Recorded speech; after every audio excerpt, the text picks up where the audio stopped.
Dreamscape presents White Lies by Skye Warren, narrated by Leanne Woodward.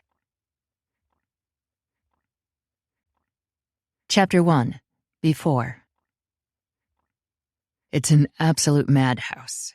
A woman juggles a baby and a toddler, while a third, slightly older child raids a supply closet with blankets and plastic urinals.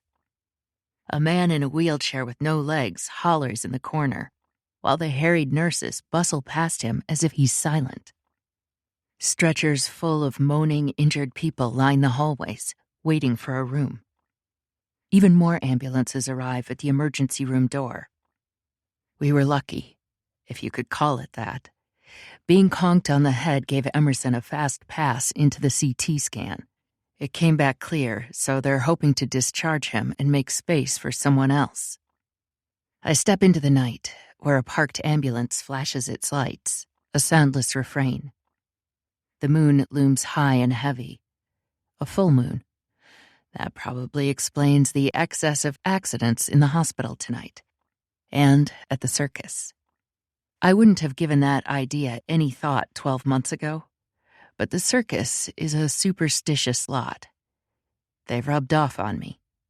And I need some reason for the disaster we're facing. Something to blame. I pull out my cell phone and call Wolfgang. The knife thrower answers on the first ring. "Sit rep," he says, revealing his time in the military, though he usually tries to hide it. Situation report. I have it on scientific authority that his head is hard as hell. A pause, which is the most emotion we really ever get from the bastard. He's the least showy showman. At least until he has sharp metal in his hands. He's ex-military, which always struck me as interesting. The circus, with all its wild, haphazard ways, seems like a strange path for someone who still operates like a soldier. Someone who's awake early for push-ups and a 10-mile run every day, rain or shine. Then again, it has the camaraderie, the sense of a unit that's rare in town life. Isn't that why I joined the circus? No, I came for a darker reason. But the feeling of family, that's why I stayed.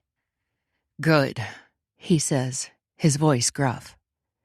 "We're waiting on some meds, and then we should be discharged." Another pause, this one less relieved, more tense. "You might want to take your time." Unease has been swirling in my gut ever since I peeled away from the fairgrounds. Mud slopping along the undercarriage of the truck. Raindrops as fat as hail pelting the windshield. What the hell's happening there? You don't want to know. Fuck. Is it Alessandra? The brash, impetuous fortune-teller is the reason we're in this mess. She's always starting drama with people in the circus. Or worse, stirring up trouble in the towns we pass through. "Don't worry about it," Wolfgang says. "Just stay gone." He ends the call. I swear at the pockmarked moon. A few lingering drops of rain land on my face in placid answer.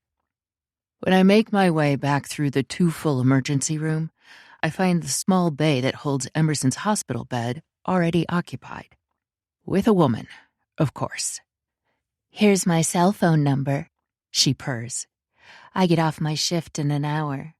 I wouldn't want anything to happen to you, for you to be in any pain. I don't mind nursing you, personally."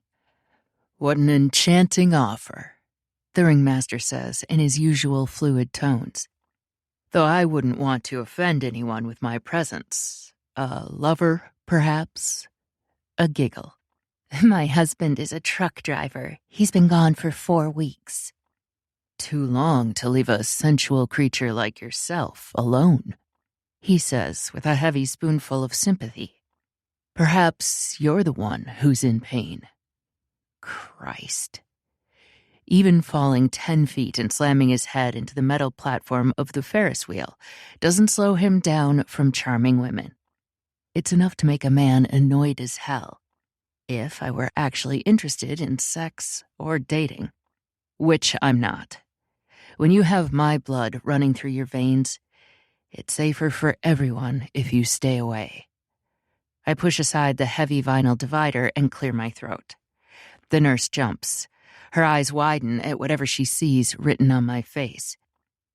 "Well," she says in a bright professional tone, "I'll let you guys get out of here, but remember my written instructions. They'll make you feel so much better." Then she's gone, in a bustle of squeaky sneakers and scrub fabric swishes. I raise an eyebrow at Emerson. He holds his hands palm up, expressive even when he's not commanding a crowd of revelers under the big top. Can I help it if the nurses in this town are so exceedingly generous with their time? Natural-born caregivers, every one of them. You're not going to visit her. Naturellement. Because you don't fuck married women? No, because I would not be able to perform up to my usual standards with this little head injury. My masculine pride could not withstand anything but turning a woman into a screaming, melting puddle of climax. Multiple times. I've seen the results of your masculine pride. The women who start hanging around the tent, who demand to see you. I've had to escort a few off the fairgrounds. Is it my fault that I'm so charming and so skilled? Honestly, yeah. A soft, soundless laugh. Perhaps you're right. I live for the attention. You've had enough attention for the night. I'm needed back at the fairgrounds. Hazy dark eyes close against the intruding reality. What's she done now? She better not have done anything. If she's even sneezed, I'm going to lose it. I told her to stay in the fucking fortune teller's tent until I got back. I trust you aren't going to be too harsh on her. That makes me pause in the act of handing him his dress shoes. Once shiny, now streaked with dried mud. What do you think I would do to her? Anyone else would flinch away from the question.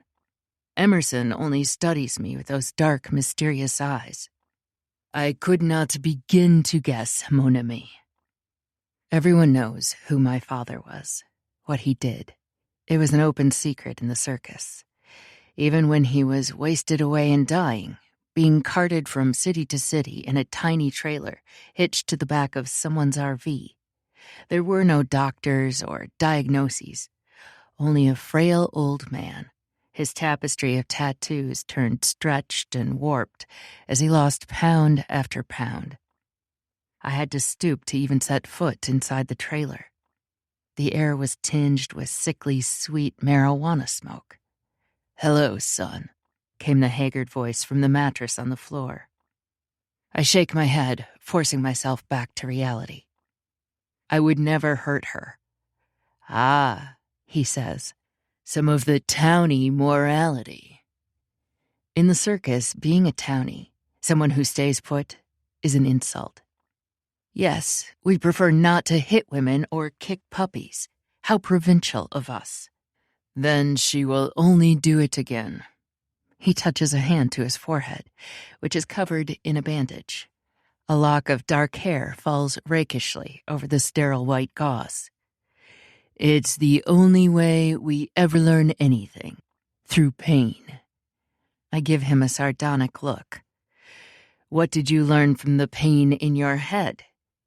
Obviously, I learned never to be gallant. I don't know what came over me, but I can assure you it won't happen again. Tonight, the storm blew into Charleston with sudden intensity. The cracking thunder and driving rain sent most of the ticket holders away. That would have been a major blow already, our income dashed for an entire night of work. The true danger, though, was the wind. It pulled the stakes from the newly wet ground and knocked our tents over. It knocked over a floodlight, which started a small electrical fire in the largest tent, the big top. I'd been dealing with that when someone called me over to the Ferris wheel. Apparently, Alessandra had decided that taking a ride in the wild rain would be exhilarating. She wasn't wrong, precisely, except the finicky equipment decided to break when she was near the top. It did that often, seeing as our mechanic was a drunk. Though more likely because the entire ride needed to be decommissioned. Gerard Marino, the owner of Cirque de Miroirs, would not pay for that. She'd been trapped up there as the wind had swung her wildly, back and forth, her shrieks of entertainment turning into panic. Emerson made it halfway up the slippery metal skeleton of the ride before a crack of lightning hit the entire structure. The spark had knocked him off. He landed hard on the metal platform. I'd climbed up after him, quickly, even carelessly, in my concern over both Alessandra and Emerson's safety. I'd practically dragged the quivering fortune teller out of the car and handed her down to the men who were gathered beneath to catch her. Emerson could have died, or been seriously injured.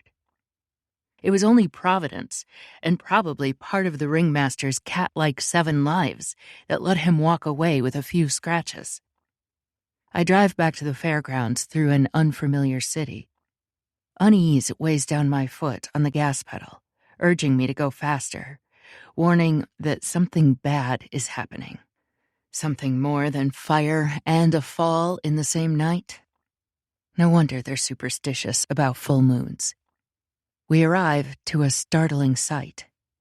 In 2 hours, most of the circus could have been packed away, especially now that the worst of the storm has cleared, leaving an unholy light. It illuminates the abandoned fairgrounds, tents half submerged in mud, metal swings from the mechanical ride creaking faintly. 100 people should be out here working. My jaw clenches. I suppose it's too much to assume that Marino gave everyone the night off after so much already happened, and he's going to let them pack up in the morning?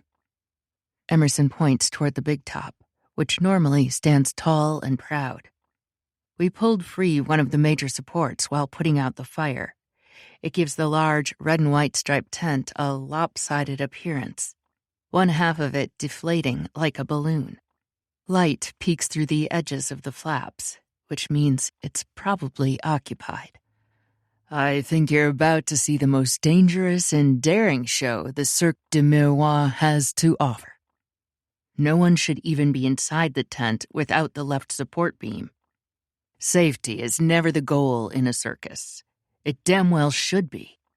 And what would you suggest, Townie?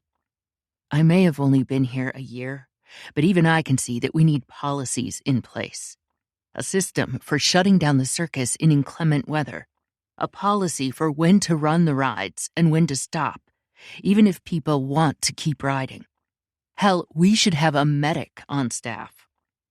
A bark of laughter. Emerson immediately grabs his head, revealing that it hurt to do that. I suppose you're going to convince Marino to pay for that, are you? Are the pain meds wearing off? It's not too bad. It could be worse. After all, I could be rolled into a ditch. I don't look at him as I step out of the cab of the truck. Rolled into a ditch. Emerson is one ballsy motherfucker, I'll give him that. The day I came to a circus, I asked to see the freak show, a man famous for his many colorful tattoos and piercings, a minor, outdated celebrity in the world of circus sideshows. After being shut down and threatened with violence if I didn't leave the premises, I caught the notice of the owner. Gerard Marino recognized me, because he's one of the few men who'd ever seen my father before he was covered from eyelid to eyelid with ink. He'd let me inside to see my father. In his weakened state, it had been easy to convince him to tell me his crimes. In between hacking coughs and shudders of pain, he listed as many as he could remember. Women he lured and then held down. Possible babies he'd left all across the country for decades. Not a short list. Then I'd picked up one of the blood-spittled rags and held it against his face. He convulsed once, twice. A third time, his eyes bulging. And then he was silent. He was the first man I ever murdered, but not the last. It was retribution for my mother, who'd lived a sad, lonely life before cancer took her. It was also, ironically, the price of entry into the circus. Rather than call the cops on me, Marino had ordered me to hide the body. He told me he'd needed someone strong and decisive. I would do. So I rolled my father's distorted and wasted away body into a ditch.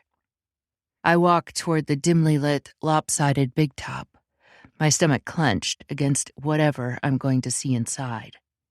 I've heard stories, of course, rumors. I hoped they were exaggerations. The way he made the clowns fuck each other for his own amusement when he felt like they weren't performing with enough enthusiasm. The time he forced a man into a cage with a hungry bear after he'd stolen money from the ticket stand. Ruthless and cruel. That's his legacy. I'm about to find out how much of it is true. Chapter 2. Present Day. A thick fog descends over the fairgrounds, so thick it almost has a flavor. The loam and the clay of the earth turned into a fine mist. The equipment is mostly packed away, the circus working with subdued order in the wake of the storm. Not only the physical encounter, the scare, the risk. We aren't accustomed to danger anymore. Sure, every trapeze act involves risk, but we minimize it with rigorous practice. Our systems and procedures keep everyone safe. A registered nurse moonlights as a costume designer, always available. We don't have accidents anymore. Until last night. I've been calm and contained every show, every town since then. This night is different, because it reminds me of before. I couldn't punish Sienna, not the way Marino would have. So I did the only thing left to protect the circus. I sent her away. Why does it feel like absolute bullshit? I'm not a danger to the fucking circus. That's what Sienna told me. It felt like the truth, even though I knew it to be a lie. Should I have believed her? Maybe I would have if it had only been Albert. He's a good worker, but also a shit starter. Would Emerson lie about her? Maybe. No. I hope not, anyway. But even if I could have doubted them, I don't doubt Alessandra's daughter, Kat. At least, I never have until now. The purple constellation pattern fortune teller's tent is the only structure remaining. I ordered the men to leave it alone, like it's some kind of shrine to Sienna, which is ridiculous. She wasn't even our permanent fortune teller. That has always been Alessandra, despite her absence these past few weeks. She's not quite reliable, but she always comes back. Marino kept her around because she's an absolute expert at fleecing unsuspecting townies of their money. She can always cajole them into paying more for a special prediction from the pagan gods, or even a spell designed to cast good fortune. I keep her around for a different reason entirely. Guilt. No, this tent didn't belong to Sienna. Nothing did, which is a knowledge that sinks in my gut. She was alone in this world, battered and bruised by the men in her life. I could have been different. I should have been different. But somehow I failed her. Somehow I didn't realize she was going to take unnecessary risks. Somehow I didn't know she would climb that Ferris wheel in the storm, like Alessandra did all those years ago. History repeating itself. Soft footsteps approach the tent. Kat peeks her head inside. You asked to see me? Come in. Sit down. I gestured to the tufted bench that circus attendees use when they're having their tarot cards read. The cards themselves are in one of the compartments beneath the table, along with mystical-looking crystals, dried herb bundles, and a white powder that I don't even want to know what it is. These are the tools of the fortune teller, the props she uses to convince others of an illusion they want to believe in. I'm no fortune teller. I'm the owner of this circus, someone determined to get to the truth. Kat sits down, clearly uncomfortable, tucking her curly black hair behind her ear. How old are you now? She blinks. 17. Have you ever thought about leaving the circus? Her dark eyes widen, so like her mother's, and yet so much more innocent, not jaded. I've worked hard to make sure she doesn't have a reason to be. She starred in our first production of this show, the one I created based on Alice in Wonderland after I took over. She was the young girl who climbed through the looking glass and discovered a world of amazement. Her dark curls bouncing, her blue dress puffed up by layers of white ruffles. By the time she hit puberty, she was already proficient with a cello, so we moved her to the band. The daughter of one of the butchers stepped in as the little girl in the show. What else would I do? She asks. It doesn't feel like an idle question. Anything you want. You could settle down. Just because your mother prefers this life doesn't mean you have to. Sorrow enters her eyes. Have you heard anything about Mom? No, I'm sorry. I haven't, I say gently. I have people looking for her. She bites her lip. I know she always comes back, but what if she doesn't? What if she's in jail, or worse? What if she's hurt? I clear my throat against the guilt. We'd know if she were in jail. North Security is the premier private security firm in the country, maybe even the world. They have contacts in law enforcement and in morgues. There are no Jane Does matching her description. Relief makes her slump. I don't understand why she doesn't take me with her. The woman goes on drug-fueled benders where she sleeps with men until she gets tired of them. Then she leaves them tied up in motel rooms and takes their money. It's one of the rare gifts Alessandra gave her daughter, not teaching her that part of her lifestyle. I'm sure she wants what's best for you. Maybe you could get your GED, go to college. And do what? Her nose scrunches. How to work in a bank? No thanks. A reluctant smile tugs at my lips. The circus life is addictive. People like Kat are born into it. Most never leave. They find some role in the circus. That role may change. Even the circus itself may change. Though mostly people don't leave Cirque de Miroirs. They never go back to town life. Katerina, I need to ask about what happened. Her face turns white. I told you about it already. No, you told Emerson, who told me. I want to hear it from you. Her hands twist together. Well, like I said, she wanted to take a ride in the Ferris wheel. She kept saying it would be fun, but Albert said it wouldn't be safe, that we have systems in place for a reason. She said she'd prove him wrong by climbing herself.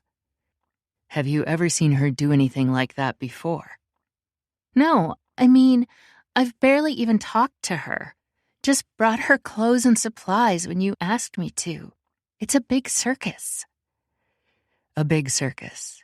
But there are not that many women around their age. They could have been friends, allies. Were you afraid that she would take your mother's job permanently? Long dark lashes cover her eyes. Maybe. I lean forward. Did this seem like a way to get rid of her? Panic flashes across her expression. Yes. No. How could I lie about something like this? How could we all be lying? That's a good question, I say, my voice turning hard. If you're all lying with the same story, then it means it was premeditated. Collusion. I'm just not sure why you'd do it. I didn't do that. No. Then why is your pulse beating so fast? One tear slips down her cheek. Please, Why are you treating me like this? A bark of laughter escapes me. This is nothing compared to what the old owner of the circus would do. You don't remember him, do you? You were only a little girl when he left. Her eyes meet mine. I've heard stories, she whispers. They're all true, I say, my voice flat. You took the circus from him. That's what people say. That's right. I've always wondered. I always wanted to know. Are you my father? The question sets me back a moment. What? The timing. My mother would never be clear. And people said you were together, that you were a couple for years. They even say that it's the reason why you... They say it's the reason I took over the circus. Yes, she whispers again. My voice goes soft. I'm sorry. You're not my daughter. She flinches. Oh. I care about you, Kat. I care about everyone in the circus. You're like my family. The circus means family. If anything is ever scaring you, you can tell me. Can I? Her voice is luminous, more mature than before, more reckless. Yes. I think if I tell you the truth, you might be the thing that scares me. The kinds of things that people said Marino did. Sometimes I wonder if you could do them too. I give her a hard, bitter smile. Yes, I have violence inside me, if that's what you're asking. You're going to tell me the truth anyway, though, Katerina, aren't you? Her eyes widen at my tone. I did tell you the truth. The truth.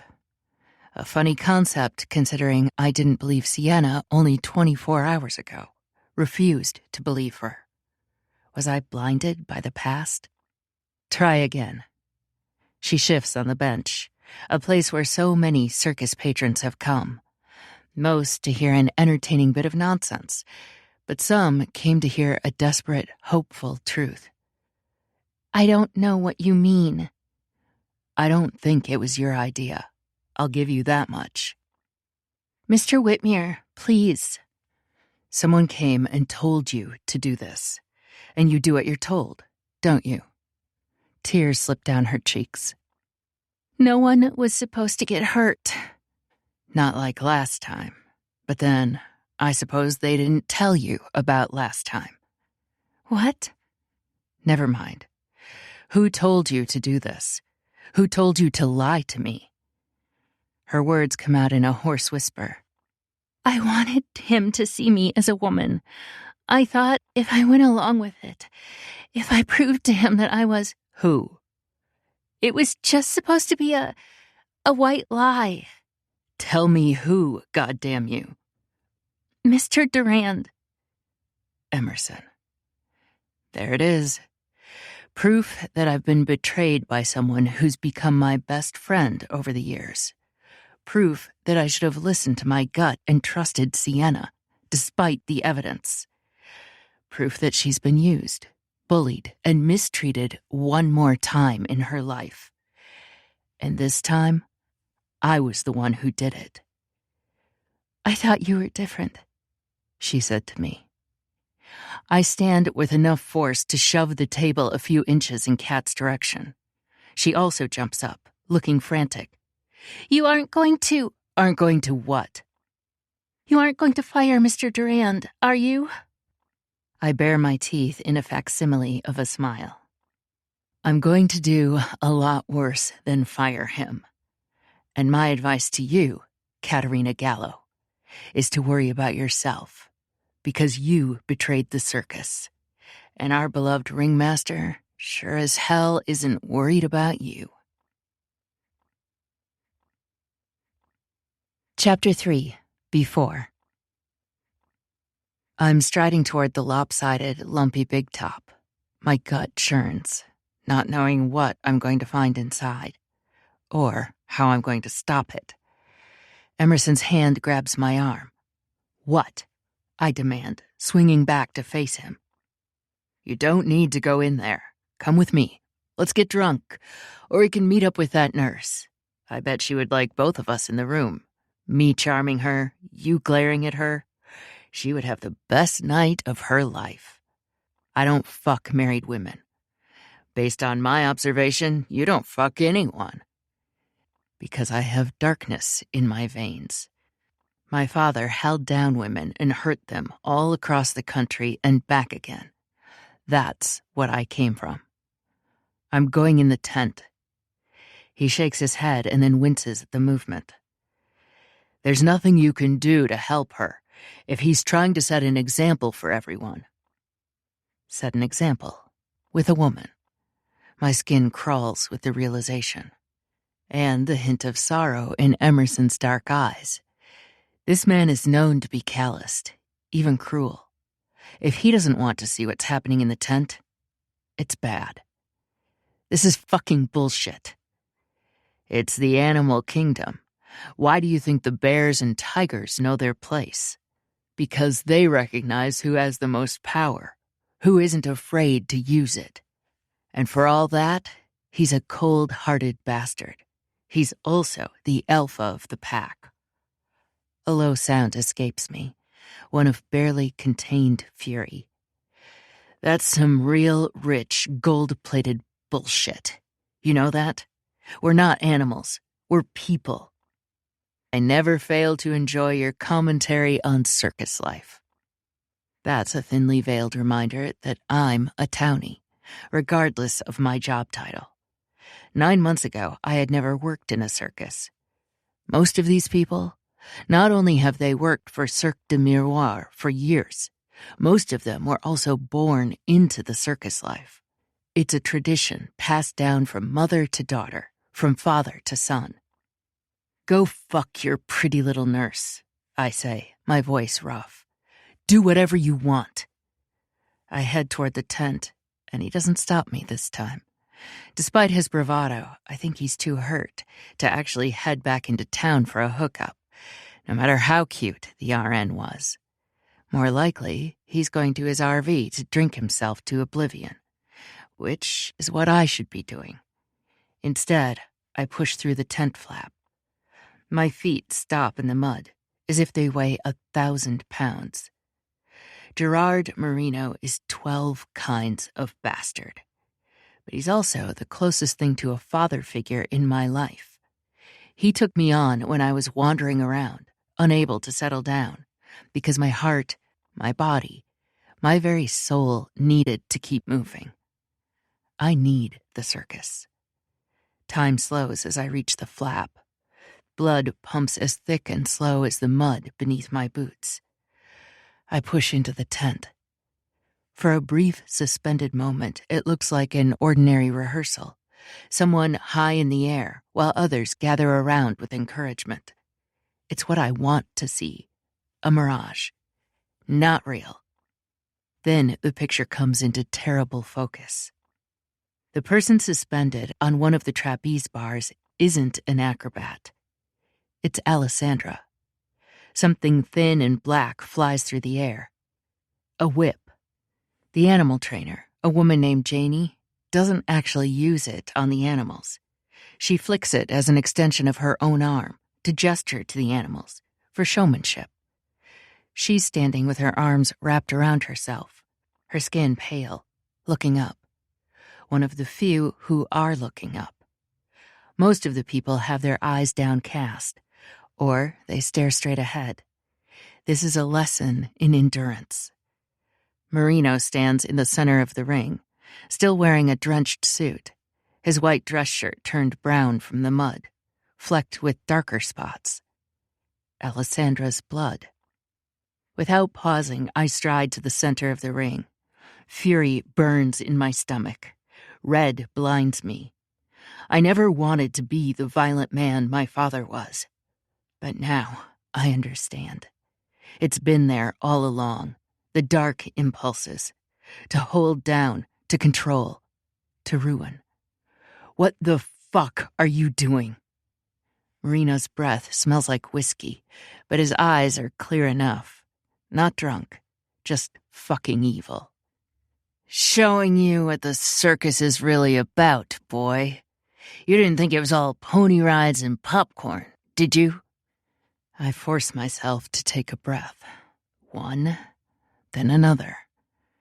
Stop this, I say, my voice low. We're standing in front of everyone.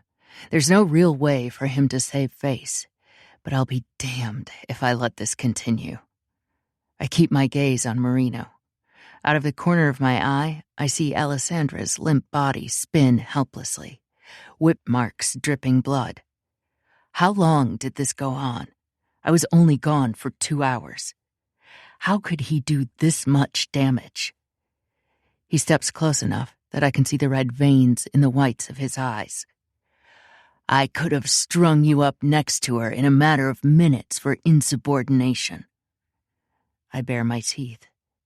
Try it.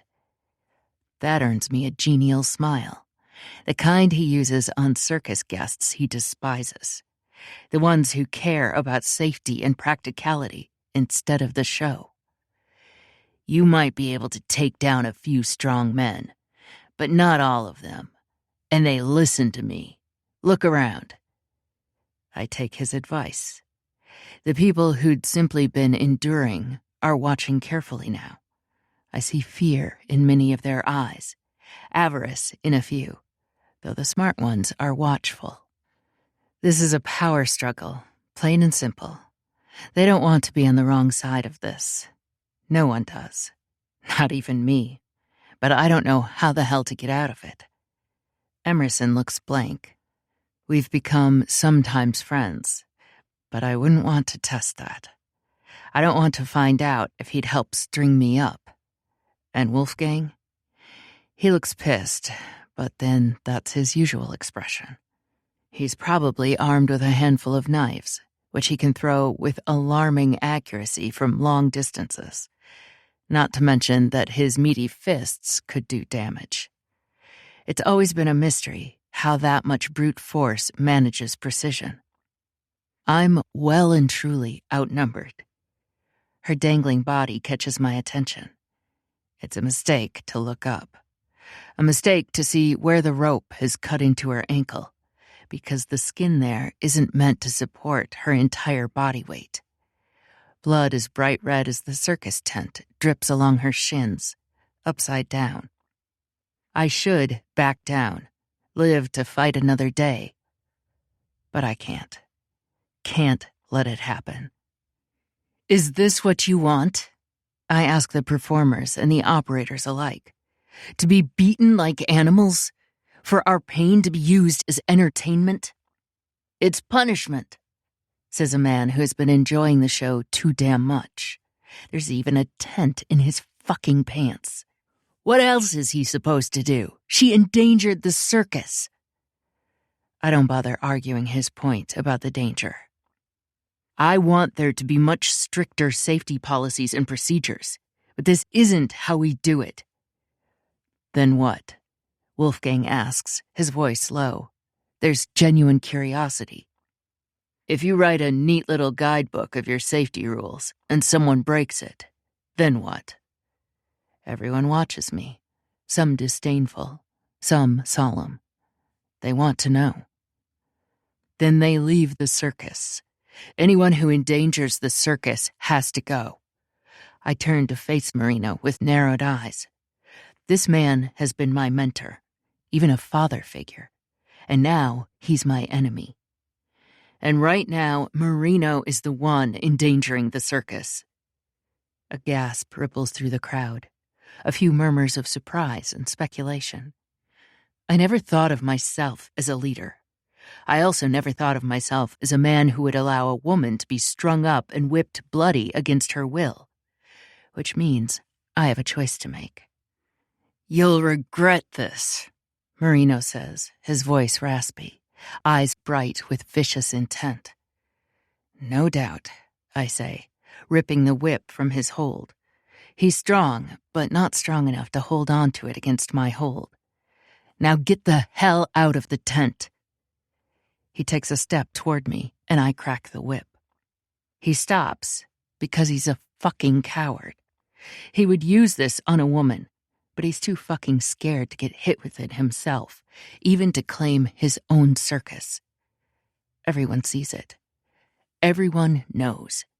Whatever respect or fear they had for him dies in that moment. It's a hostile takeover, not one that happens in boardrooms. It's the animal kingdom. Emerson was right after all, and I half expect him to kill me for it. A knife should be lodged in my throat right now. It's happening.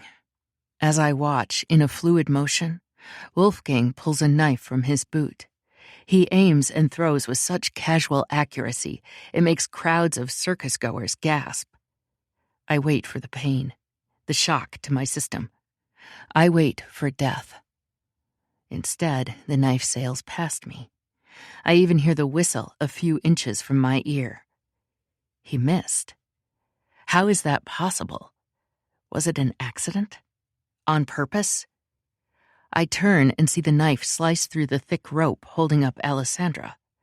She crumples into Emerson's arms, who lowers her gingerly to the ground. He looks at me, his expression grim. I turn to see Wolfgang, who gives me a short nod. This is a coup, and it's happening now. I crack the whip again. Cirque de Miroirs belongs to me now. Does anyone disagree? Marino is still blubbering threats, but they're useless so long as he won't even come near me. People can see that Emerson and Wolfgang are on my side. That sways them, even if their own loyalty to me wouldn't have.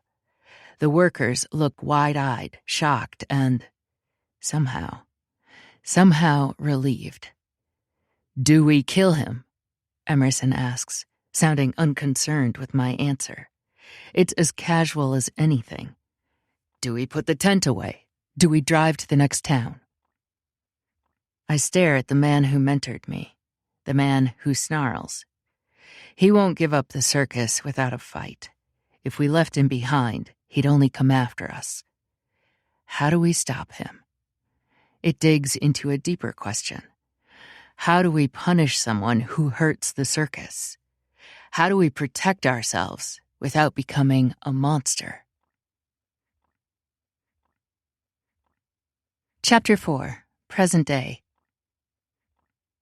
We should be on our way to the next city already, but I gave the order to stop. I gave the order because I was suspicious, because I wanted to find some proof that Sienna was telling the truth. I walk through empty rows of empty tents. Everyone is already packed up in their RVs, staying dry against the damp. I could find Emerson in his, probably with a woman. Something tugs me toward the big top instead. The stands have already been put up along with the barricade that draws a circle in the center. The apparatus that the acrobats use packed away. It's a large empty space, except for one man who stands in the middle. Whatever he sees on my face doesn't seem to surprise him. He does a slow clap that echoes in the hollow arena. I see from the thundercloud above your head that you've figured it out, mon ami. I don't stop walking. I keep going. He doesn't back away. He doesn't charge. He doesn't even lift his hands in defense. There's only acceptance. Even here, under the gravity of the moment, there's a twinkle in his eye. Mischief. I'm going to get my answers. But first, I'm going to plow my fist into his face.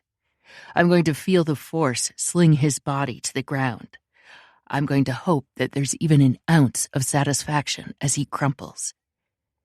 None. There's none.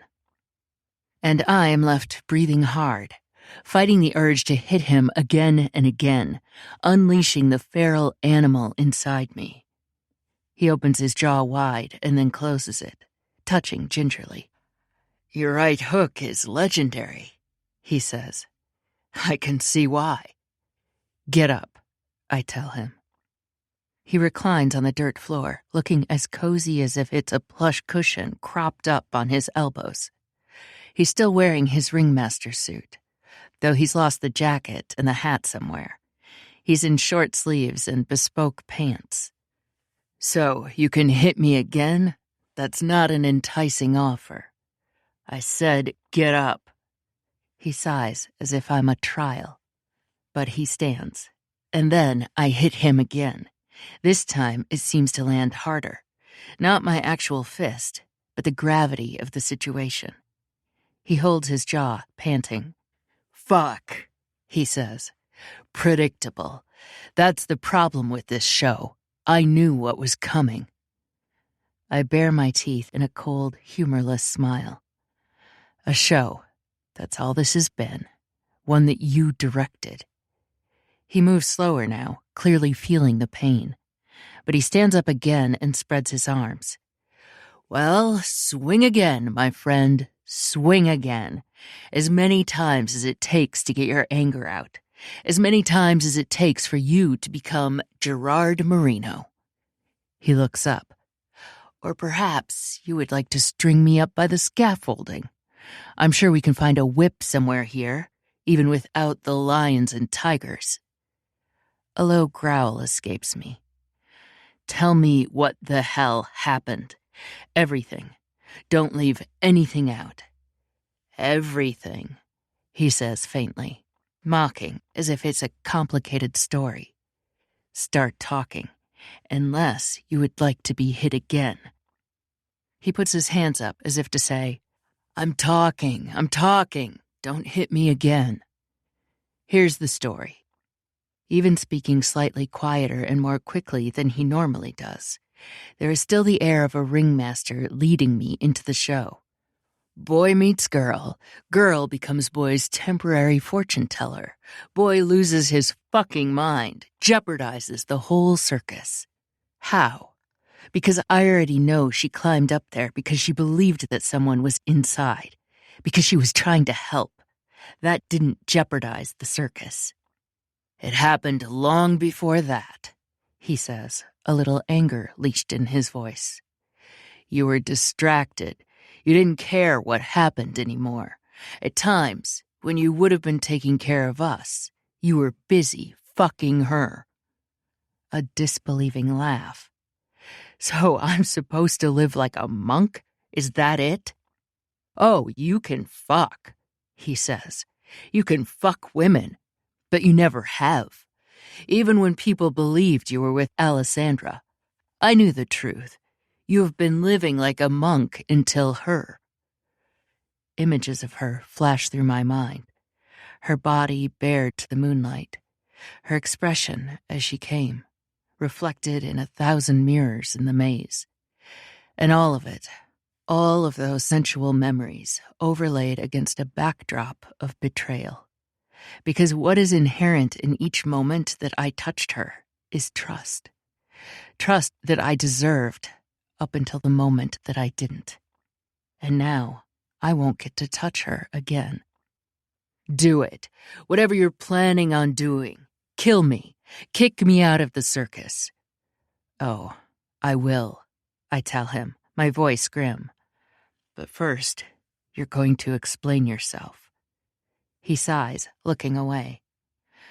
Do you remember that night? The night I took over the circus?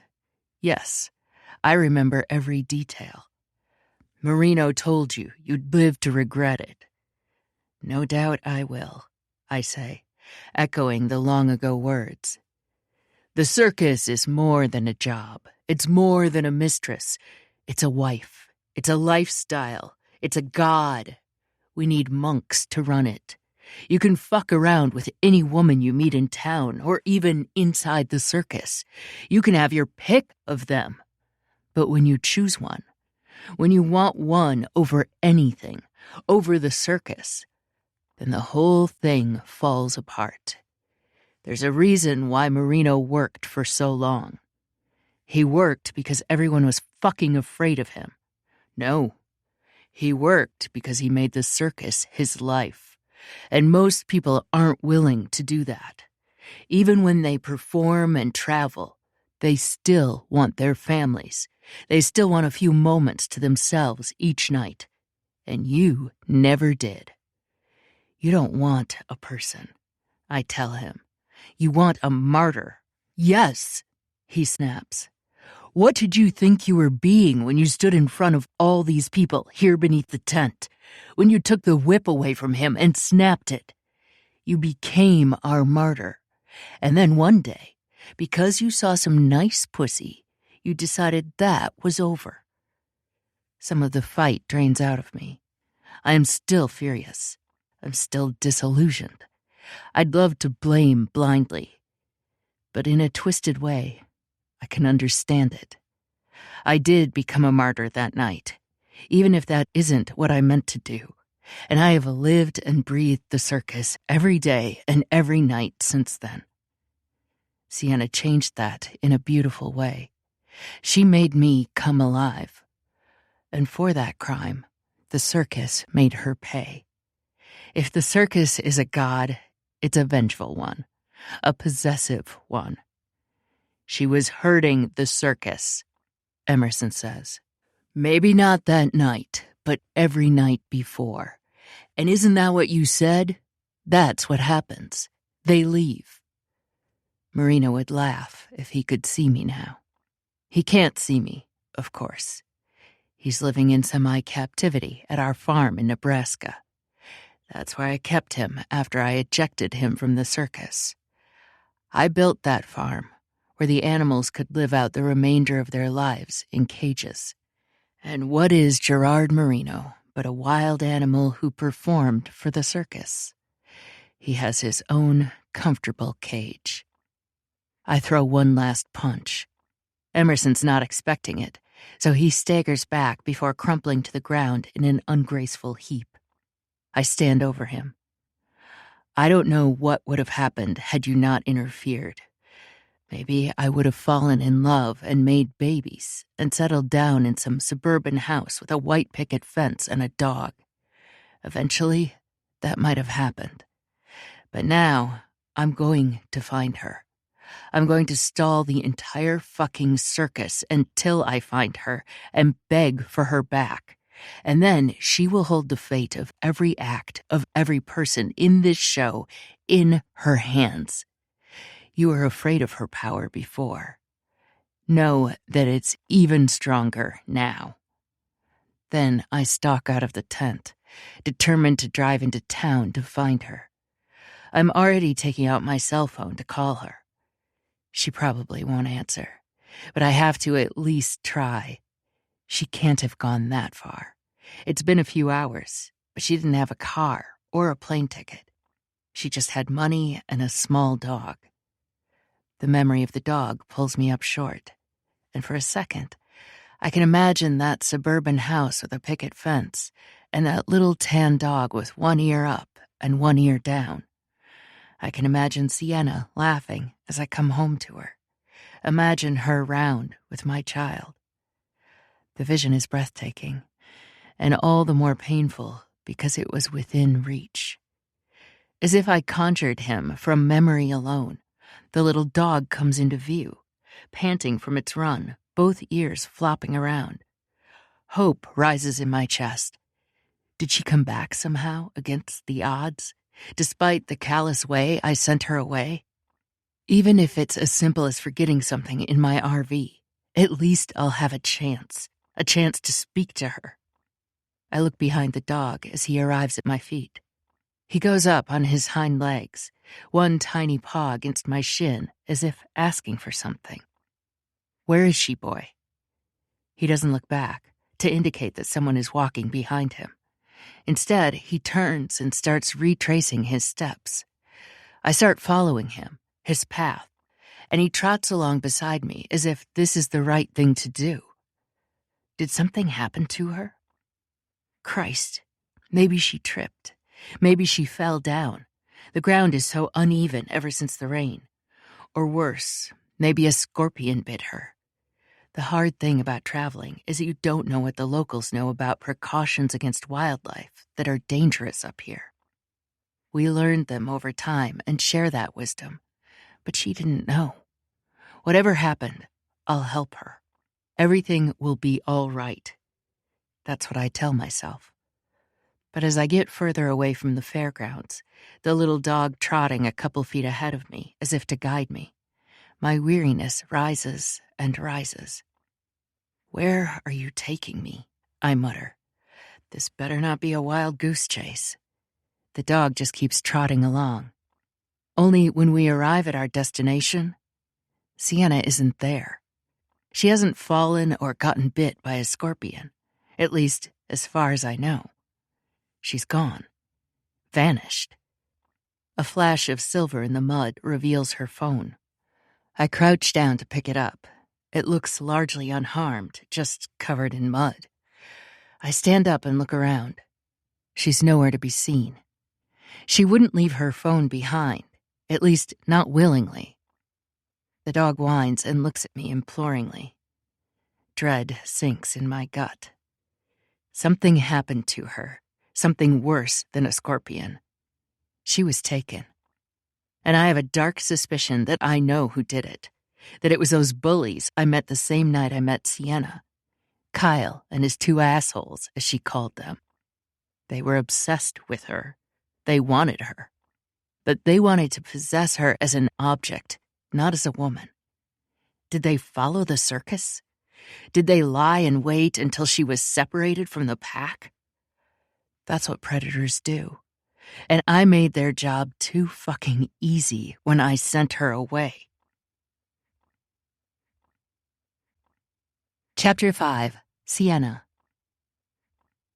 A girl has a lot of time to think in a trunk. I think about my father, who was no longer alive. He'd been the monster beside my bed for so long that it felt strange to have him gone. Then again, his absence doesn't seem to matter to my general state of well-being.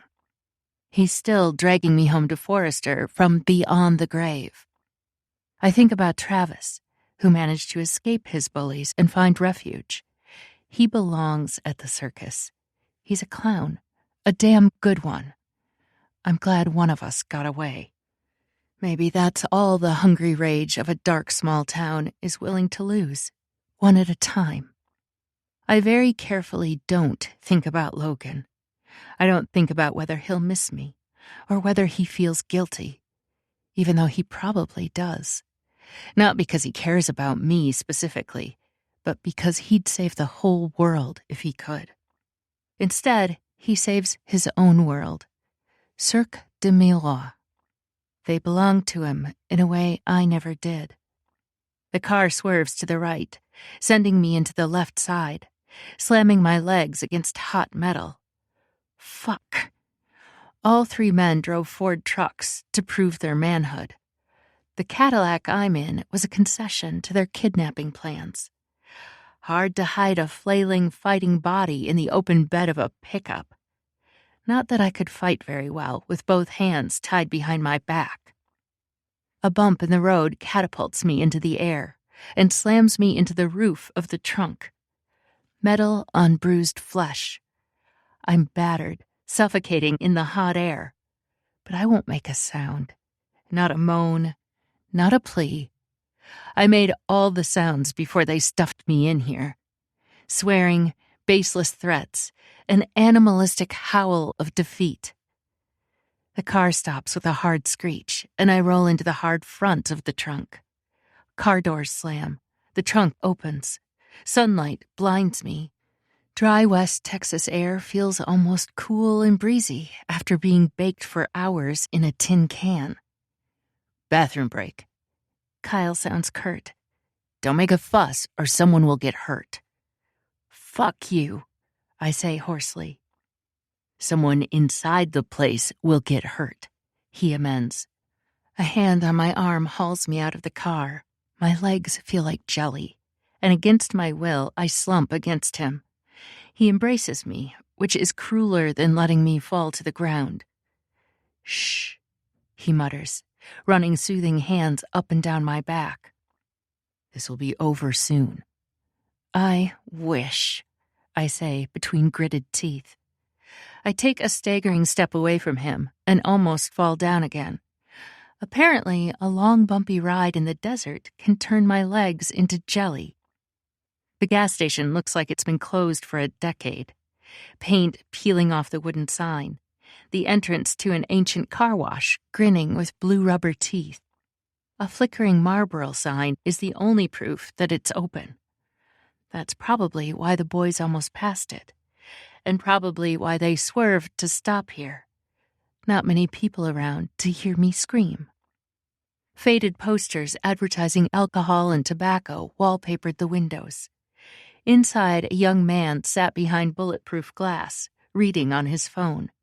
"Where's the restroom?" The attendant doesn't look up, just grunts and gestures vaguely toward the other side of the store. I try to will him to look up, to notice the way Kyle is holding my arm so tight the skin around it is turning white. Help me, please. I imagine yelling the words. Would he believe me? Would he call the cops? Or would Kyle and the assholes find a way to harm him, even through the bulletproof glass? "Give them the key," he says without looking up.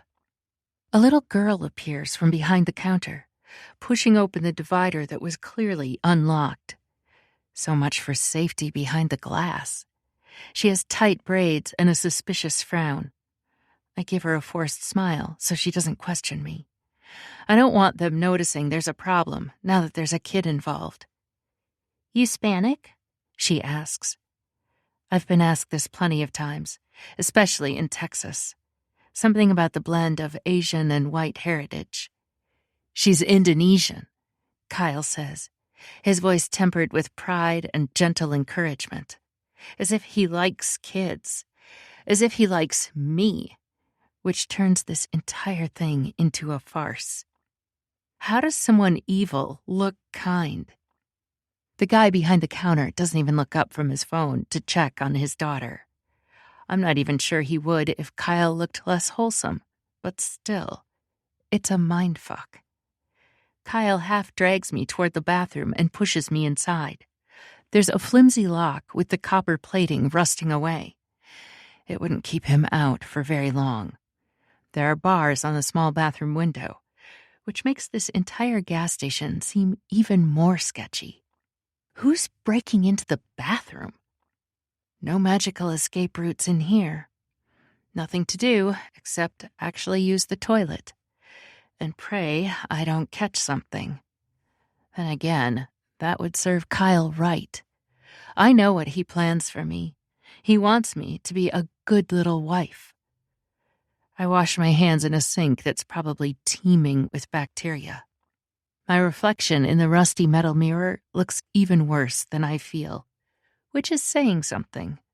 There's a gash on my chin and dried blood on my face. My cheek is bruised. My eyes are bloodshot. I don't look scared. I'm too exhausted for that. Too weak to fight back, to do anything but give in and let go. I look defeated. This is how Kyle sees me. But it's not how I feel deep inside. It's how he sees me, though, which is an advantage. A small one. I'll have to make it work for me.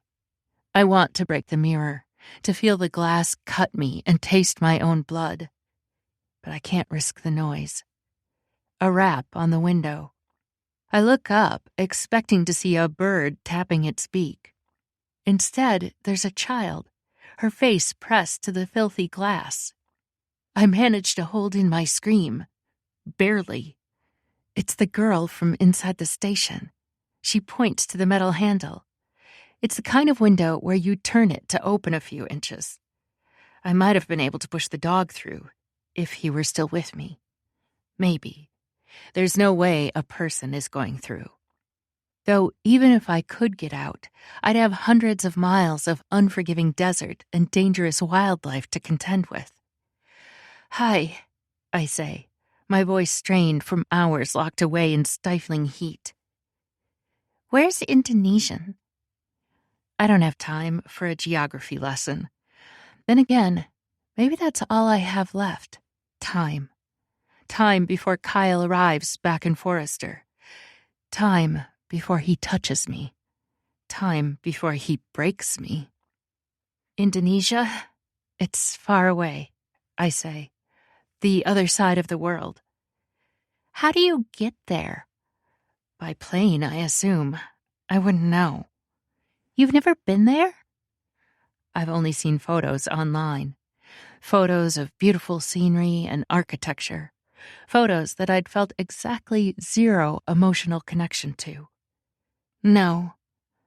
Then how are you from there? My mom is from there. I don't have a mom. It hit me in the chest. Fuck. I'm sorry. Do you need help? No. That means yes. How does that mean yes?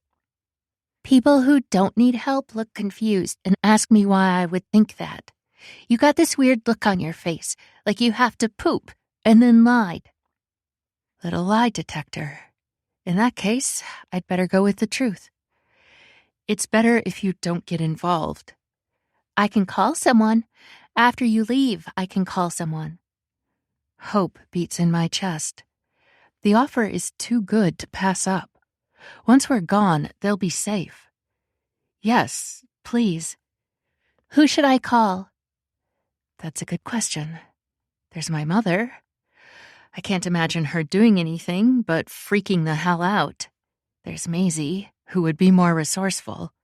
But how could she fight Kyle and the assholes? It would only get her hurt. Logan Whitmere, my mind supplies.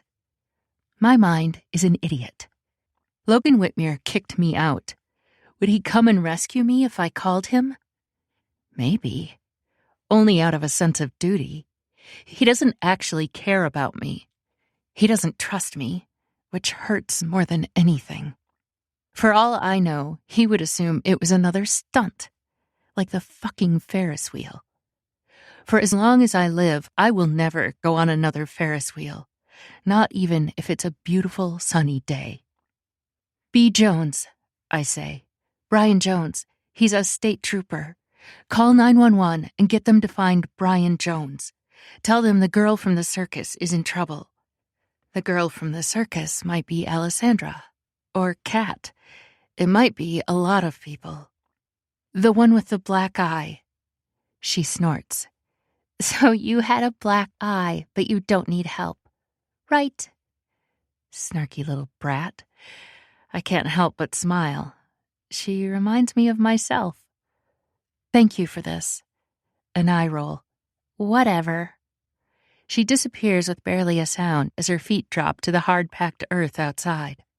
A bang on the door startles me, and I whirl around, facing the metal door with its ancient maintenance log. Faded ink on yellow paper proclaims this was last service 2 years ago. Lovely. Let's go, sweetheart. Kyle calls through the door, his voice gruff. No one would know he wasn't an impatient boyfriend. The word sweetheart runs through my veins like acid. I don't want to be anyone's sweetheart. I want to be called Sunset. I want to be Logan's sunset. Then again, sunsets are always on their way out the door. Maybe that's why he called me that. Because he always knew he'd say goodbye. Chapter 6. Logan. It feels like leaving a part of my body behind. Something non-essential, like a limb, a leg. I'm still alive, but I'll never be quite the same after Emerson's betrayal. There was a time I didn't trust him not to kill me. Then he backed me that fatal night. Trust grew and grew. I would have counted him as my best friend, alongside Wolfgang. Now he's no longer in the circus. I'm on the way toward another body part. My heart. The entire circus is headed back to Texas, but it will take many days for them to make the trek. I'll be taking the faster way of a flight into a small airport, and then an SUV rental. Wolfgang is in the passenger seat.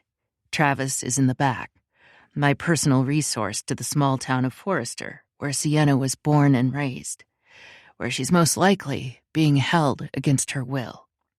My knuckles turn white on the steering wheel. Hold on, Sienna. I'll find you. Wolfgang breaks the silence. She'll make it through this. I swallow hard. She survived so much already.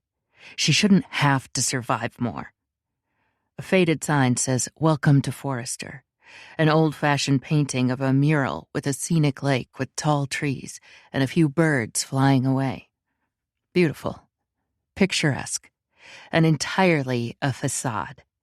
As much of a show as the acrobats and music in the circus. The serene landscape hides a dark underbelly. Prejudice. Cruelty. This town never accepted Sienna Cole for being different. They also refused to let her go. "Tell us what we're walking into," Wolfgang demands. Travis fidgets. He's been in pain ever since hearing that Sienna was taken, white-faced, tight-lipped, willing to help, which is why he's here. Kyle was her friend. He was my friend, too. The three of us would spend time in the lake by his house. His mom was nice to us. Always made us grilled cheese sandwiches, let us have soda, that kind of thing. What went wrong? He gives an uneven shrug as I watch through the rearview mirror. I started to show. I couldn't hide who I was. That I'm different than the other guys. That I'm gay. Kyle's dad had never been a fan of us, but he put his foot down when he found out. What about Sienna? My voice is filled with gravel. We were all developing, growing up. I think he wanted her that way, and she said no. So he spread the rumor that she was loose. A low growl escapes me. It really backfired on him, because after that, every guy wouldn't leave her alone. Kyle was never able to get over her, and she wouldn't give him the time of day. It pissed him off, so they would pick on me, bully me, because they knew she would come to my rescue. He makes a pained sound. I tried to push her away so she wouldn't get hurt, but it never worked. Leather creaks beneath my hold. She was fucking alone. And maybe I hated her because she was like me, because she was an outcast like me, but she was still so fucking strong all the time. She could laugh in their faces. I could never do that. Wolfgang clears his throat. Where does Kyle live? On the west side of town, a big house. His father came from a long line of ranchers, but he sold the land. Now he sells insurance, but he doesn't need to work at all. His real job is coaching Kyle in football and pretending to run Forrester with his buddies. I can't wait to meet him, I say with complete honesty. Wait, Wolfgang says, his voice low. This bastard. You think I don't know? We don't need this guy and his small-town, small-minded cronies alerting the authorities before we find her and have her safe. Fuck. Travis pipes up. He plays poker with the sheriff every week. It doesn't end up mattering. When we roll to a stop on the expensive cobblestone-paved driveway, an older woman comes out, worry in her eyes. Kyle? Are you here about Kyle? We step out of the vehicle. Travis, she says, her eyes lighting up as she sees the third passenger in the truck. Look at you, all grown up. He seems bashful in front of the older lady. Hello, Mrs. Moore. It's good to see you. Her eyes dim.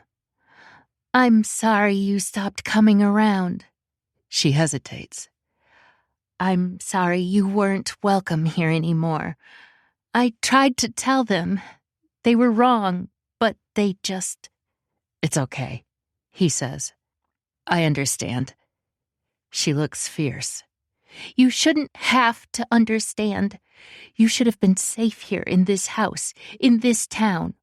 You shouldn't have had to leave to go to the circus with those... Her gaze flicks to us, a little fearful, a little wary. We're used to that kind of look. But it's especially offensive when it comes from someone who ran this kid out of town. At the very least, her family did. I'm his brother, I tell her. Her eyes widen. Oh. Realization works through her head as she understands the connection that Travis's mother was knocked up by someone who worked for the circus. Someone like me. Judgment flashes through her eyes. Then it's replaced by sorrow. She shakes her head. The world is so crazy sometimes, she says. I like the circus, Travis says. I like being a clown. It's fun to put on a costume and pretend to be someone else, to make people laugh instead of making them angry. She sighs. I don't suppose you're here because you have good news about Kyle, are you? Where is your son, Mrs. Moore? Wolfgang steps forward, looking severe. She turns to him, and all the pretenses drop. The judgment, the wariness. There's only a sad mother left standing defeated in front of a beautiful house. I don't know where he is. He's been missing for weeks. I keep hoping. I keep thinking maybe, but no. She shakes her head. He's gotten into some trouble, hasn't he? That's why you're here looking for him. I believe he took Sienna Cole away from the circus, that he's keeping her against her will. Shock passes through her, and then suddenly she looks 10 years older. She looks ancient. A mother who has prayed and prayed and prayed. It was never enough. Whether she could have done something to prevent this or not, it doesn't matter. The fact is, she doesn't know where her son is. I believe that much to be true. I can see the genuine fear in her eyes. Fear that we're right. Fear that we'll find him. Fear that we will kill him. She should be afraid. Thank you for your time, Mrs. Moore, Wolfgang says. We turn to get back in the truck. Wait! She wrings her hands together. I don't know what he's done or where he is, but you have to understand. He loves her. No, I say, shaking my head. That's not love. It's obsession. I get into the car without another word. I don't tell her that I understand Kyle far more than I would like to. I don't tell her that I know how it feels to want to hold on to Sienna so tight it leaves bruises on her beautiful skin. That I want to keep her against all reason, all logic. That I would do anything to have her, possess her. I don't tell her that her son and I are the same. Chapter 7. Sienna. This isn't where I expected to end up when we pulled up in the back of a truck. The skills that made me a good tarot card reader, the hypervigilance, are back.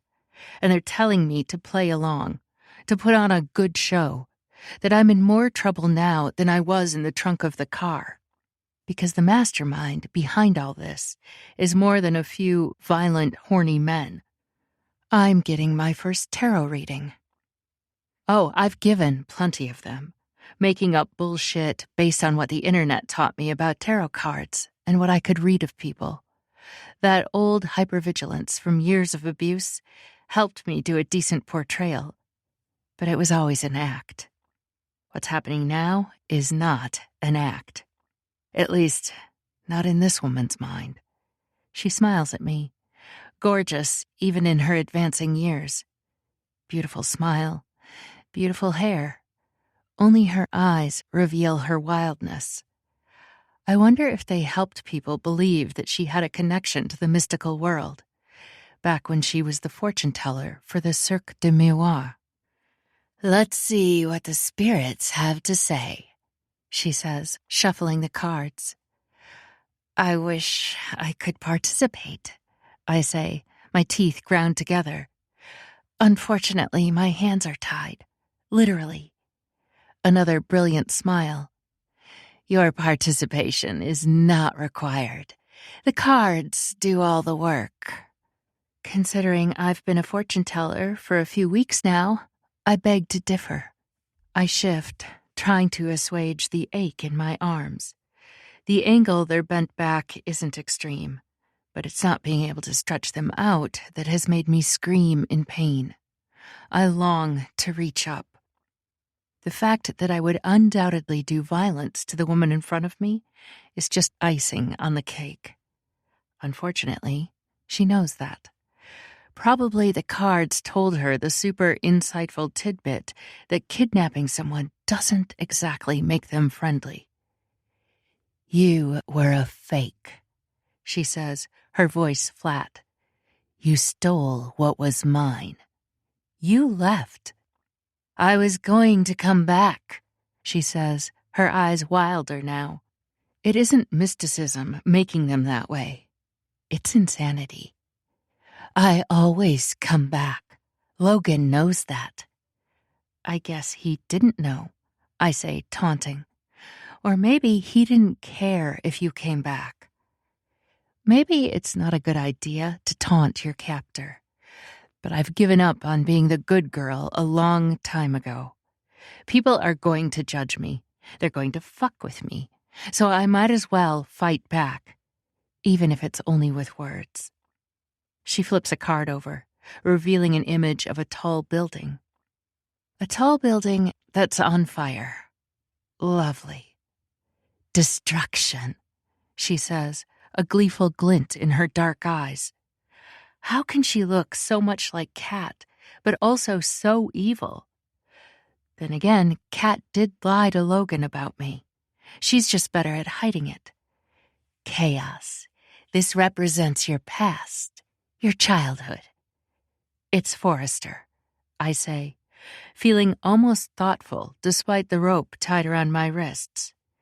Forrester is on fire, though not in a literal sense. It burns through its own people. It leaves them empty husks, brittle and dark-edged. She nods, almost pleased. She might be tutoring me on tarot readings for how approving she looks for a moment. Her hand makes a wide, sweeping gesture as she pulls the second card. 3 swords pierce a heart. "A little dramatic," I say, my voice dry even as my heart pounds. "Heartbreak," she says, the corner of her lip curled up. "You've experienced that, haven't you? A recent little sorrow, a small bit of grief." Recent. Small. Is that how I would describe what happened with Logan? It's how I should describe it. We were nothing, less than nothing, not even dating in any official capacity. No future possible between a successful circus owner and his transient fortune teller. The way it ended sucked. It really sucked. Confirmation that he was just like everyone else. Well, I could get over it trapped in this dusty cabin as easily as anywhere else. She pulls the final card. A man is suspended upside down. The Hanged Man. "The ultimate card of surrender," she says, sounding pleased with herself. Too pleased. It can't mean anything good. "You'll be a sacrifice to the greater good." Exactly which greater good is that? The good of the circus, of course. My throat feels dry, though whether it's the revelation or the lack of water recently, I couldn't say. "That's convenient for you?" "Yes," she says, beaming. Then again, maybe I'll be the one to choose the sacrifice. Maybe I'll be the one to get rid of you. Logan might even give me a medal. Does the circus have medals? Like the Barnum and Bailey Medal of Honor? The Ringling Brothers Purple Heart? Blasphemy, she growls. Her semi-religious fervor for Cirque de Miroirs became apparent as soon as I met her. Kyle and the assholes dumped me up here and tied me to an iron-framed bed, where I'd finally fallen into a reluctant, dreamless sleep. It wasn't precisely relaxing, but my body needed rest if I had a chance of escaping. When I woke up, she was watching me, humming an off-tuned circus melody.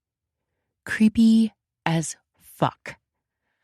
"Madame Galilee sees the stars," I say in my fake performer's voice, more whispery and mysterious than hers.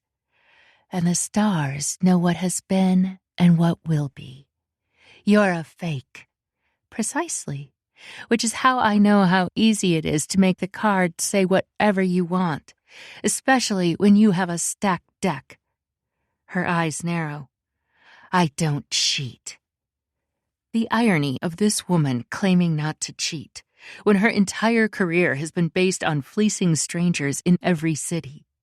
Not to mention her little extracurricular activities, tricking men into motel rooms and then stealing from them. Some people like to accuse others of their own activities. It's an irony I've never fully understood, but one I've learned to accept. The person who calls me names also calls me a bully. The cheerleader who sleeps around also calls me a whore. And the man who promised me a safe space, well, he called me a liar. My heart squeezes. There's no point defending myself. It doesn't work. No point arguing with people who are blind with their own ironic self-righteousness. Is this little show over? I ask, my voice flat. I would pay you for the reading, but I'm afraid I lost my wallet somewhere in the desert. You may be smug, she tells me, but we both know that I've been protecting you from the worst that Kyle Moore has to offer. He wants to marry you. He believes it, and I may have given him a reading or two to convince him it will come to pass. Asshole, I say with a very fake cough. What is going to happen when he decides he's waited long enough? I have no retort to that, not with the dread rising in my chest. She cackles as she drags me back toward the iron bed frame. It would be a reasonable time to fight if my hands weren't tied behind my back, if my ankles weren't tied together, if she didn't have a gun hidden in the folds of her gown, the same gun she used to subdue grown-ass men. Why are you doing this? I ask her before she leaves. She turns back to look at me. Her eyes, rather than glee, show a form of sympathy, the kind you'd use for a rabbit in your snare, right before you took it home and cooked it. You and I are much alike. I snort. You don't even know me.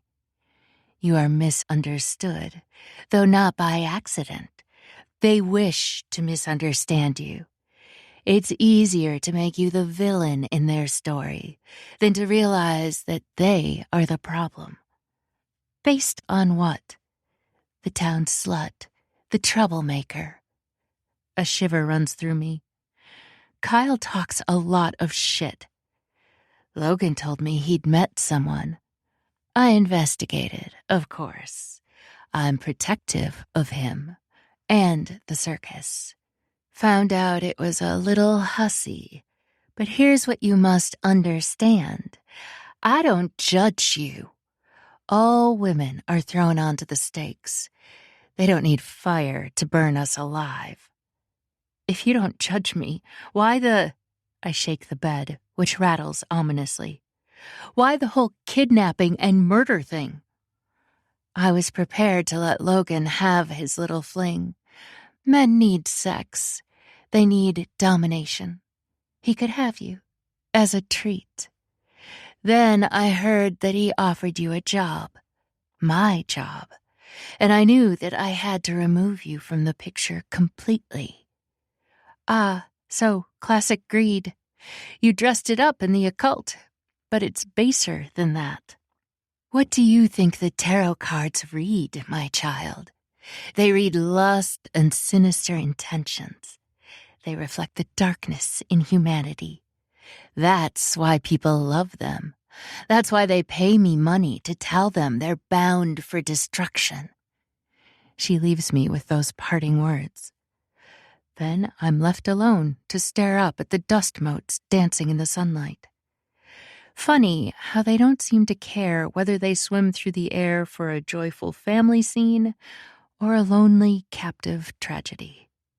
Funny how the world just keeps turning, even when I'm trapped. But then, it's not really new. I opened Pandora's box years ago, simply by existing. by being a girl and being weak and being afraid. I've been dealing with the demons ever since. Maybe the Hanged Man card has a point. It's time to surrender to my fate. Chapter 8. Logan.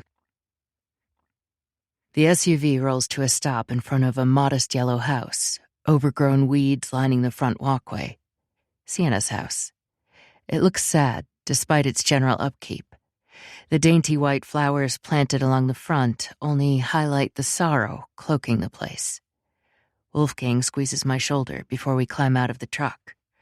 My heart pounds as I raise my fist and knock. The door creaks open, and Sienna Cole's fearful eyes peer up. "Who are you?" I take a deep breath, meeting her gaze. "I'm Logan Whitmere, owner of Cirque de Miroirs, your daughter's lover, betrayer, boss. We need to talk." "Sienna, is she okay?" Banyu hesitates, glancing between me and Wolfgang. She swallows hard before stepping aside. "You must come in." We follow her into the dimly lit living room, the air heavy with tension. Banyu perches on the edge of an armchair, wringing her hands in her lap. I stand, unable to sit on the stained armchair where her bastard of a father once sat. "Have you heard from Sienna recently?" Her face falls. "Then it's true. She's missing." "I'm sorry." She shakes her head, expression pinched. "The last time I talked to her on the phone, she was in Arizona. There was some story about a scorpion." Everyone had freaked out, which is ridiculous.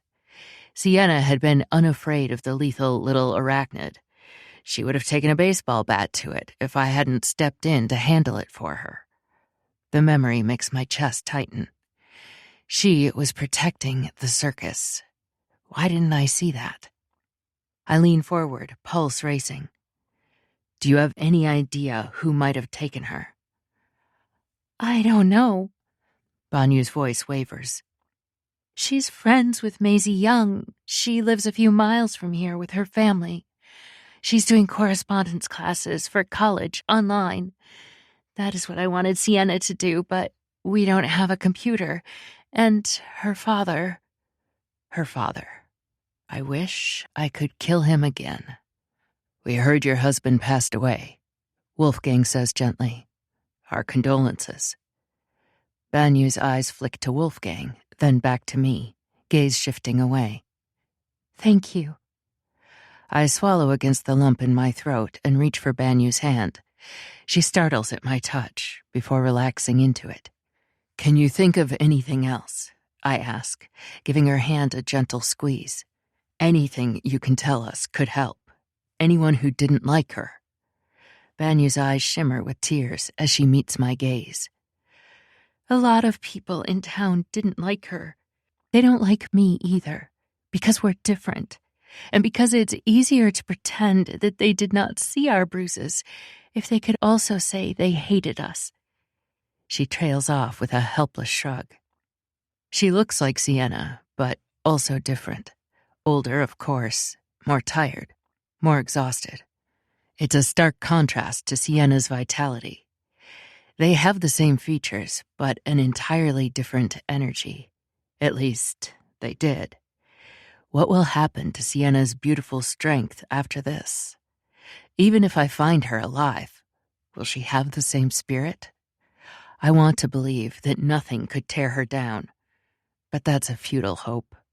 It's ignorance, not knowing how harsh the world could be. The woman on the floral couch in front of me knows all about the harshness. She looks worried about Sienna, but also resigned. She's been worried about her daughter for a long time without doing much. I don't say that to blame her. Sometimes survival is all a person can manage. Anger burns in my stomach. "Do you know someone named Kyle Moore?" Dark eyes widen.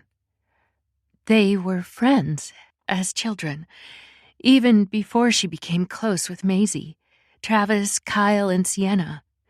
They used to swim at the lake together and catch frogs. They'd climb trees together. They built a tree house together. It's hard to imagine a worm like Kyle being friends with Sienna, or hell, even Travis. I remember Mrs. Moore's reaction to Travis, so warm and loving and sad. What changed? She closes her eyes, revealing fragile, blue-veined eyelids. Forrester happened. He grew up enough to see that we were hated, because we are different, because we are dangerous. They hate Sienna because of the shape of her eyes. They hate Travis because of who he is. Names, I say, my voice hard. She offers me a soft, almost musical laugh. It reminds me so much of Sienna that my heart aches. It would simply be a census report of who lives in Forrester. It's everyone. How can it be everyone? But I know. It's the reason people join the circus. To escape. It's the reason Sienna came to me. I knew her father was abusive. That was why I drove her that night. I hadn't stepped foot inside the house, though. I hadn't seen the chipped wooden furniture carefully polished, or the heavy drapes keeping out every ounce of sunlight. I hadn't been able to imagine the prison she'd grown up inside. Hell, if she wanted to climb the Ferris wheel in a storm, I should have been there with a fucking ladder. Why shouldn't she get to live her life, finally? Why shouldn't she get to own her choices after being voiceless for so long? Anything else you can think of? I ask, my voice hoarse. Banyu's brows furrow. She worked at the Coffee Bean. She said Bart Reinhardt would ask her out sometimes, that she kept telling him no. Another bastard to interrogate. Thank you. You've given us a place to start. A flicker of hope sparks in Banyu's eyes. You really think you'll find her? We have to try.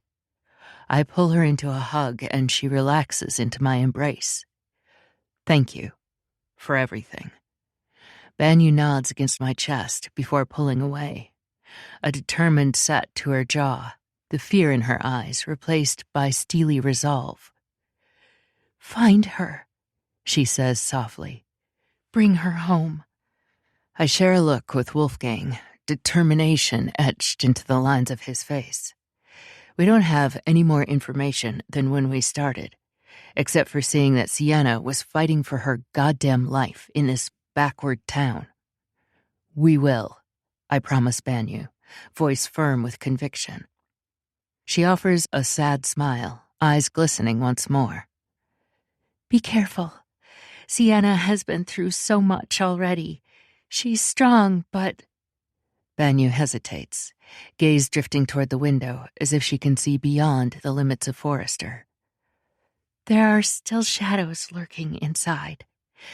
Dark places that haven't yet healed. I swallow against the lump forming in my throat, chest aching at the thought of Sienna's pain, the scars that mark her heart as much as her skin. I know, I whisper, but she's not alone anymore. I'm going to help her face those shadows, and together we're going to find the light. Banyu blinks back tears, fragile hope etched into the lines of her careworn face. You really love her, don't you? With everything I am. The words come without thought, whispered on a breath that trembles with emotion. Banyu's lips curve into a watery smile.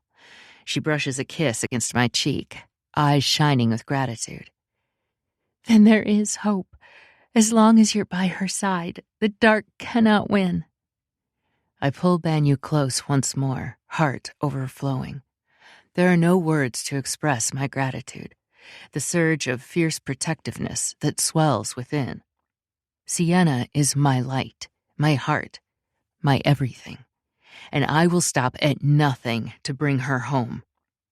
Wolfgang clears his throat, gaze averted to hide the sheen of moisture in his eyes. He's silent for a long moment, jaw working around unspoken words. When he finally speaks, His voice is rough with emotion. We should get going. The trail is already cold, and there are not too many hours of daylight left to waste. He's right, of course. Every second we delay is another opportunity for Kyle to slip further from our grasp, or this Bart motherfucker. I release Banyu with reluctance, features tightening at the thought of what's to come.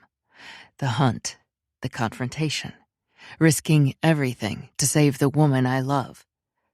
Find her, Banyu whispers, clutching my hands like a lifeline, like she's afraid to let go. Please, promise me you'll bring her home. I squeeze her hands in silent reassurance, meeting Wolfgang's gaze over her shoulder.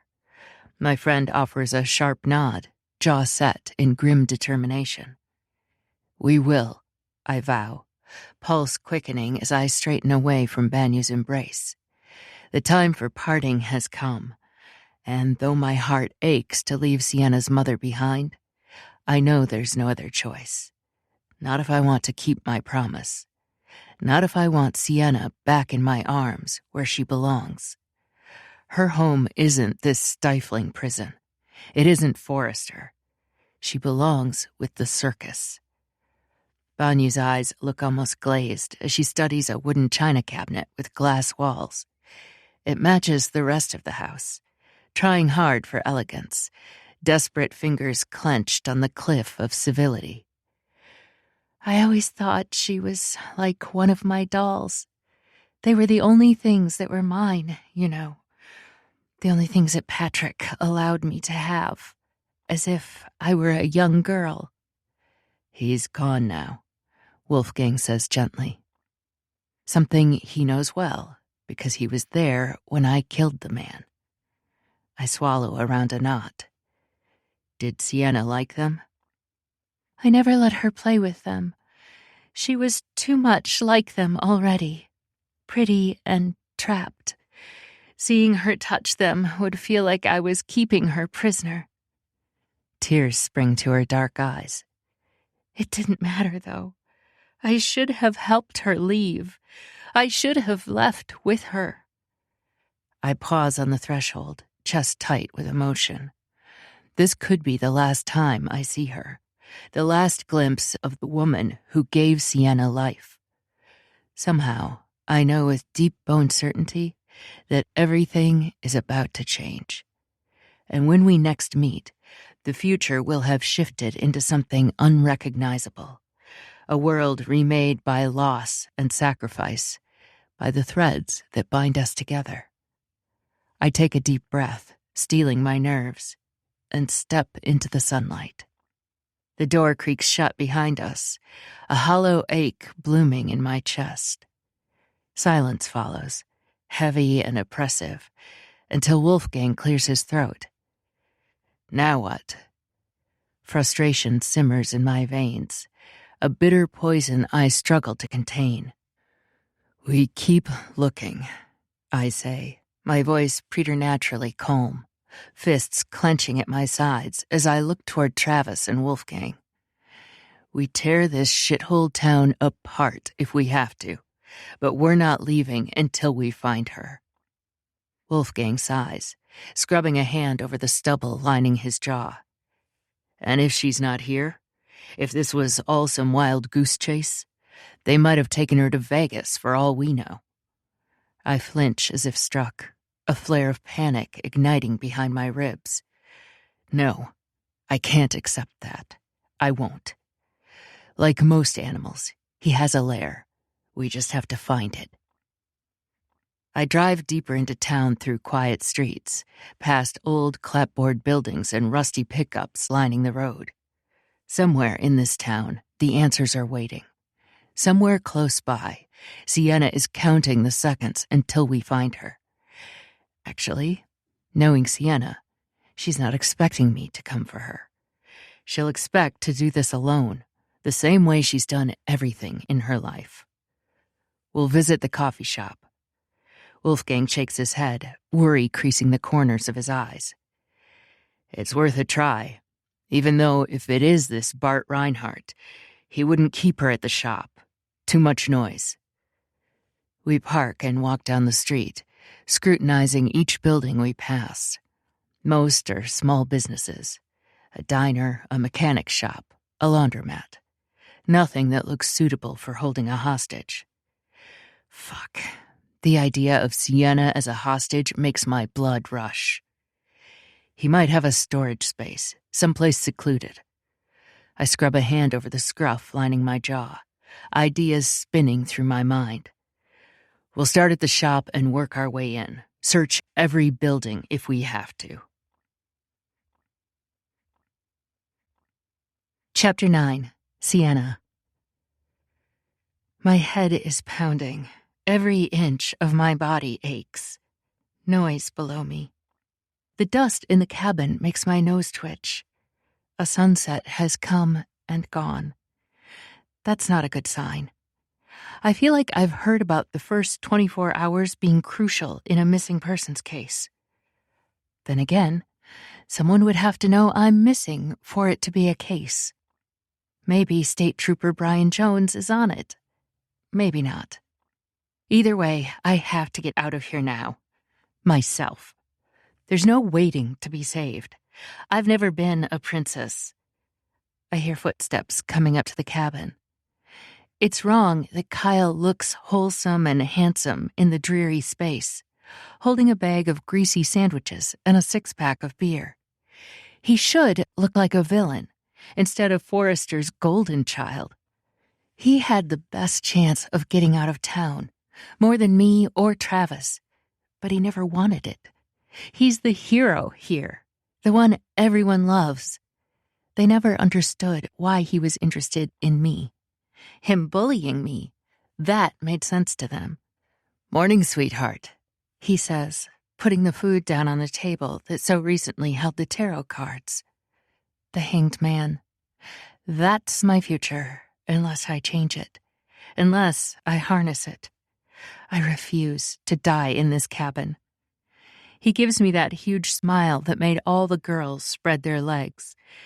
I refuse to get fucked in this cabin either. If he only wanted to bully me, I wouldn't be here.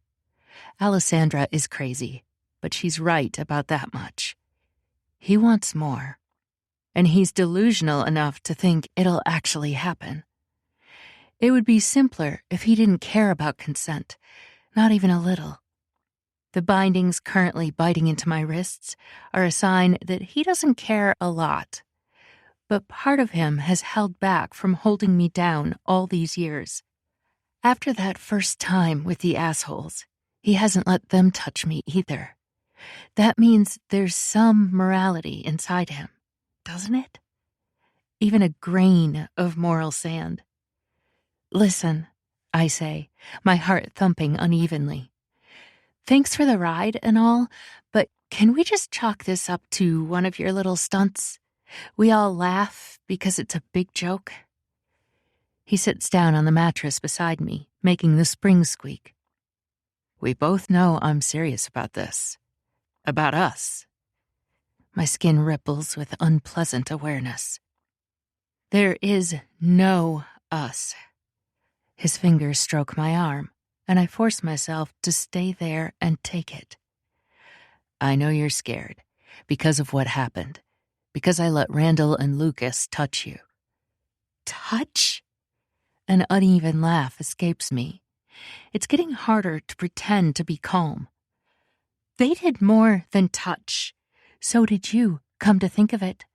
There's a word for it, I think. When a girl says no. When the guys don't listen. When they do it anyway. He sighs, as if I'm a pain in the ass. As if I'm his little wife complaining that he slept around. I must be appeased with my weaker feminine feelings, even if he has the right to do that. Things got out of hand that night. I kept them from touching you after that, didn't I? Their grip felt pretty intense when they shoved me into the trunk. You know what I mean. I won't let them have sex with you. That's a promise. One I've kept for years now, even though you've never appreciated it. The way men in Forrester think them not raping you is a favor. a little gift. It makes my stomach turn over, and more determined than ever to leave. Part of me didn't care when he dragged me back to Forrester. I was pissed about the whole kidnapping thing. But over the long ride on rough old upholstery, I was resigned to coming home. Maybe it was inevitable. Maybe it's fate that I belong here. Wrong. The tarot cards proved that much. I can choose my own fate, even if it's death. Pretending comes naturally to me. Years of avoiding my father's fists have taught me to hide what I'm really feeling. Anger? Pissed him off. Sadness? Same. Any sort of feeling was a trigger for him, so I can make my face blink. I heard once that someone who'd been tortured overseas had learned to wipe their bodies clean of any responses. It freaked people out when they returned home, the complete lack of emotion. But it wasn't real. The emotion was there. They had just learned to hide it. My upbringing? It was a form of torture. Years and years of it. Hypervigilance gave me the ability to read people and tell good fortunes. Being beaten gave me the ability to hide my true reactions. They're like superpowers. Terrible, painful, useful superpowers. Why? I ask, keeping my voice low. Why me? Kyle's blue eyes soften. You're beautiful. So it's only the way I look? He sports an indulgent smile, revealing gleaming white teeth. Are you digging for compliments, sweetheart? You don't have to do that. I don't mind telling you that you're the smartest girl in town. That's partly why they don't like you, by the way. They know. How sweet. Vomit. So you want me to do your taxes? He lets out a snort. It's that smart mouth. I can't get enough. I can't wait until you give it to me, because I've had so many fantasies. Other girls don't come close. Gross. Maybe I could... Don't sound too eager. Maybe we could try it. A kiss. Blue eyes go dark. I want more than that. Just to start with. You know I'm nervous. Right. His hand is shaking as he runs it through his hair. I can be patient for you, Sienna. I can do anything for you. I resist the urge to shudder at the thought of him touching me. The thought of his hands on me, his breath on my body, makes my skin crawl. But I keep my expression neutral and simmer with anger, biding my time until I can find my way out of this cabin and away from his grasp. Kyle leans in, his breath hot on my neck. I hold my breath and try not to recoil. You were made for this. I don't respond. Don't even look at him. Instead, I focus on a knot in the wood ceiling above me. At least, until he blocks the view. He's looming over me, inches away from my face. His eyes are closed, his lips pursed, and he's getting closer. I want to recoil, but I can't, because the bed holds me up, and because I need him to believe this is real.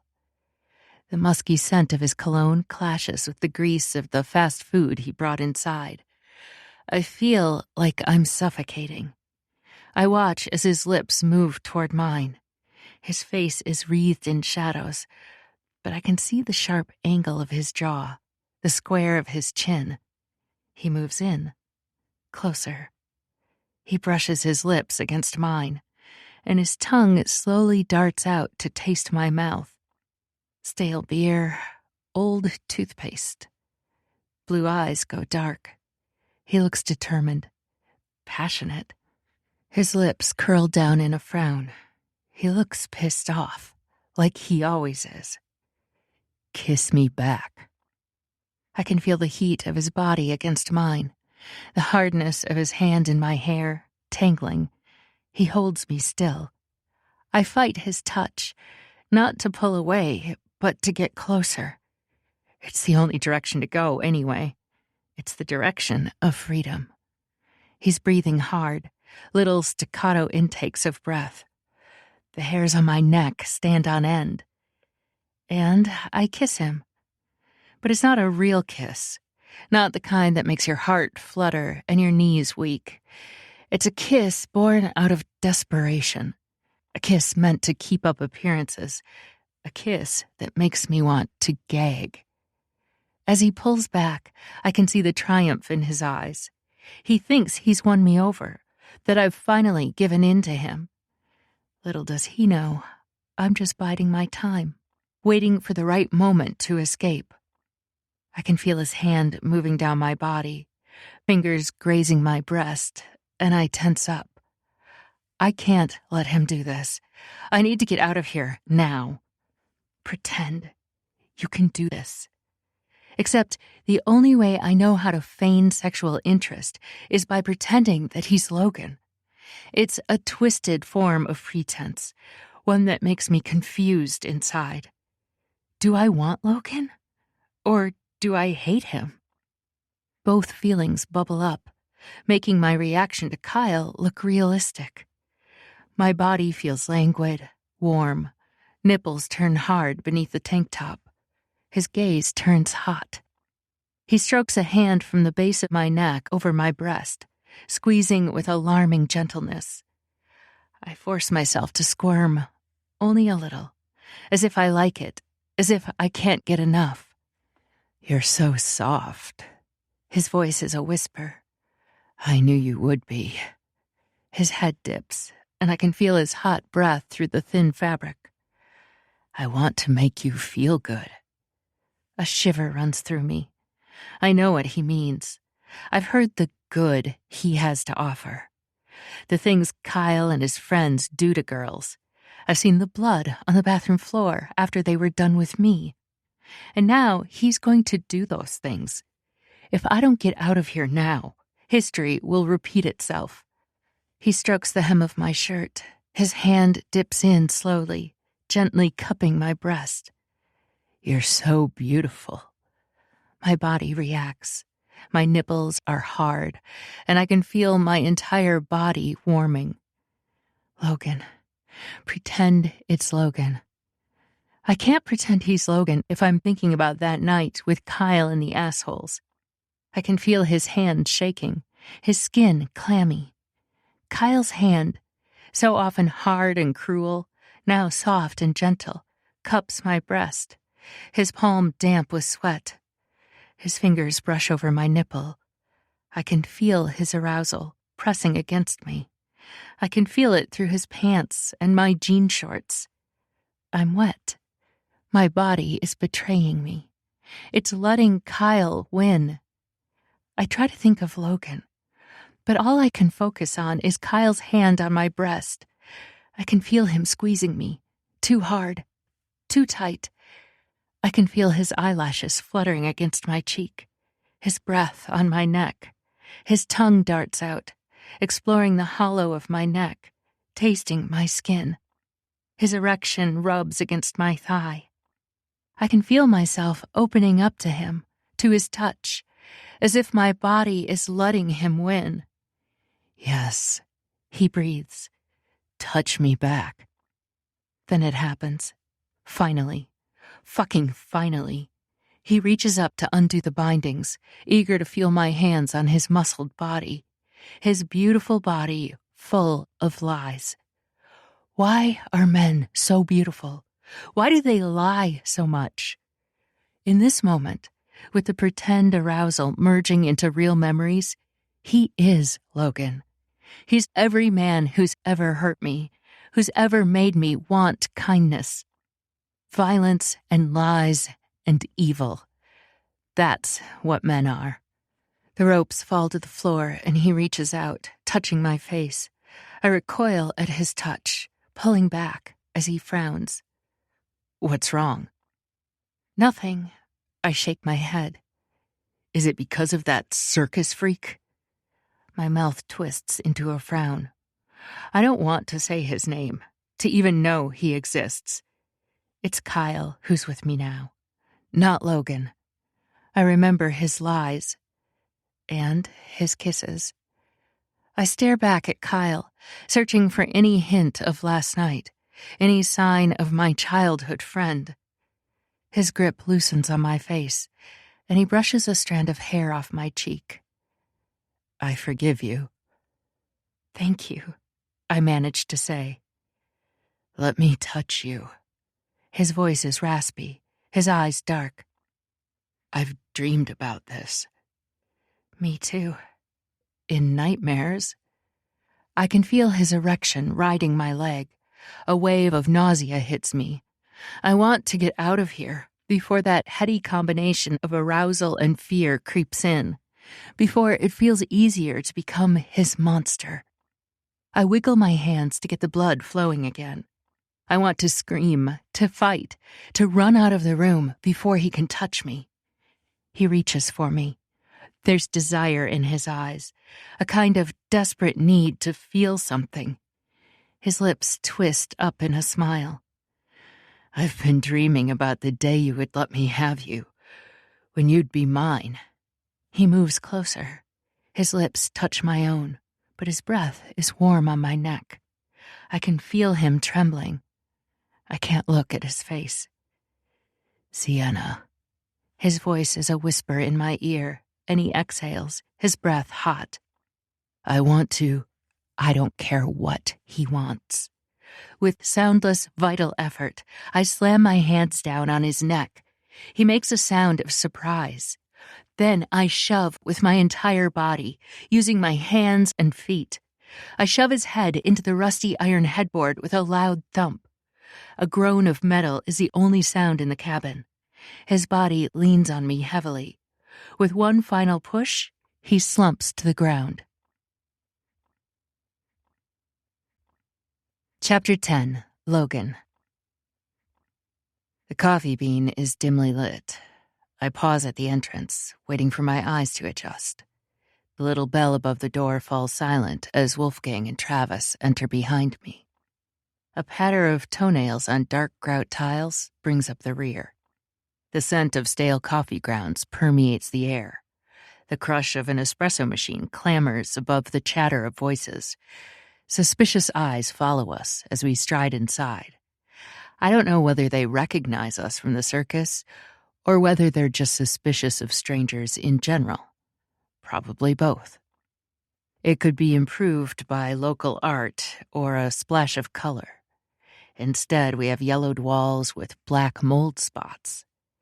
This is where Sienna worked for years, starting part-time in high school, and then full-time for the 6 months since she graduated.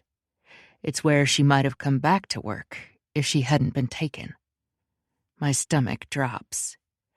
This is what I consigned her to. Fuck me.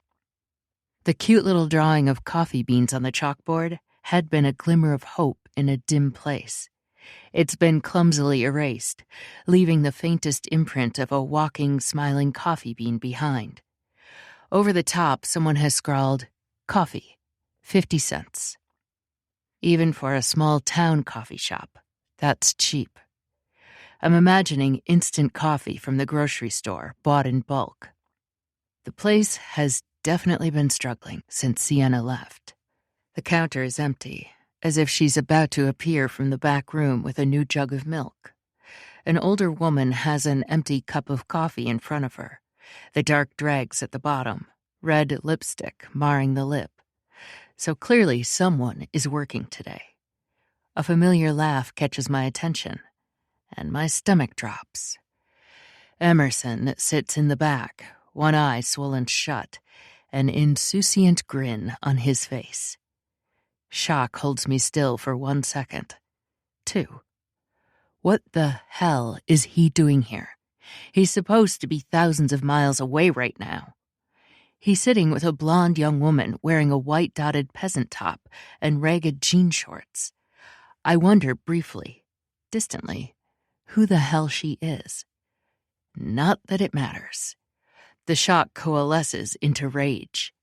Emerson Durand is a dead man. He doesn't seem particularly concerned about that, at least on the surface. In fact, to those who don't know him, he looks welcoming, taunting. The dog runs up to him and barks, though with excitement, not anger. The traitorous little shit. "So, the prodigal circus owner returns," he says, reaching down to pet the dog. My hands curl into fists at my sides. That black eye is my doing, a reminder of the betrayal that led us here. No fear shows on his handsome face, but his foot taps nervously under the table. He's prepared to be beaten to a fucking pulp. He's prepared to die. Good. Wolfgang's hand clamps down on my shoulder, holding me in place. "We don't have time for this," he mutters. "It'll only take a minute to twist his neck. Think of the mess, the authorities. Fuck. This is not the place to murder a man."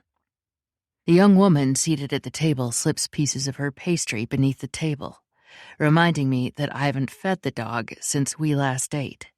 How often are dogs supposed to be fed? I probably need to get dog food at some point. Right now, he's having what looks like a slice of pumpkin loaf hand-fed to him. Emerson waves a hand, without a care in the world. "No need to get your knickers in a twist. I come in peace." His remaining eye gleams with mischief. "In fact, I may have some information that could help with your little rescue mission." I take a steadying breath and force myself not to kill him. We need all the help we can get, even if it comes from a snake like Emerson. "What is it?" He leans forward, steepling his fingers.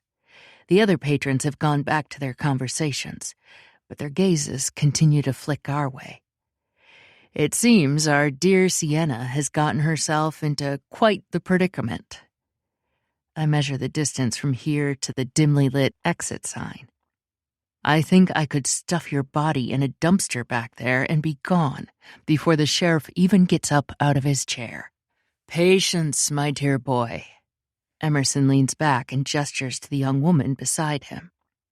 "It seems Kyle has been very interested in your lady love, something that her bestie here— what was your name again?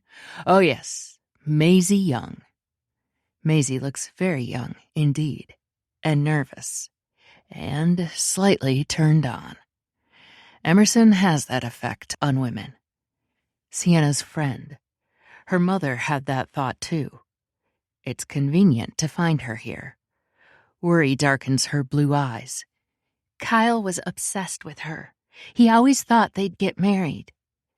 "Impressive," Emerson says, "considering they never dated." "He's never been particularly concerned with consent." Maisie's voice cracks. Red washes across my vision at her words. My hands clench into fists again as a growl rumbles in my chest. No one hurts Sienna. Not anymore. Not if I have anything to say about it. Maisie also has some ideas about where they're keeping her, Emerson says. "Where?" The word bursts from me in a snarl. A sly smile stretches across Emerson's face. Now, no need to get testy. Aren't you glad I decided to help after all? Come on, aren't you glad I came along? As much as I despise him, we need this information. Tell me where she is. Emerson leans back, steepling his fingers once more. Let's make a deal. I get my job back in exchange for the information I learned. It seems a small price to pay. I slam my hands on the table, rattling the cups and causing Emerson to jerk back in alarm. Enough games. Tell me where Sienna is right now, or so help me, there's no need for violence. Emerson holds up his hands in a placating gesture, but his eyes have gone hard. I'm trying to help you, you suspicious bastard. We don't need your form of help, Wolfgang growls from beside me. I take a deep breath, trying to calm my frayed nerves. Maisie stands up, which is a courageous move in a room full of angry men, violence hovering beneath the surface. I don't care about your little pissing contest. I only care about Sienna. If she's in trouble, I don't expect the Forrester Police Department to do anything about it. I don't really know or trust you guys either, but you might be all she has. I'm going to find her, I promise, my voice hoarse. Her eyes narrow. Then what? As much as I despise the delay, I'm grateful that Sienna had at least one friend in this godforsaken shithole town. Then I'm going to win back her trust. And if you can't? A straight shot to the heart, as piercing as one of Wolfgang's knives. He has them strapped all over his body, in his boot and beneath his leather vest. He might as well have stabbed me, because that's what I deserve. Sienna shouldn't trust me again. I failed her. Then I'll let her go. Maisie studies me for a long moment. He has a hunting cabin. It's Randall's, actually, passed down from his uncle. A real primitive place, from what I understand. No plumbing. I don't think they even do actual hunting, except when they're trying to impress Kyle's dad. Where is it? She's never been, Emerson says. But I have a source in City Hall. They looked at the deeds with the last name Todd and found a tract of land to the southeast. What the fuck kind of source would you have in City Hall? Wolfgang demands. Emerson grins. We stayed in this tiny city for days. That's enough for me to fuck my way through the entire female population. I already regret trusting you, Maisie says. I never trusted him, Wolfgang says. Will you keep the dog? I ask Maisie. He belongs to Sienna. And I refuse to believe that I won't get her back safely. Only until we have her back. Otherwise, he'll just end up hurt. Of course. Her expression clouds. We have 3 at home. Sienna loved them, but her parents never let her get a dog. I'm glad she finally got one. For only a few days. He doesn't have a name yet. Emerson studies me. You won't get far without my information. Kyle's not an idiot. He'll stay low. You go out there searching the wilderness, you'll never find her. Fuck you. I don't trust him. Not after what happened with Sienna. But we're running out of time and options, and his information could be our only chance. Kyle still lives with his mother, but she hasn't seen him. The assholes both rent rooms above the hardware shop. Nowhere to keep a body. A body. Fuck. I'm coming for you, Sienna. Just hold on a little longer. I'm going to get you out of this. No matter what. My blood boils at the thought of Sienna in that monster's grasp. Sienna's face flashes in my mind, and determination floods my veins, wiping away any remaining doubt.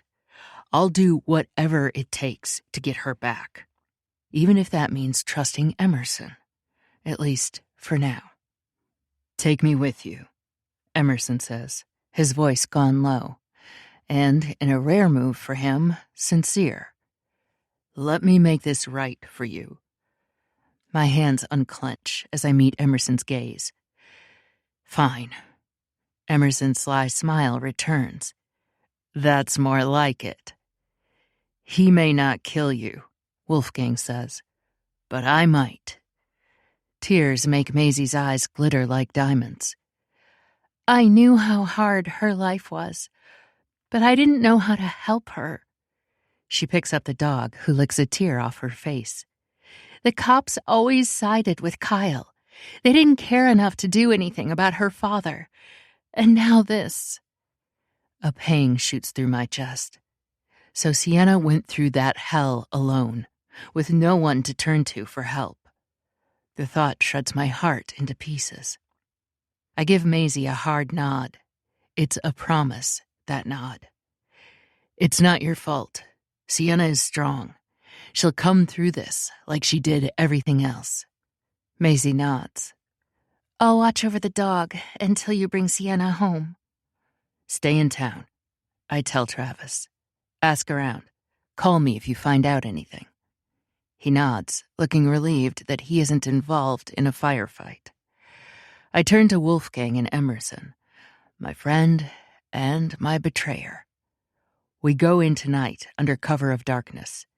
Emerson, you scout the land where we think Kyle is keeping Sienna. Then we launch a surprise attack. My hands curl into fists as I picture wrapping them around Kyle's throat. No one hurts Sienna and gets away with it. Wolfgang's lips twist into a grim smile. Let's teach those bastards a lesson. Emerson tilts his head, eyes glinting. This should be entertaining. I do love a good fight. He cracks his knuckles. Kyle won't know what hit him. Not precisely true. I'll make sure he knows exactly who's hurting him. Every bruise, every bone that breaks. When he takes his last breath, he'll know why. An older woman's shrill voice cuts through. The circus freaks are back. I whip around to see a wrinkled woman pointing a bony finger at Emerson. We don't want your kind here, she snarls, her wrinkled lips lifted in disdain. Stay away from Maisie. She's a nice girl, not for the likes of you. Rage bubbles in my chest, fury clouding my vision. I take a threatening step toward the woman, but a firm hand on my arm stops me. I glance over to see Emerson watching the woman with an amused glint in his eyes. My dear woman, he purrs, accent curling around the words. Trust me that if I wanted your innocent little small-town angel, she'd already be in the alley with her legs around my waist. He flashes her a razor-sharp smile. Perhaps it's jealousy that you feel. The woman's face turns an alarming shade of puce, mouth gaping like a fish out of water. You sick man! You're twisted, depraved. Wolfgang barks out a reluctant laugh. Is she trying to insult you? Emerson shrugs, tilting his head. They're compliments, really. We don't have time for this, I growl. Bart emerges from the kitchen, wiping his hands on a dish towel. He frowns at the woman still gaping by the door. Everything all right out here, Edna? Edna's head whips around, eyes narrowing into slits as she takes in Bart. You're on their side, aren't you? Letting these carny freaks into your establishment. Bart looks at us, his expression wary. You're from the circus. Logan Whitmere. I own the circus that came through here a few weeks ago. A nervous nod. Good business, good business. It's good that we have a lead on Sienna, but I won't pass up the opportunity to get more information. That's what we came here for. We don't have any proof that she's at the hunting cabin, but Emerson is right about one thing. Liam already checked Kyle's home, and the room his two friends rent above the hardware store. I understand Sienna Cole used to work here. He scratches his head. She was one of my best workers. My voice comes out soft, threatening. Then I suppose you were unhappy to find out she left. Maybe you decided to get her back. He begins to swear. No, I wouldn't. A clatter as he fumbles with a stack of mugs that don't look entirely clean. Look, she didn't deserve the hate she got around here. I didn't want her to leave, but it was for the best. She was never going to be safe here. My hands clench into fists. I want to fight invisible threats. Instead, I'm faced with this weakling who paid her pennies for her work. Then why didn't you defend her? You don't know what it's like. People didn't like her for the way she looked, for who she was. They made up stories about her fucking all the guys. He trails off when he sees my expression. A heavy sigh. I knew it was bullshit, because I was one of the guys who wanted to fuck her. Would have given her a hell of a lot more than $8 an hour if she would have let me. I'm not proud of it, but like I said, it's for the best that she left. A snarl rumbles in my chest, anger burning hot and bright. To think of Sienna enduring the cruelty of these small-minded bigots, alone and afraid. It's almost too much to bear. She deserved so much better than this. Have you seen her in the past 48 hours? No. What about Kyle Moore? No, I swear it. If he did something, I had nothing to do with it. Emerson's hand finds my shoulder, grip firm and grounding. I draw in a sharp breath, struggling to rein in my tumultuous emotions. I know, Emerson says softly, but we need to stay focused. Sienna needs you. He's right. I close my eyes briefly, letting the steadiness of Emerson's support soothe my frayed nerves. Which is ironic, of course, because he caused this. Then again, I can't blame him. It was me. I'm the one who caused this. If I'd never sent her away from the circus, she would still be there, telling fortunes in the tent. When I open them again, the rage has receded to a simmering heat, ready to ignite at the slightest provocation, but no longer in danger of consuming me whole. I nod at Emerson, gratitude in my eyes. Let's go. Together, we stride out of the cafe into the bright sunlight. Today, we make things right. Today, we save Sienna. Kyle doesn't stand a chance. Not against all of us, united with a single purpose: to save Sienna, no matter the cost. We pile into our rental. I take the front passenger seat while Emerson slides into the back, leaning forward between the two front seats. The hunting cabin is our best lead right now, Wolfgang says. Emerson shows us a document on his phone that has coordinates. I lied about fucking to get the information. My lead was actually the new clown you picked up from here. His mom works at City Hall. I called back to the switchboard and asked him to hook me up. At this point, I don't care who fucked who. I study the map. It's a small stamp of land along with vague markings of a building.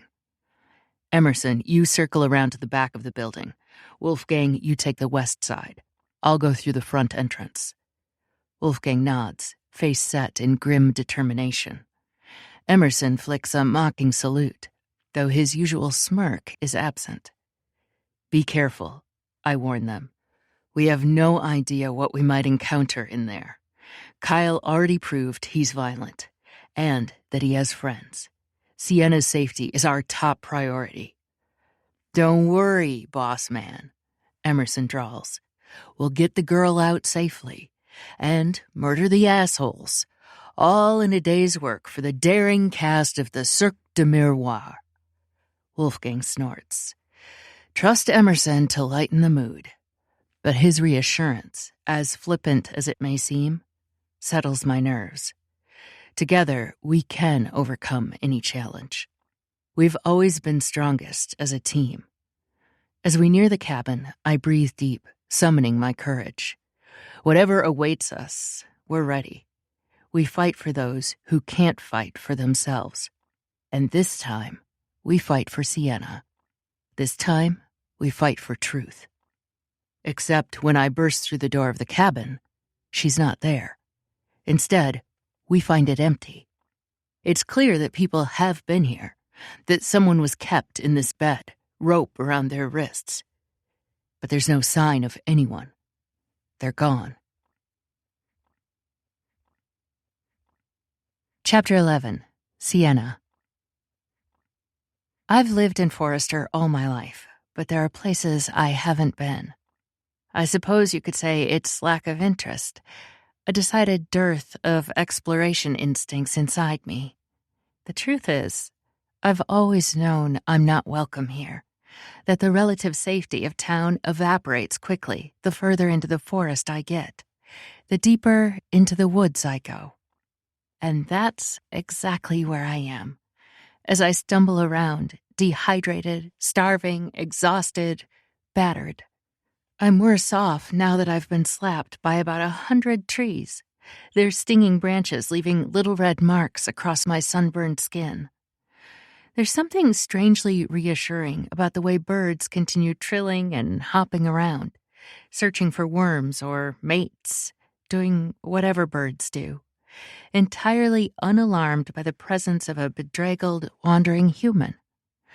I'm much more disturbed by my 3-second encounter with a doe, its eyes startled and vacant, its tail up with alarm. We stare in each other's general direction, and it's too much like looking in a mirror. We're both prey, after all, both being hunted. If I were a cartoon princess, I could probably convince the mice and the birds and the deer to lead the way to safety, probably singing cheerfully as they do it. But in the real world, they're all more concerned with their survival than my own. And so I trudge forward, wincing at the ache in my feet.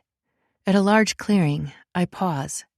I see lush, rolling, manicured hills, only artfully spotted with trees. It looks like a park, except it's not a park that I recognize. Certainly not the center of town, not one of the school's yards. Where the hell am I? I squint. It's not the small rectangles that clue me in. It's the flowers beside them. Bright, garish plastic flowers in little holders. I'm at Forrester's cemetery, which means I'm not particularly close to town. There's a groundskeeper, I think, but I don't think someone is on site all the time. I wonder if they have an office that I can pilfer. What I wouldn't do for a bottle of water right now. Clean water, not the murky stuff I've seen in puddles along the way. As I go deeper into the cemetery, I come upon a gravel path.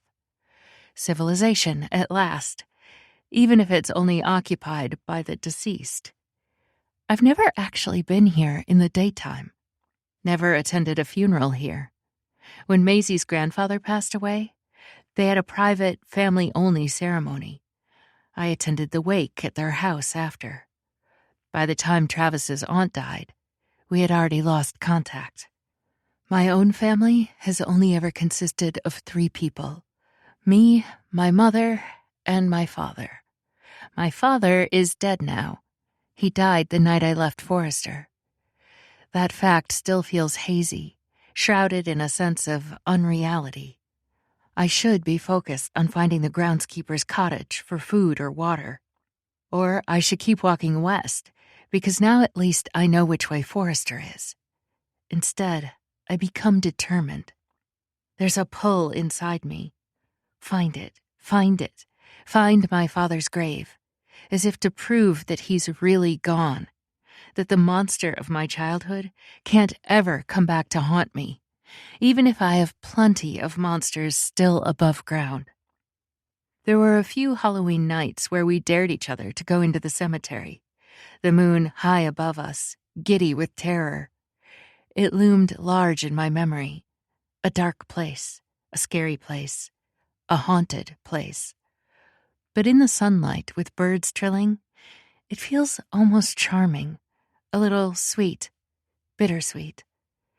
I search down the paths where the headstones seem smaller, but also newer, and then I find it at the very end of the row, probably the last plot to have gone in.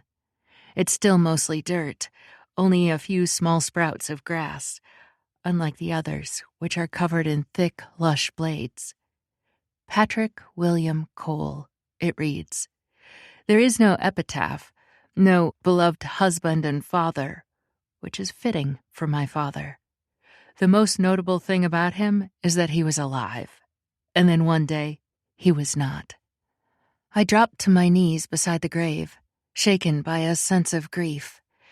Not grief for the man who backhanded me from the earliest time I can remember, but grief for a father that I never had.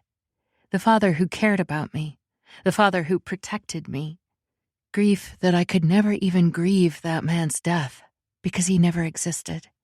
He was only ever a dream. I protected myself. I looked down at my arms covered in scratches. I can't say that I've done a wonderful job. Only the best that I could. Tears tickle the skin on my chin as they fall and fall, landing on the broken earth. Some rebellious part of me doesn't want to cry for him, doesn't want him to deserve it, his daughter mourning at his grave. Shouldn't I be happy that he's gone? Shouldn't I be happy that I've had my revenge? Only I feel empty inside. I'm not glad he's gone, that he's punished, that he suffered, even if I want to be. Instead, I'm filled with a deep, endless melancholy. Why did it have to be that way? How hard would it have been for him to not hit me, for him to tell me that he was proud of me, just once? Such small things, such a low fucking bar. Even with such little expectation, he continued to dig his hole deeper, only to end up in an early grave. I grieve for the father he never was, and for the daughter I had to be. And then the grief changes. It morphs. It becomes acceptance. I am not the daughter he tried to turn me into, fearful, obedient, cowering. I'm strong, even with bruises on my skin, even with hunger in my stomach. He couldn't take my humanity. He couldn't take my strength. He couldn't take my dignity. I escaped again and again, and fucking again. More than I should have had to, but that's not a reflection of me. It's not my job to convince men not to hurt me. It's their job to be human, not to let themselves turn into monsters, regardless of what society tells them is acceptable. With that acceptance comes a sense of peace. The terrible litany of, what did I do to deserve this? What should I have done to avoid it? Nothing. Nothing. The world isn't kind to the powerless. I didn't choose it, but I did survive. I made myself stronger. And maybe, most importantly, I never became a monster myself. I feel so peaceful in this moment, so whole, that the sound of an engine almost doesn't register. Until it does, and shock rams through my system. A truck. Someone's coming. Whether it's the groundskeeper coming to mow the lawn or someone coming to visit, they can help me. They will help me, right? I have enough fear built up in this town not to be sure. There are people who would spit on me before they let me in their car. I have to pray that this isn't one of them. I stand, wondering which direction the sound is coming from. It seems to echo off the trees all around me. And then I don't need to wonder anymore, because a dark SUV tears over the peaceful terrain. Its tires squeal to a stop. My heart thuds. What if it's Kyle? What if it's the assholes? What if it's Kyle and the assholes? Even though this car is way too fancy for them to have, anything is possible. I take a step back, prepared to run back into the forest if I need to. Maybe I'll manage the woodland creature army after all. They'll stand and fight for me. The driver's side door opens, and Logan steps out. Logan Whitmere, owner of Cirque de Miroirs. He should be thousands of miles away right now with the circus, driving to the next town, managing hundreds of people, bringing in thousands every night. What the hell is he doing here, in Forrester, in a freaking cemetery? His expression is unlike any I've ever seen before. Darker even than when he kicked me out of the circus. More severe than lightning in the night sky. He looks like the leader of some sort of conquering army. But the only thing he's conquering is a wilted, tired woman. A woman tired of running, tired of surviving, tired of having to be strong. When he reaches me, I let myself go. This isn't the time to wonder how he found me or what this means for the future. This is an oasis, a dream, a moment where I have everything I need, even if none of it's real. He holds me carefully, his muscles restrained against the hard grasp I can tell he wants to use. His hands roam over me, checking for injuries, pausing at each bruise and each cut. "You are hurt," he says, his voice like rocks rubbing together. I force a lopsided smile. I've been worse. That's not the right answer. His eyes look bloodshot. He looks like he wants to tear the world apart. He forces a hard swallow, and then he lifts me up as easily as if I weigh nothing. Somehow, in his arms, I feel like I weigh nothing, like I'm made of air, like he's the earth itself, cradling the atmosphere in his firm grasp. "Hospital," he says, and out of the corner of my eye, I see Wolfgang.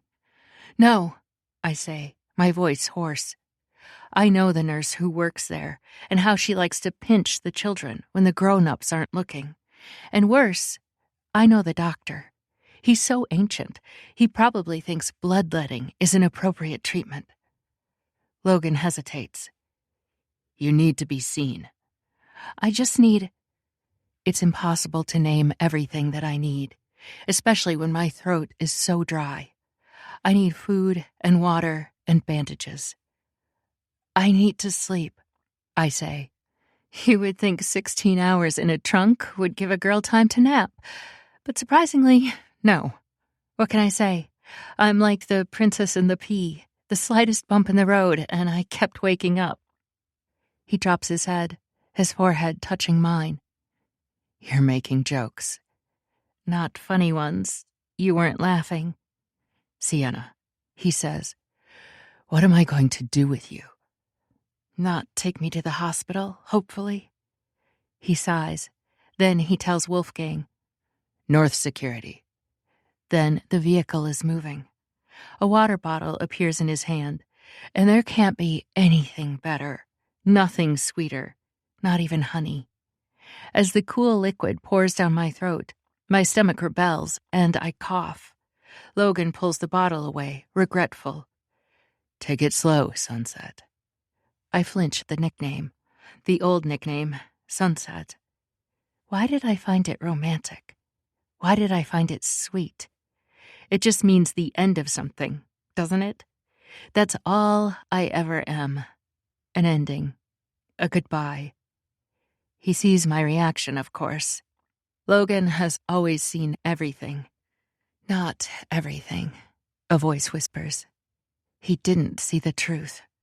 His breath catches. "Sienna, I know what happened." "Don't," I say. His eyes burn. "Later, then."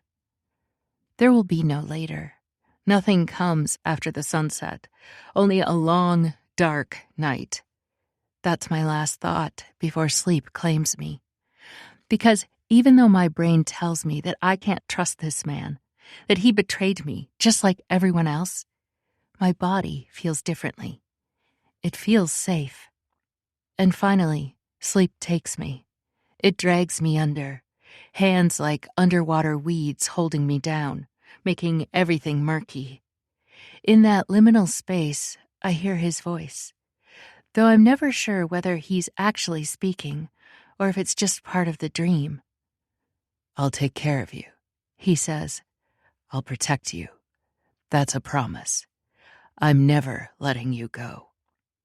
Those words fill a hole inside me, against my will, against my wishes. I don't want to trust him. I can't trust him. But somewhere, deep inside, I already believe. Chapter 12. Logan. I met Liam North through our resident knife thrower, Wolfgang. They were both in the military, though neither likes to talk about it.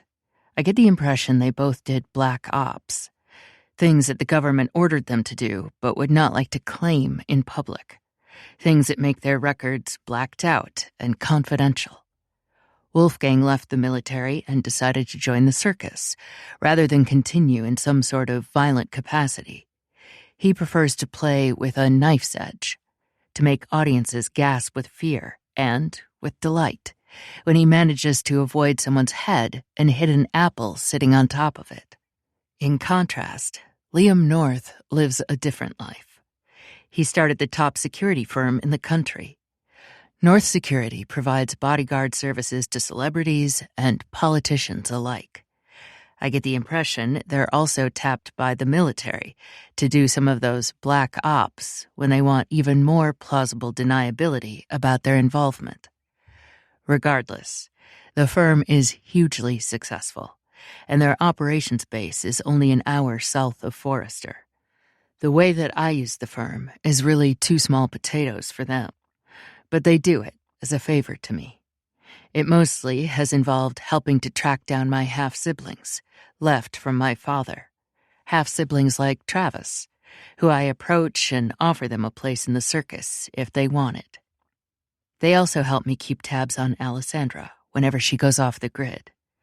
Usually, we're able to track her down. This time has taken longer. Over the years, Liam has become something of a friend. There are barracks in the compound that he could put us in. Instead, he greets us at the front door of his mansion. I carry a sleeping Sienna in my arms as he leads the way to a suite of rooms. "We have a medic on site," he says, his green eyes hard as he studies the young woman in my arms. "I can send him up." I spy a first aid kit on a marble table. "Let me take a look at her first. I'll call down if we need help." He takes in the scratches across her arms and legs. Those emerald eyes meet mine, and he nods once. I read in it the same promise that I have felt since the moment I saw her gone. Retribution. There would be punishment for what was done to her as soon as I find out the full extent of it. I reach down and place a kiss on her forehead as Liam gently shuts the door behind him. "Wake up, Sunset." Drowsy brown eyes open. Exhaustion weighs down her lids. I wish I could let her sleep, but I need to understand the full extent here. "Logan," she says, her voice drowsy. "I'm here, Sunset, and I'm going to help you get better. I just need you to be awake for a little while longer, and then you can rest." I carry her into a bathroom that's bigger than most bedrooms. There is a large clawfoot tub, easily fitting 2 people. There's a standing shower with a bench inside, mirrors everywhere, and a plush heated mat beneath our feet. The heat is definitely an extravagance here in Texas, but welcome right now, as I have to set her down. There's a velvet bench that she can sit on, and I lay her there, waiting to see if she's steady before I step back and retrieve the first aid kit. She holds up her arms, palms down, studying the bruises and the scratches on them. Those look painful enough, but I'm afraid to find out what's beneath the clothing. If I had taken her to a hospital, they would have done a rape kit. There would have been DNA. I don't need DNA samples in order to exact justice. I'm going to do it the circus way, the black ops way. Not through the broken legal system that allowed this to happen to her in the first place, that allowed her to be tormented her entire life. "Where does it hurt the most?" I ask. Her eyes are solemn. She takes my hand, large between her smaller ones, and presses it against the middle of her chest. "Here," she says. My rib cage squeezes tight, and I fall to my knees in front of her, still holding my hand against her beating heart. Thump, thump, thump. I could have lost her. The entire world could have lost her. The wonder of her snuffed out because bad men are allowed to do bad things. It infuriates me. It always has infuriated me. But I couldn't fix the world. I couldn't save the world. I could only save one woman, one circus, one community. And so I made that my life's mission. and almost lost her in the process. I am sorry, I say. I'm sorry I didn't believe you. I'm sorry that I let you down. I'm sorry that I became just another man who betrayed you in a long line of them. The corner of her mouth lifts in a sad smile. But you came back. I don't deserve her absolution, and she isn't offering it. I am going to undress you, I say. I need to find out where you're hurt. She looks away, clearly reluctant. Anyone would be. She's already so exposed. I don't want to make it harder for her, but I also can't let her be untreated. I force the words out through my clenched throat. There's a medic here, a professional. I can have them sent up instead of me. No, she says. No strangers. I won't touch you anywhere, except to help. Do you believe me? Trust. It's not that I deserve trust. It's just that I need to have it if I'm going to help her. After a pause, she nods. I reach for her shirt and lift it up. Already, she looks thinner. It's only been 48 hours since I saw her last, but dehydration, lack of nourishment, have already changed the shape of her body, even a little bit.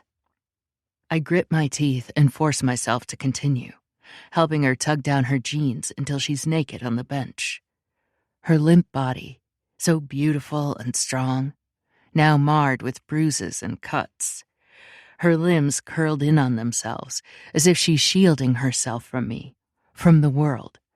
Her skin has always been a beautiful tan color, even the parts where the sun can't reach. But there's a darker spot on the inside of her left breast, a mark where he must have squeezed. I can't help the rage that comes over me, even though I warned myself. I told myself to be calm, that I needed to be professional, that I needed to stay collected if I'm going to help her. The sight still fills me with a fury that makes my fists shake at my sides. Who? I say. I already know the answer. It's Kyle and the assholes. But I want to know which ones of them were involved specifically, and if anyone else was involved, because they're all going to die. She swallows hard. Don't, please. I can't. I want to force her to talk to me. I want answers, damn it. But I need to help her more. All right, I say, my voice calmer, forcing the red back from my vision. You don't have to talk about it now, not who did it. But I need to know if they hurt you inside anywhere. If they... No, she says, her voice a little stronger, her eyes meeting mine. They didn't fuck me, if that's what you're asking. She says it that way to be strong, to show me that she's strong. But her voice wavers on the word fuck. Of course, she's still strong regardless. But it shows how afraid she's been, the fear that she's lived under. And the bruise proves that they've at least assaulted her, even if they didn't go all the way. That can have just as much impact, just as much trauma. So goddamn sorry, I whisper. Hey, she says. You didn't do it. Didn't I? She lifts up her feet, showing the mud and scratches blurred together. I'd really love to get in that shower. I look back at the whole expanse of marble, beautiful and dangerous to someone who isn't steady on their feet. I'll go in with you. Her dark eyes are a mystery, an expanse. In your clothes? She asks curiously. If you'll feel more comfortable that way. I don't even laugh. Ruining a good pair of jeans won't make me feel better. I strip off my t-shirt, my boots, my socks, my jeans. I leave on my boxer briefs. Her eyebrows lift at the semi that I'm sporting. Kinky, she says. I growl low in my throat. It doesn't mean anything. It's just looking at your body would do this to me any time. Nothing is going to happen in that shower. Are you sure? She asks. Absolutely sure. Then that's a disappointment, she states. I wanted to be clean in every way possible. Body, soul. I think you can help me do that. Naturally, my erection goes to full mast, excited by the possibility of helping her in whatever way possible, and of course, getting off in the process. What a helpful, unselfish bastard I am. Sunset, you aren't... I'm not what? Pure enough? Clean enough? Unblemished enough? You've been through something terrible, I say. You've been hurt. You've been held captive. What you need is rest, food, water, medicine. What you need is peace. And then, if you still want me, I'm yours. She swallows hard. So you would take away my consent, my ability to consent. I curse long and low under my breath. It's a hell of a conundrum. If she wants me, I'm not sure I have the power to say no. Emotion chooses that moment to overwhelm her. Grief, regret, rage. All of it comes pouring over her, hotter and harder than the shower. She sobs, and I hold her. I hold her because that's the only thing I can do. She's damn near catatonic by the time the last sob seeps from her. I move her limbs as if she's a doll, cleaning her free of dirt and blood. Then I tend her wounds with ointment. By the time I tuck her into the plush bed, she's already asleep. Part of me longs to climb in beside her, to watch her dream. The other part of me knows I have to go. There's work to be done. I step outside and close the door.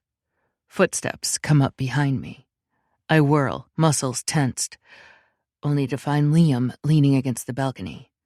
My friend's gaze holds a mixture of emotions, concern, protectiveness, and no small amount of warning. Are you sure you don't want help? I shake my head. You don't need to be caught up in this. You need to be careful, he says quietly. If the authorities find out, they won't. My voice comes out harsh, grating. I take a breath and try again. He's offering to help me take revenge on Kyle. But I can't accept. I can't risk his company's reputation or his contacts with law enforcement. I'll be careful.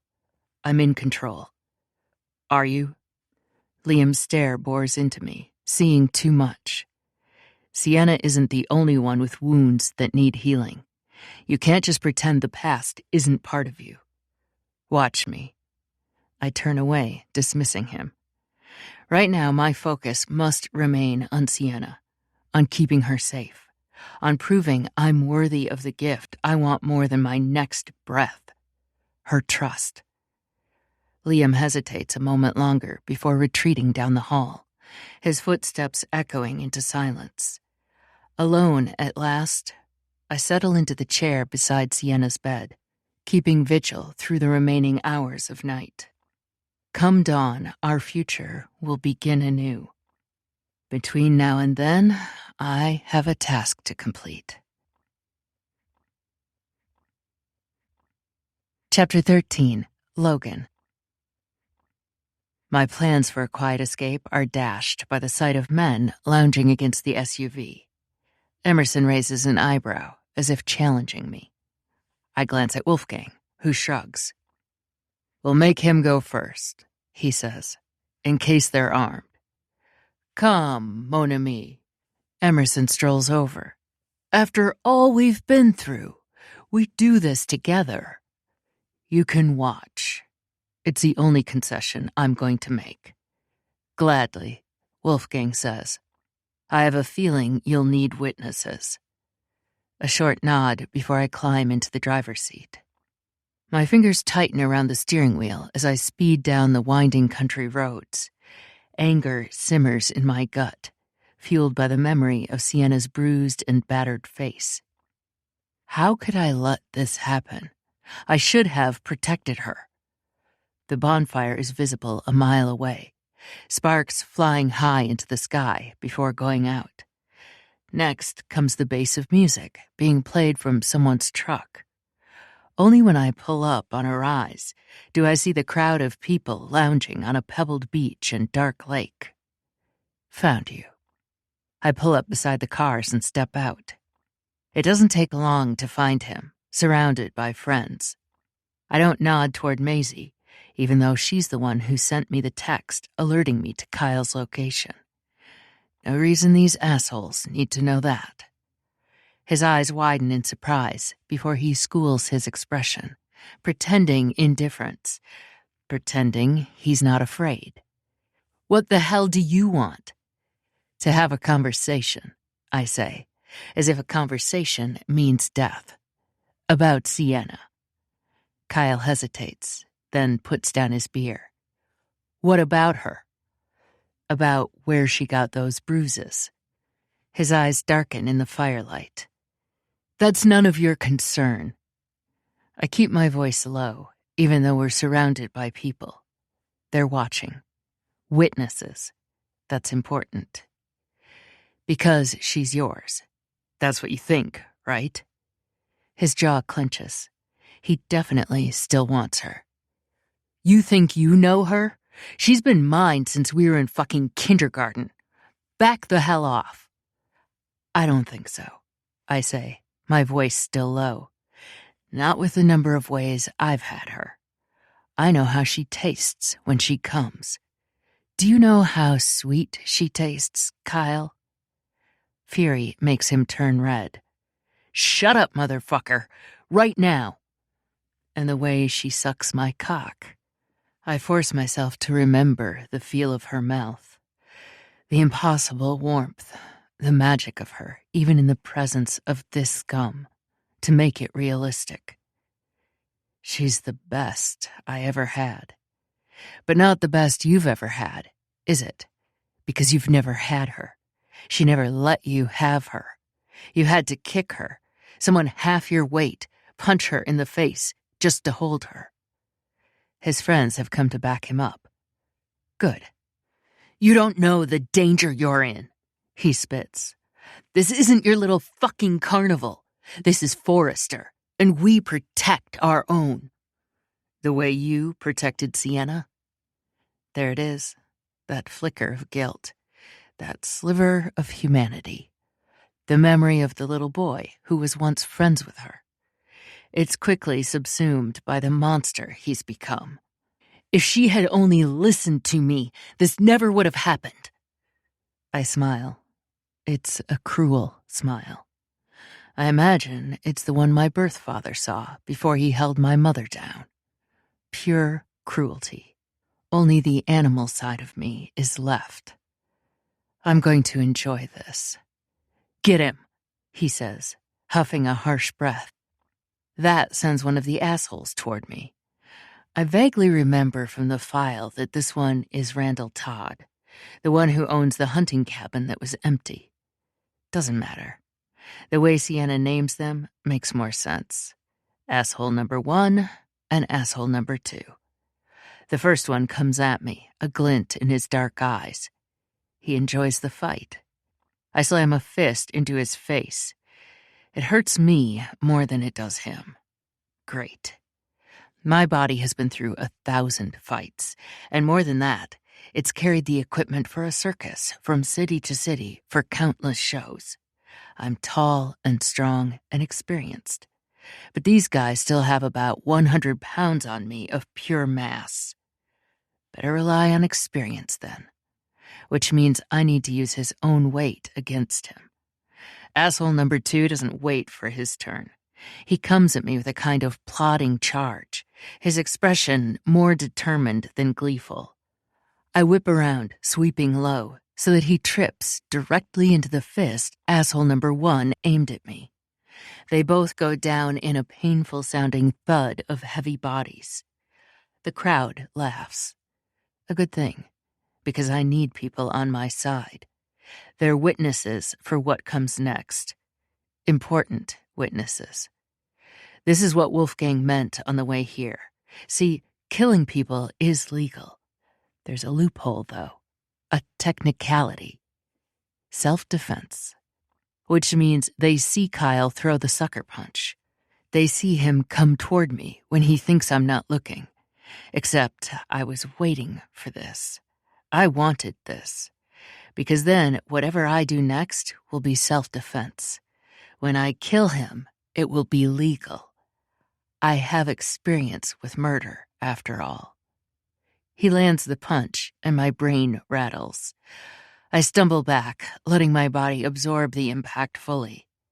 It hurts, but not as badly as what I'm about to do to him. Besides, I deserve it. This punch was for not believing Sienna.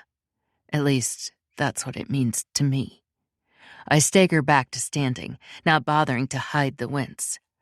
Better that they see it. Another punch will cement this as self-defense. 3 men against 1. And this one, Kyle, punching me for no apparent reason, while I stand still, my hands at my side. This one blasts my jaw. Hurts like a motherfucker. Deserve it. I deserve it. Not for what Kyle thinks, of course. Not for taking away Sienna.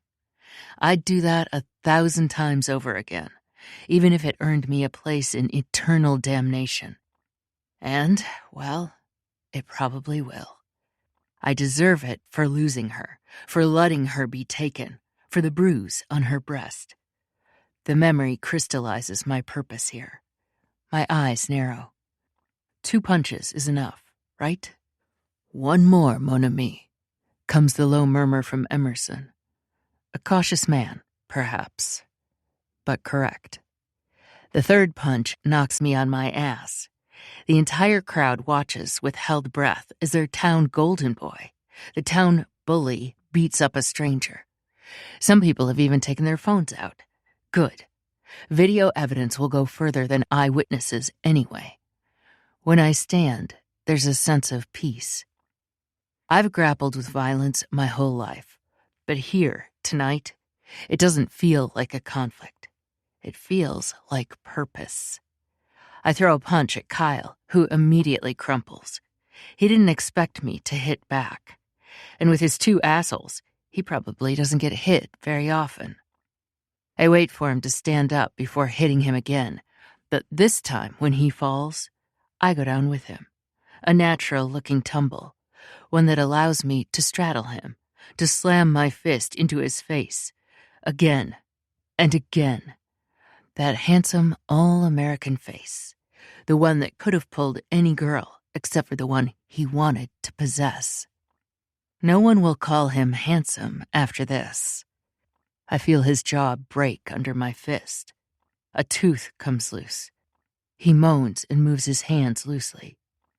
Mostly, I have tunnel vision, but some small part of me is aware of the crowd watching, of their silence, of their shock as they watch the town bully get systematically destroyed. Even the assholes have stood up now, and they watch in shock. Maybe they saw Kyle as some kind of god, untouchable. No, he's just human. He's just another asshole, one who's going to die tonight. I hit him again and again and again until he slumped against the ground, battered and bloody. Even now, I will not stop. I hear Sienna's voice in my head calling for mercy, but it must be a mirage. This man didn't give her mercy, so why would he deserve it? No, I need to kill him. Kill, kill, kill. Blinding light pulls me up short.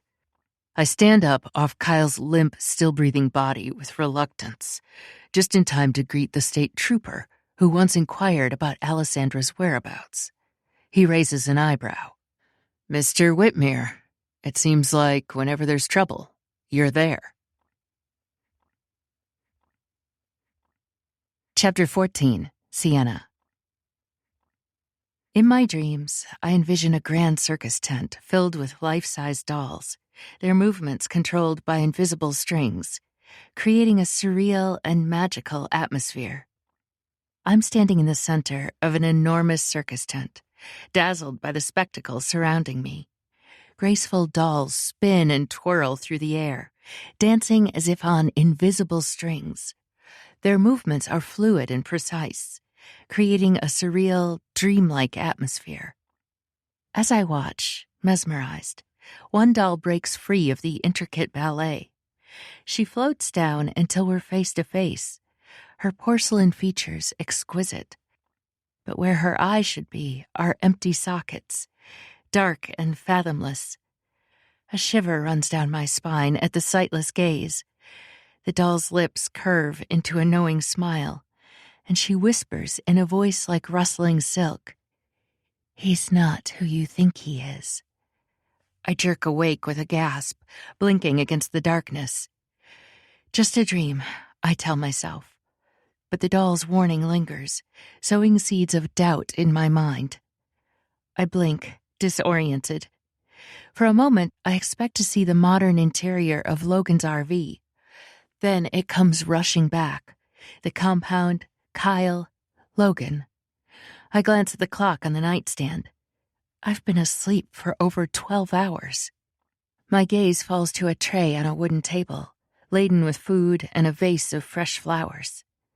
There are bright red poppies and yellow mums and thick sprigs of lavender. A note propped against the vase catches my eye. "Eat. Don't get up without help. Logan." My stomach rumbles at the scent of spice, but hesitance weighs heavy in my gut.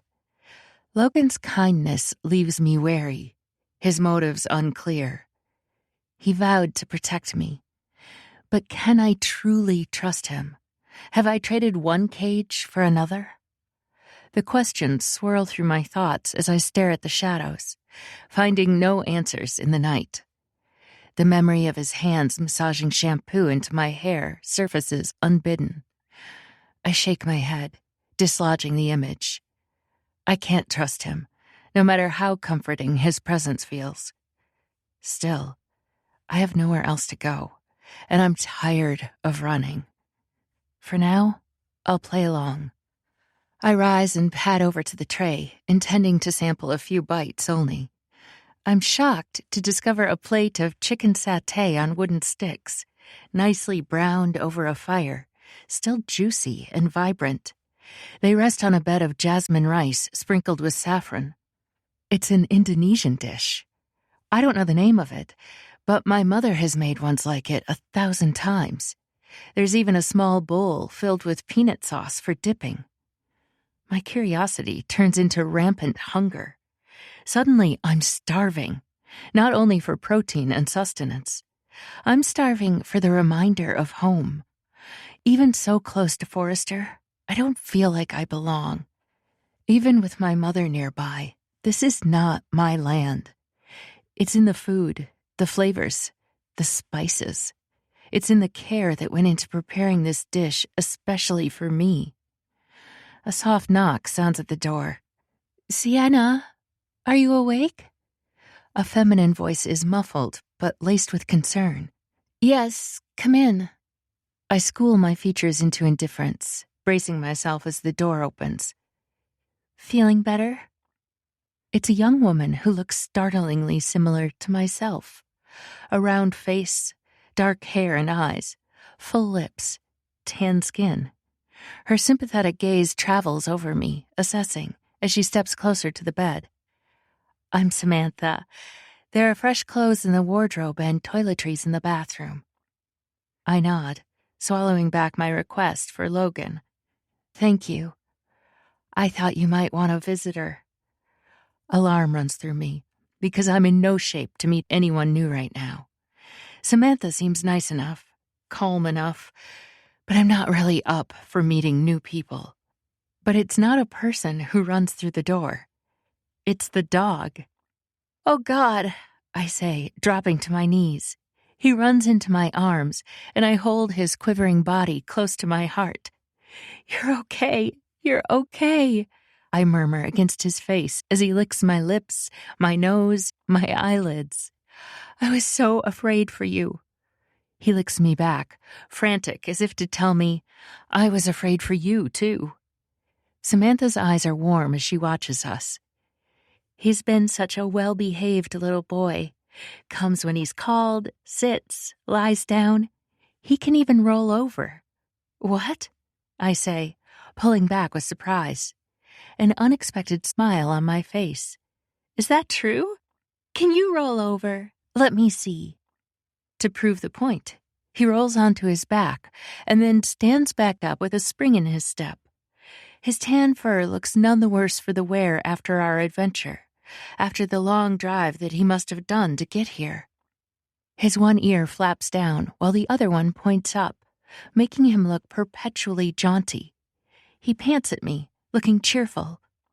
Good boy, I murmur, scratching him behind those ears. What a good boy. Your friends brought him, Samantha says. I wasn't sure if I should wake you up. My friends? Travis and Maisie. Oh. I hold the dog close to me while my chest clenches. Maisie has been a good friend to me, loyal, trustworthy. I love her dearly. But I also can't imagine coming back to live in Forrester after I left, after being dragged back against my will. I can't go back to working at the coffee shop like nothing happened. But I also have nowhere else to go. I don't belong here, but I also don't belong in the circus anymore, which is where Travis is. They were worried about you, Samantha says softly. I look down and breathe in deep, taking in that puppy musk along with dirt that he's accumulated across thousands of miles. It feels as refreshing as a summer breeze, as sweet as a rose, because it's him, because he's safe, and because now that I can take a break, take a breath, I know that I'm safe too. I appreciate you letting me sleep, I say, and for bringing me this little guy. Do you live here? She gives me a soft smile. I do, along with Liam, my husband. Oh, I say, not able to hide the surprise in my voice. It's just that you look like me. A soft laugh. I noticed that, and I hope you don't mind that I probed a little and asked Logan about your heritage. I'm from Indonesia too, though according to that DNA test I took, there's a decent amount of origin in China too. Strange that I've never actually met someone Indonesian, besides my mother. It feels like a sense of coming home, even though she's a stranger. You took a DNA test? Yeah, I don't know how accurate they are, but I didn't exactly have a good relationship with my mother, so that was the only way I could find out more about where I came from. I looked down. My mother. I'm not sure you could say we had a good relationship, but it wasn't a bad one either. She was willing to tell me about her childhood, as long as my father wasn't around, as long as she wasn't hiding in her bedroom from the bruises. It was always a painful relationship. A painful life, really. And the worst part is, I'm not sure that my father's death actually freed her. If you want, I can introduce you to my mom. She actually likes talking about where she came from. Samantha's eyes light up. That would be so great. She gestures toward the plate of food. I look up recipes and read books, but I always feel like an outsider looking in, you know? Which is funny, considering it's me, it's in my genes, it's how I look, it's what I'm made of. My stomach growls, and I take a bite of the satay. My eyes close against the sheer pleasure. Oh my God, that's so good. She laughs. I'm going to pretend like that's a real compliment, and not just the fact that you've basically been starved. The dog whines, and I give him a little piece. He likes it too, I say. Samantha laughs. Then she sobers. Do you want to rest? Or maybe privacy? I feel suddenly shy. I don't have much experience with making friends. If you have to go, that's fine, I say. But if you want to hang out, I would enjoy the company. Oh, in that case, she says, getting down on the floor with me, crossing her legs, and I laugh at her eagerness. I'm desperate for another girl, she says. This place is teeming with men. I glance around at the elegant surroundings. Meaning what? She laughs. We can show you later. There's a whole training camp for the security firm my husband runs. All the recruits come through here. And it's like home base, and most of the agents are men. I'm the only female, which means a lot of testosterone. I am happy to have a girl around. People aren't usually happy to have me around. My cheeks heat. I guess I shouldn't have said that out loud. Her eyes soften. I know what it's like not to fit in. I never lived in Forrester, or really even struggled because of my heritage, or the way I look. But the way I played violin from an early age, it marked me. It set me apart from the other kids, and I really struggled to make relationships. She glances down at the dog. I probably should have gotten one of those. I've always wanted one, I say, scruffing up his fur so he shivers into delight. But my father... My voice trails off. She clearly catches on that it's a bad subject, so she says, What are you going to name him? Good question. Something circus-y. Circus-y like Barnum and Bailey? That's 2 names, I say, and we laugh. She studies him as he runs around, hopping on his hind legs, begging for another piece of the chicken satay. I would love to share, but I'm also starving, I say, laughing. Maybe if you do another trick. This inspires the dog to sit back on his haunches and wave his paws in the air, as if he's begging. Both Samantha and I laugh. He really likes doing tricks, she says. All right, I say. I have to give him a reward for that. I give him a piece of chicken, which he laps up eagerly. Maybe that's what I should call him. Tricks. That's a cute name, she says, and he's certainly living up to it. I wonder what else we can teach him. And her expression falls.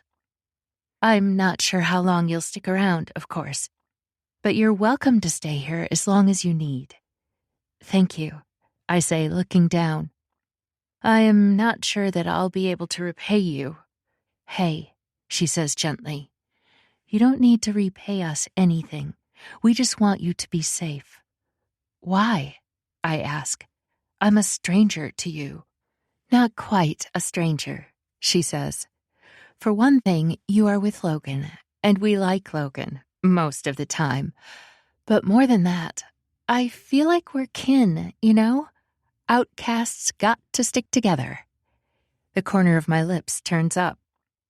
That's the motto of the circus, isn't it? Yeah, she says. That's why we fit in there. Chapter 15, Logan. By the time I make it back to North Security Headquarters, the sun hangs high overhead. It's almost noon. I'm alone, Emerson and Wolfgang having departed Forrester's police station hours earlier.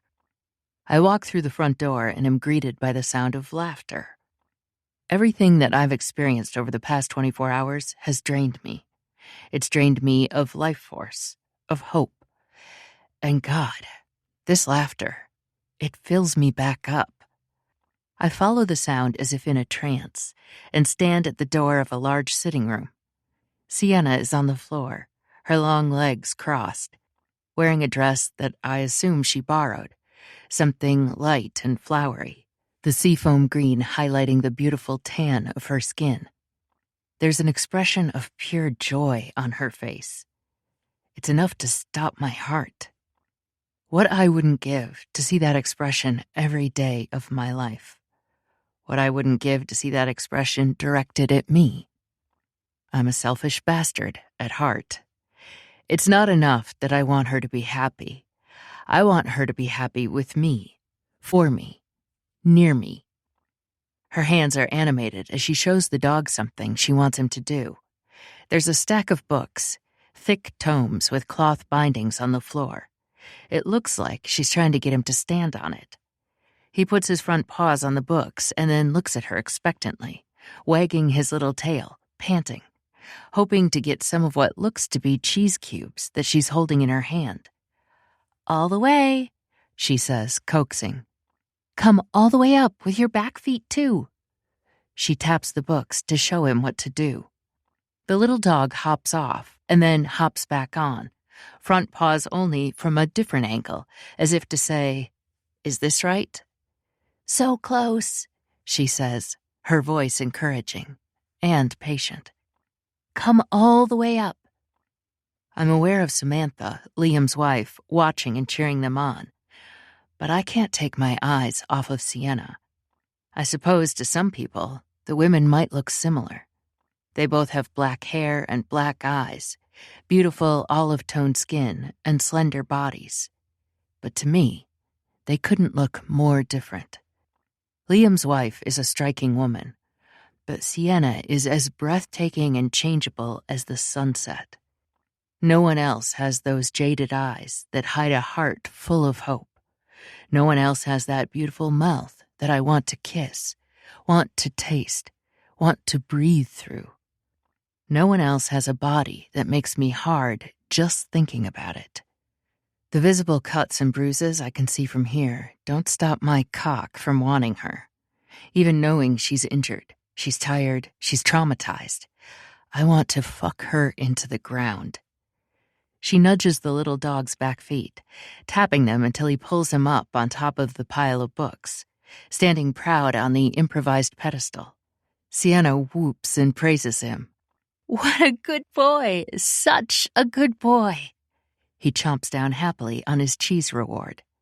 Samantha also claps, an enthusiastic audience. It's when she's mid-laughter that she notices me. Some of her amusement fades. She stands and says, "I'll give you two a moment." And then we're alone, Sienna and I. Sienna's expression turns grave, but there's still a twinkle of amusement at the dog's antics. She stands and confronts me. "You look a little worse for wear?" I touch a hand to my swollen brow and wince. Took a few hits. "Do I want to ask who you've been fighting?" "Sunset," I say. "I will slay every one of your dragons for you." "Then it's unfortunate I have so many." Her tone is deadpan. My eyes close.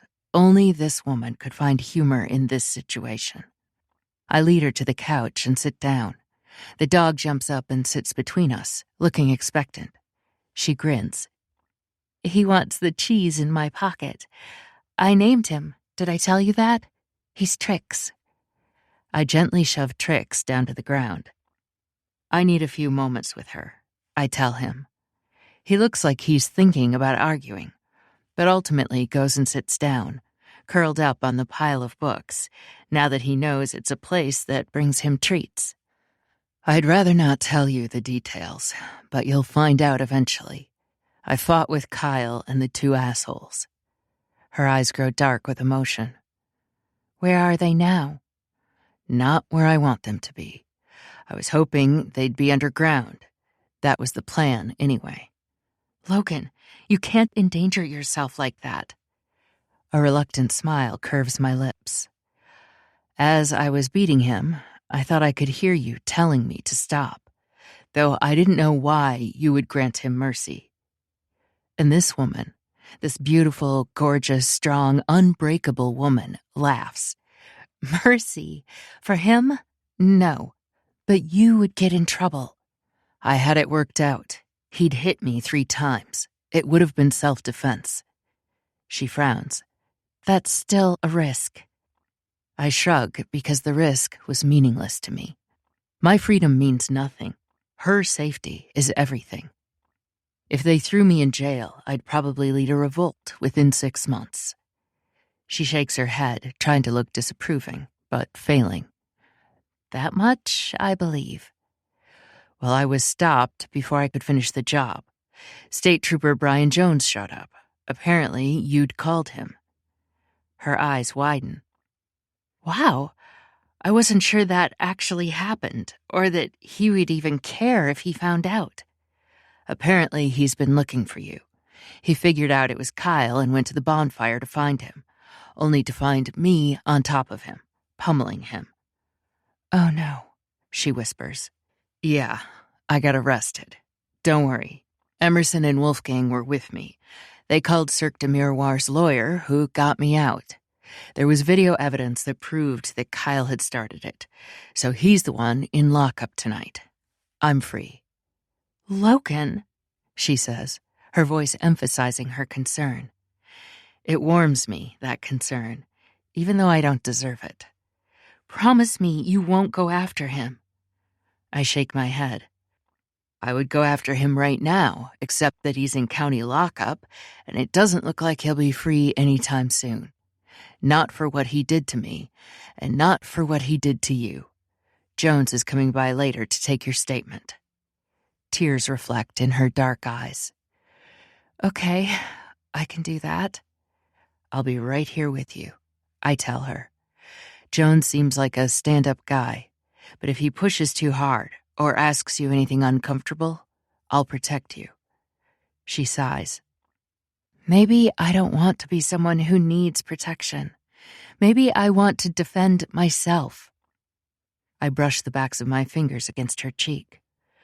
We aren't meant to do this alone. This whole thing, this human experience, we aren't meant to be alone. That's what the circus means. But it's not just true for the circus. It's for towns, it's for cities, it's for companies, it's for families. We're meant to have support, and your support should have been protecting you from predators like your father and Kyle all along. You didn't fail by getting hurt. They failed you. Her eyes close. "Part of me thinks that's true. And the other part of me thinks maybe I just should have been stronger." "Stronger?" I ask, a rough laugh coming out of me.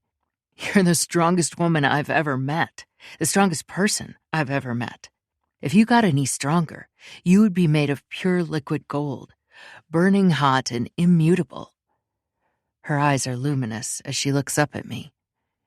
"You're the only person who sees me that way." "Then everyone else is blind," I murmur. And then she's kissing me. I don't know whether it's because she pushed up from the sofa, or whether it's because I leaned down, or both at the same time. We meet in a hard press of need, of heart-pounding desire. This isn't like the shower, when she wanted me to erase something that had been done to her. This is something else. It's about seeing to the heart of her. It's about letting her see into the heart of me. About our bodies matching what our minds are already doing. Melding, merging, loving, wanting, feeling. My hands roam beneath the dress and find her wearing no panties. I groan against her lips. "What are you doing to me?" She shivers in my arms. "I didn't mind borrowing a dress, but it felt a little weird to borrow underwear. I talked to my mom on the phone. She's bringing some of my stuff later." "I like this better," I say, my voice low and gravelly. I drop down to my knees in front of her. She's still sitting on the sofa, and I spread her legs. The dress hangs low between them, covering her up, and so it's like a gift that I get to unwrap slowly, lifting the fabric until I see her spread like an offering for me. I look up and see the darkened blush on her cheeks. "Tell me you want this." Not because I doubt it. Her arousal is clear from her body, her expression, from the slickness that glistens against her sex. But I want her to know that I'm taking this only because she's giving it to me. I want that to be clear. "Yes," she murmurs. "Logan, yes." I swallow hard. Trust. Fucking trust. My hands are braced on her thighs, pushing her wider, so that I can bend down and give her a kiss, the most intimate kind of kiss, so that I can lick her from the very bottom to the top, lingering at her clit, swooping a circle with my tongue. I go back down to her entrance. My cock throbs in my pants, wanting inside. But it won't get there. Not now. Maybe not ever. But I can give her this pleasure, for herself alone. I can lick her folds where she's most sensitive, make her come on the sofa. "Someone could," she says, breathless. "Someone could come in." They won't. Samantha knows better. She's married to Liam North, after all. Sienna shivers in my arms, and I set about making it worse. I want her to shudder. I want her to writhe. I want her to cling to the sofa as if she's dying. And so I suck her clit and put 2 fingers inside her. I curl them, finding that secret spot that makes her jerk, that makes her groan. "Please," she moans. "Please." And yes, God, yes, anything, everything. One hand squeezes her ass, holding her close to my face. The other fingers her, unrelenting, merciless. And when she comes, it's with the rush of evening rain, a cleansing, a baptizing. Her arousal slick against my lips, delicious to taste. I lap at her through her orgasm, drinking it down, desperate for more, until she's all the way on the other side, too sensitive, slinking away from my caress. She's boneless in my hold as I return to sit on the couch and hold her on my lap. My cock throbs. It wants her, and it would be so easy to have her. She wouldn't resist. But the truth is, I don't deserve that. In a way, in a strange, perverse, self-flagellation way. I don't even want it. I can make her come 1,000 more times without ever having satisfaction. The blue balls, my personal penance. She wriggles on my lap, feeling the erection. "What about you?" she asks. What about me? That's the question. Where do we go from here? This woman who's been imprisoned in 1,000 different ways, she deserves to be free. She deserves to make her own choices. Where do I fit into that? Maybe nowhere. Maybe everywhere. And I'm not going to fuck her again until she's mine. I press a kiss to her temple. Don't worry about me. She laughs, the sound a little watery, a little desperate. "I wish I could stop, but you seem to keep getting into trouble." My lips curve. It's nothing I can't handle. I'm focused on you, what you need, what you want. That's it. She pulls back and looks me in the eye. "Then take me to bed." I have her halfway up the stairs when the doorbell rings. Chapter 16, Sienna. Kyle and the assholes are in jail. They can't come after me again. They can't hurt me, or anyone else for that matter. It's hard for me to process. But what's even stranger is that I don't process it alone. State Trooper Brian Jones shows up, all professionalism, at least until I throw my arms around him and burst into tears. It's hard to explain how much it meant that someone was looking for me. Yes, it's because I had someone reach out. But the fact is, a lot of people in law enforcement, a lot of people in general, could have ignored that call. They could have assumed it was a prank, or that it was too hard to figure out where I was, since the call was made from a gas station somewhere between here and Arizona. Or they could have assumed the girl was lying to get attention. "Thank you," I say, my voice raw with emotion. He blushes, reminding me of the first time I met him, which was when he was in my fortune-teller's tent on a first date, shy and infatuated. I kind of want to ask him about it, but I don't want to make him feel bad in case it didn't work out, because the truth is, I can't actually tell the future, even though they made an adorable couple. We're still together, he says, in answer to my unasked question. He looks pleased as punch with himself, and I can't help but laugh, the sound echoing off the walls of the foyer. We go into the sitting area, Logan a stalwart supporter at my side. State Trooper Jones asks me questions step by step, documenting it all so that it can be used in a trial. Something I'm not particularly looking forward to. At the end, I look away. Listen, give it to me straight. If this does go to trial, they're going to tear me apart on the stand, right? That's what they always do to women. His expression darkens. I understand your concern. This won't be like that, I promise you. The man will probably cop a deal, unfortunately, because the DA would rather keep this quiet than have a media circus. The words media circus make me nauseous. However, he says, we have physical evidence about what they did, including not only your bruises and testimony, but also security camera footage from the gas station. My eyes widen. There was a security camera? That place did not look like it could afford one. The trooper looks grim. Unfortunately, human trafficking is not nearly as rare as people think. The back roads see a lot of people being taken and transported against their will. I shiver, remembering the darkness of the trunk. A tall, handsome man with broad shoulders walks into the room with us, his green eyes striking. And if there is media, Liam says, we'll provide close security. They won't touch you. They won't get to talk to you, at least not directly. He introduces himself as Liam North to the state trooper. Brian appears to recognize his name and his security firm, North Security, by the subtle straightening of his posture. Samantha follows her husband inside, her expression pained and empathic. It's a pain that all women know, the reality of being torn apart for their past, whether it was real or made up, or the fear of it, or knowing it could happen based on what's happening between their legs, based on their gender, knowing that violence will be excused against their body by so many people who hear about it. And with that, I know I'm not alone in this. For some inexplicable reason, I have allies. No, there is an explanation.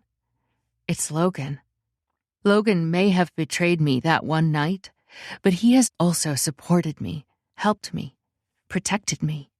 He's given me these allies. He's given me this hope. I nod resolutely. Okay, I can do this. Samantha sits next to me and squeezes my hand. Do you need to go lie down, or do you want company? It's shocking the level of peace that washes over me, having someone who cares about my preferences, having someone who's willing to leave me alone or spend time with me based on what I need. I feel a little shy actually saying it, though. I would love to hang out with you, with all of you.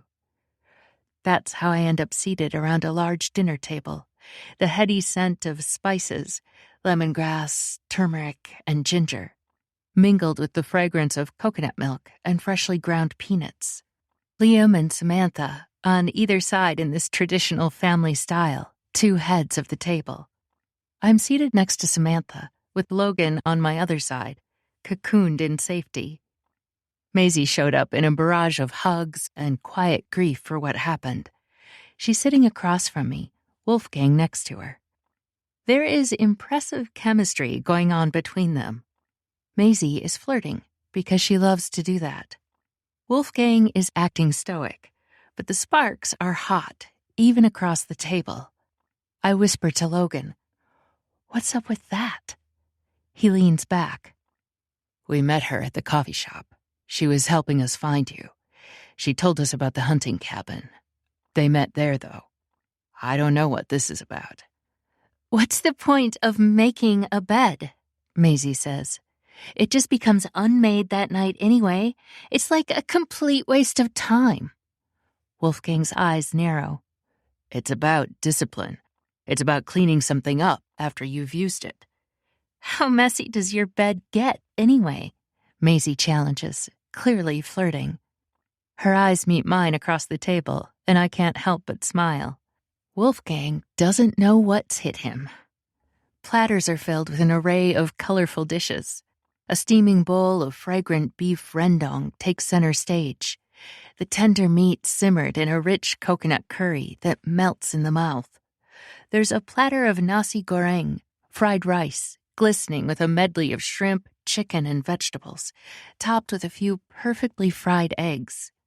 The table also boasts satay skewers, each stick loaded with marinated chicken and grilled to perfection, accompanied by a peanut dipping sauce.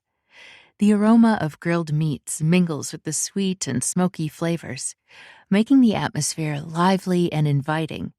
The food provides a pleasant weight in my stomach, a contented lassitude in my limbs.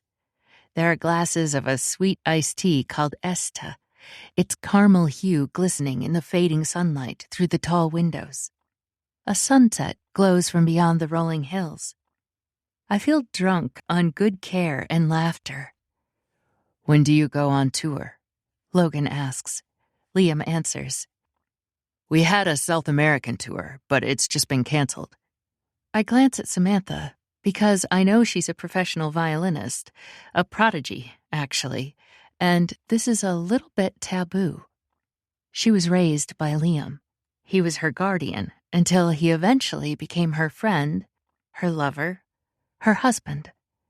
Is everything okay? I ask her. She gives me a smile that I can only describe as sly. It's more than okay. Should we tell them? She asks her husband. He doesn't answer, just gives her that direct green gaze filled with so much love and so much pride, it almost hurts to watch it. I'm expecting. Oh my God! I can't help myself. I jump up from the table and go hug her. She squeezes me back, whispering to me so that only I hear. You're going to be her Indonesian auntie. Everyone hugs. The men shake hands before we settle down to start eating dinner. Samantha talks about her plans for the nursery while Liam gazes at her with admiration. Maisie continues to taunt Wolfgang, getting him worked up. As for me, I'm quiet, basking in the love and acceptance around the table. I slip tiny pieces to Trix, who waits patiently at my feet beneath the table. Oh, Maisie says to me, I have to show you what these new kids graffitied on Forrester High School. They've been scrubbing for weeks and can't get it off. I snort because the pranks that people pull on that school are infamous every year, like a rite of passage, really. Maybe we can go to the homecoming game, she says. Oh, if you'll be here that long. I look down because I don't even know my plans. I don't know what I'm doing tonight, much less what I'm doing in a couple weeks from now. You can stay as long as you want, Samantha says gently. I love the company. Thank you, I tell her genuinely. I do appreciate this so much. I want to stand on my own 2 feet, though. I'm just not quite sure how yet. As if feeling my tension, Trix licks my ankles from beneath the table. Maisie looks regretful that she brought it up. But I don't want her to feel that way. I appreciate someone treating me like I'm a little bit normal. Tell me something else that's going on. Some sort of drama with the garden club again. Oh, you know, she says. Everyone's freaking out about the circus coming back to town. Let this short interlude serve as a reminder that rest is not a delay. It's a part of the story, too. Thanks for being part of this peaceful journey.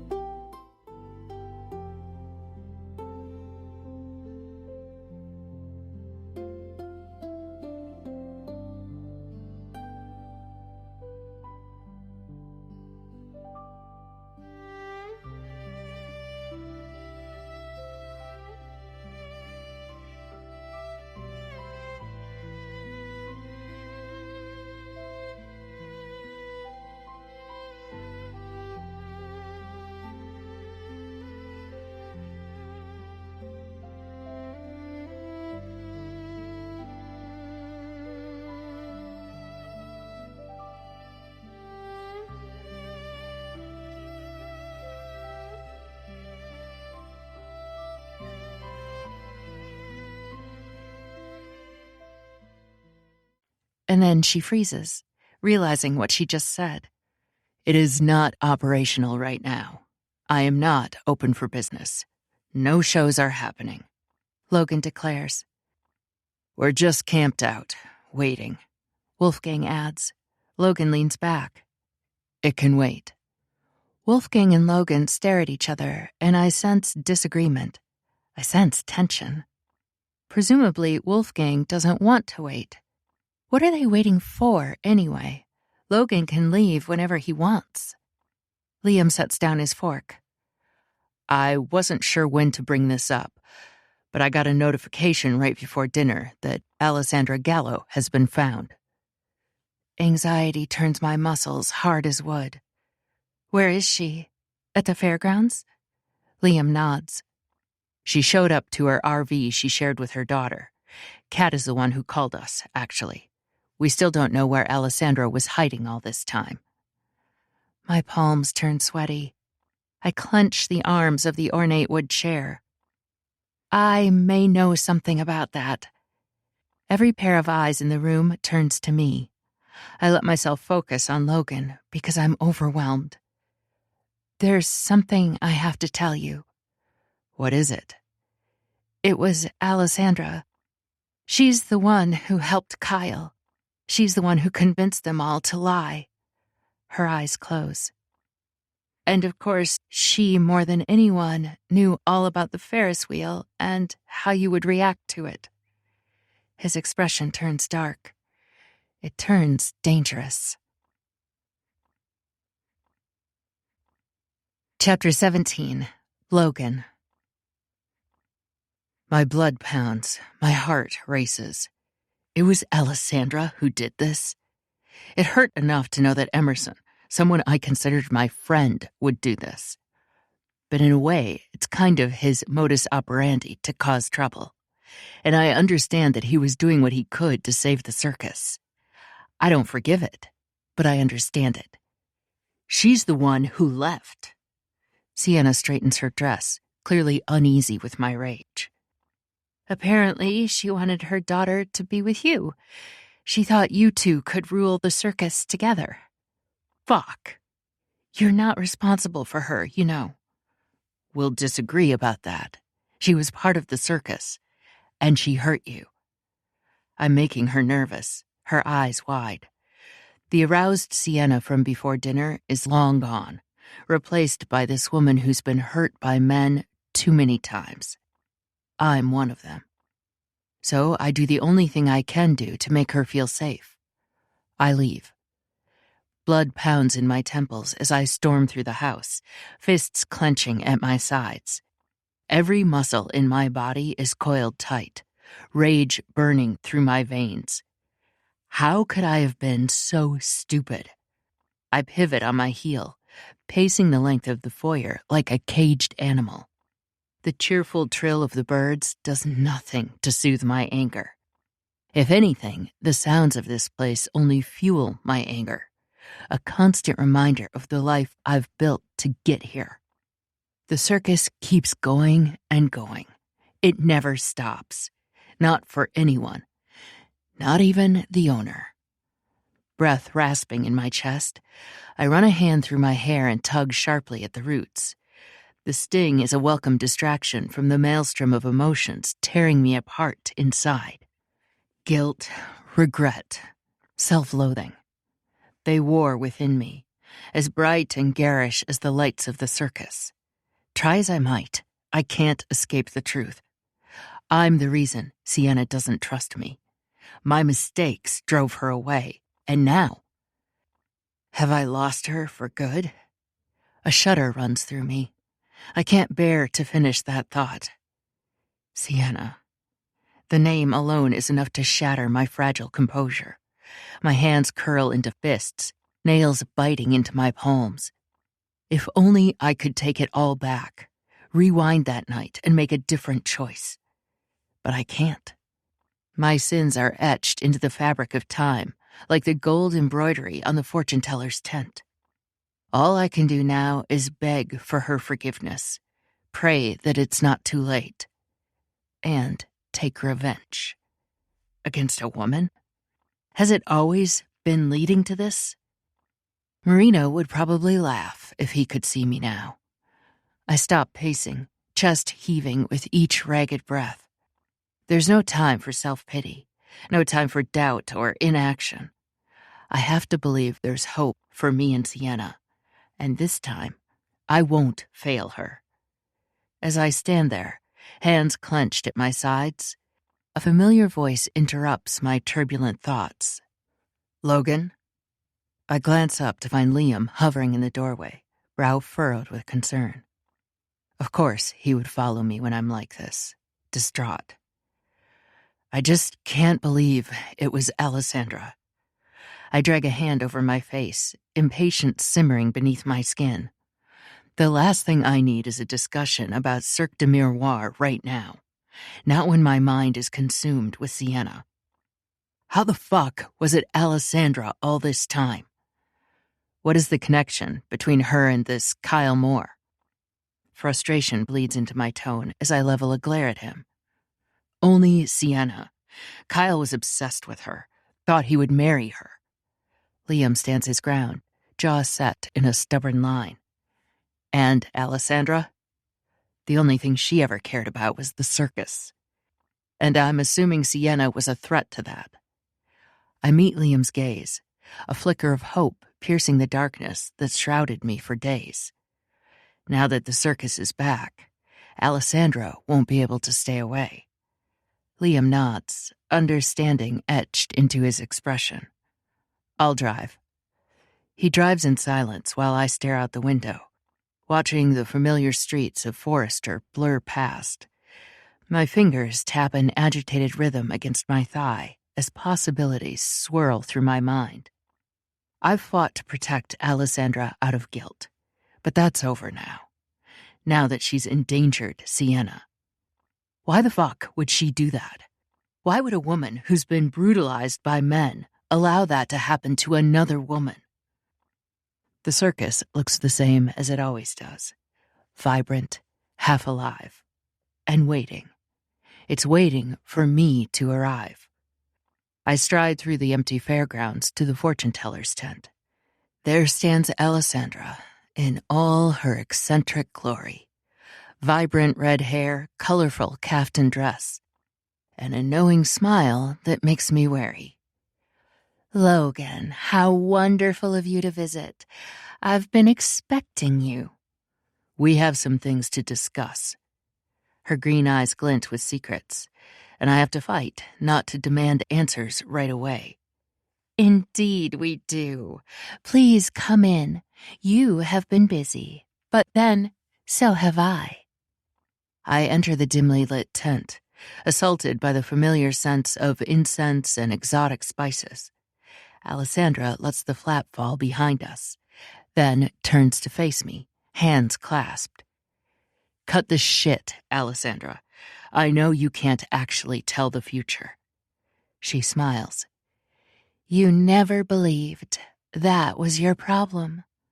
Or your problem that I didn't want to fuck you. She flinches, caught unaware. Logan. I've never really spoken to her like this. I had a soft spot for her because I watched her abuse firsthand, but it turned her into a monster. Or maybe she already was one. Either way, the soft spot has hardened into anger. Tell me the truth or get the fuck out of here. Fine, she pouts. Ruin the show. You never appreciated it. I laugh, a harsh sound in the small fortune-telling tent. I have a great appreciation for the show you put on. It fooled me for a while. Not anymore. Her lids lower. You and Kat would have been glorious. Kat is a child. She's only a few years younger than Sienna. More importantly, I knew Kat when she was a child. That's still how I see her. I'm sorry if you thought anything else would happen. She sits down heavily, landing in the seat the audience uses, near the entrance. Her anger drains away, leaving only exhaustion. I could have ruled with you, Logan. I wanted to. We would have taken over the world.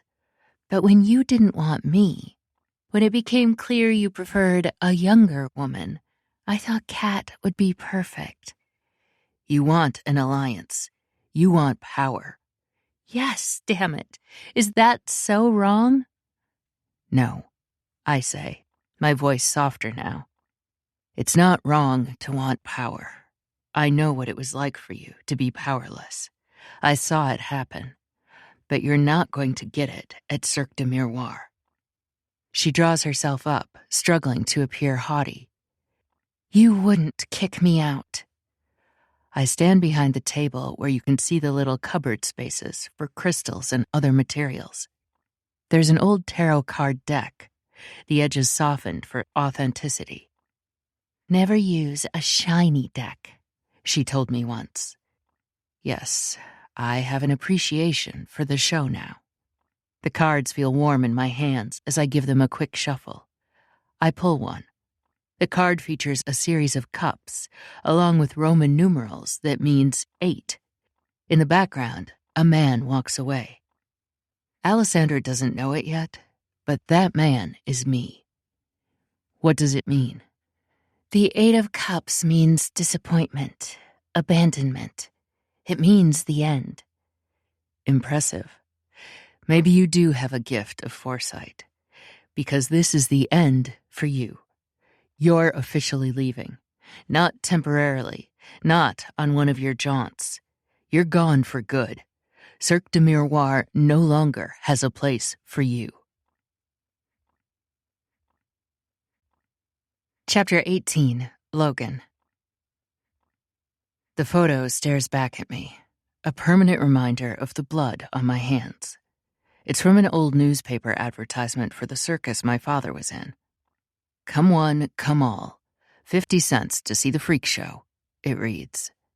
There's a photo of my father, covered in ink, staring at the camera with dark, dead eyes. I'm looking at it, having found the only quiet space in the fairgrounds. Ironically, it's under the big top, the largest tent. With no performances happening, it's empty. Except for me. Guilt churns in my gut as I gaze into the haunted eyes of the man who fathered me, the circus freak who was hurt by society. So he took out his pain on every woman he found, including my mother. I rake a hand through my hair and sigh. How did we end up here? I started down this path to find myself in him. And ironically, I did. I thought I was saving Alessandra that night. Was I just enabling her? Was I just leading us to this night where I'd have to send her away? Was I just becoming the person I fought so hard to resist? A sideshow. A freak. A monster. Shame burns in my chest. I swore I'd never become him. Yet one look in the mirror reveals the ugly truth. We share the same ink, the same scars, the same capacity for cruelty. I bury my head in my hands. I'm sorry, I whisper to the ghosts that haunt this place, to the people I've hurt, to my mother, the first victim of my life, forced to bear me against her will, to Sienna, because not believing her made me as bad as her bullies. I'm sorry. I accept, Emerson says, breezing into the tent, his expression charming. Wolfgang is behind him, stone-faced and severe. This is happening. Now. Decisions need to be made about Emerson, someone who has been a good friend to me, someone who saved my life in this very tent. Remember how surprised he was? Wolfgang asks, referencing that long-ago night. They're followed by most members of the circus, the flamethrower, the juggler, the clowns, along with Travis. Even Kat is there, though Alessandra is notably missing. I stand to face them. That's about how surprised I feel right now. You coming to host a little coup? Because I have to tell you, it won't be very hard. The past can't be undone, but the future is still unwritten. I have a chance to do better, to be better, for Cirque de Miroir, for Sienna, for myself. My fingers curl around the edges of the photo as I meet my father's gaze in an old black-and-white newspaper advertisement. This is where it ends. Today, I break the cycle. Today, I become the man he always wanted me to be.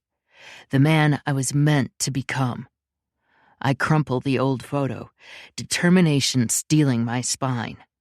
It's time to face the darkness inside, and finally set it free. "We're not here to betray you, Logan," Wolfgang says, as if speaking for the group. It's rare, because usually that's Emerson's role. He's silent as our friend continues. "We're here to apologize. It may not have been all of us who perpetrated the lie, but it came from us, from the circus.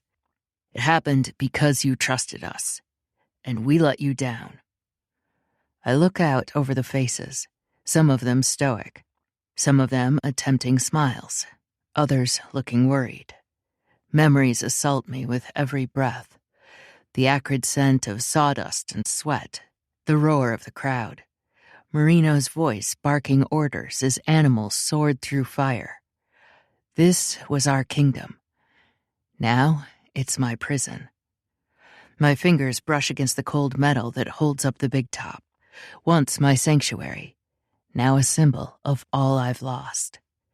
I glance up at the billowing canvas overhead, stained crimson and gold by the setting sun. Beauty and blood, the circus's legacy.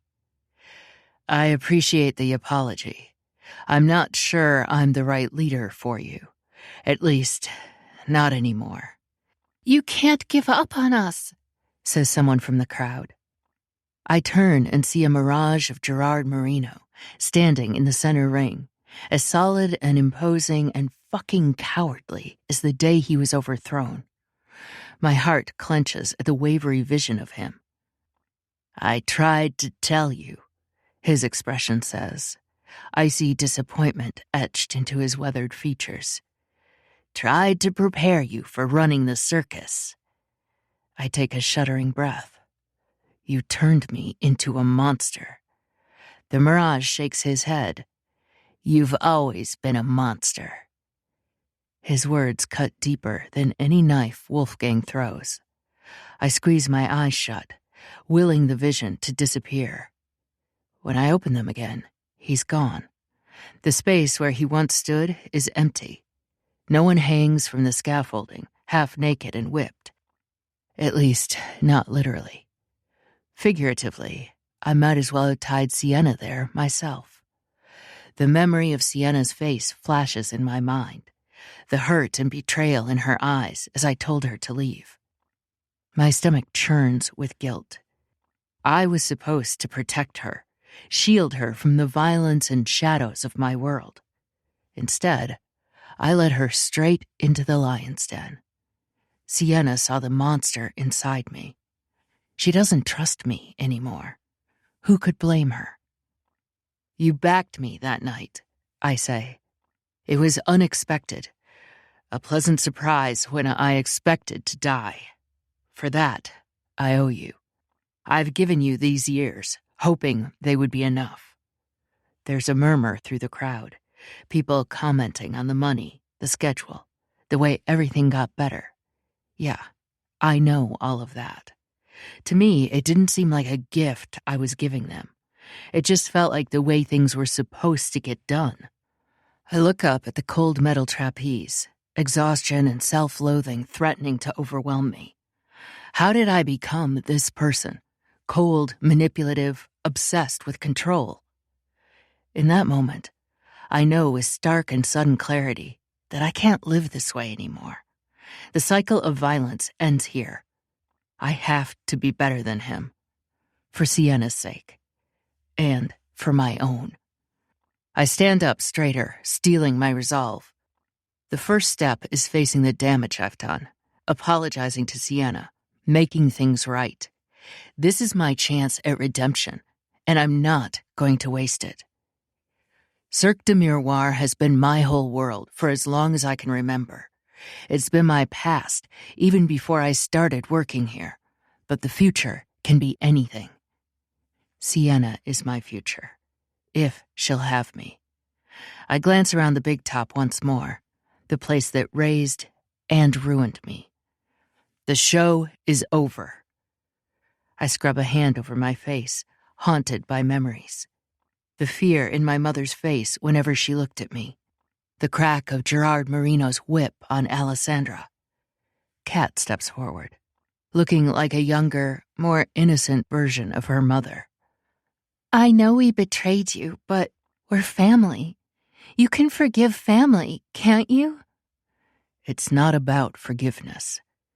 What is it about then? It's about... I'm standing here, bearing my soul to a group of people I've been protecting for years. Even though there's closeness, I've always been separate. First, the new guy, the townie. Then, the guy who was moving up the ranks too fast. And suddenly, the owner. Most people are intimidated by me. Only Wolfgang and Emerson were ever close. So why the hell am I stripping myself to the bone? Maybe because if I do that, they'll know. They'll know and elect a new leader, as they should. It's because I became the monster. A rough laugh. It's what Marino said that night, that the leader of the circus needed to be callous, needed to be cruel, and I proved him right. How many times did I swear I'd never become violent? Yet in the end, I was no better. Sienna saw that darkness in me. She knew my capacity for violence, had witnessed the beast inside. And still, she loved me. Against all odds, that girl had cracked through the walls around my heart. She was the first real connection I'd had since my mother died. The only person who could temper the savage impulses bred into me. With her, the shadows receded. She was light to my darkness, bringing out a side of me I'd long forgotten. The ability to care, to feel, to hope. I never deserved her, but I was too selfish, too obsessed with possessing her to let her go. She paid the price for my weakness. Sienna changed me, showed me I could be more, and when she left, the light went out. The shadows crept back in, darker than before. I can't lose her again. She's out there somewhere, her light calling me home. And this time, I'm going to claim her. A surge of adrenaline kicks in as I stride through the big top, my gaze traveling over the trapezes and platforms suspended high above. This place is in my blood, as much a part of me as the scars that mark my skin. But it's taken enough from me. I halt in the center of the ring, staring up at the canvas ceiling rippling in the breeze. Gerard Marino built this circus from nothing, devoted his whole life to it. And where did that get him? Banished from his own circus. At this point, I would almost welcome it. I'm sorry, I tell them. I'm sorry I couldn't be kinder or crueler. I'm sorry I couldn't be the owner you need. At least, not anymore. Get Wolfgang to do it, or someone else. I'm done. There are murmurs, protests, a few people calling out. Wolfgang looks stoic. Emerson appears almost hurt, which is ironic, because even if I stayed in the circus, he wouldn't be allowed here.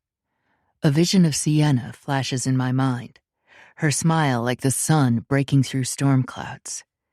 My fingers curl into fists.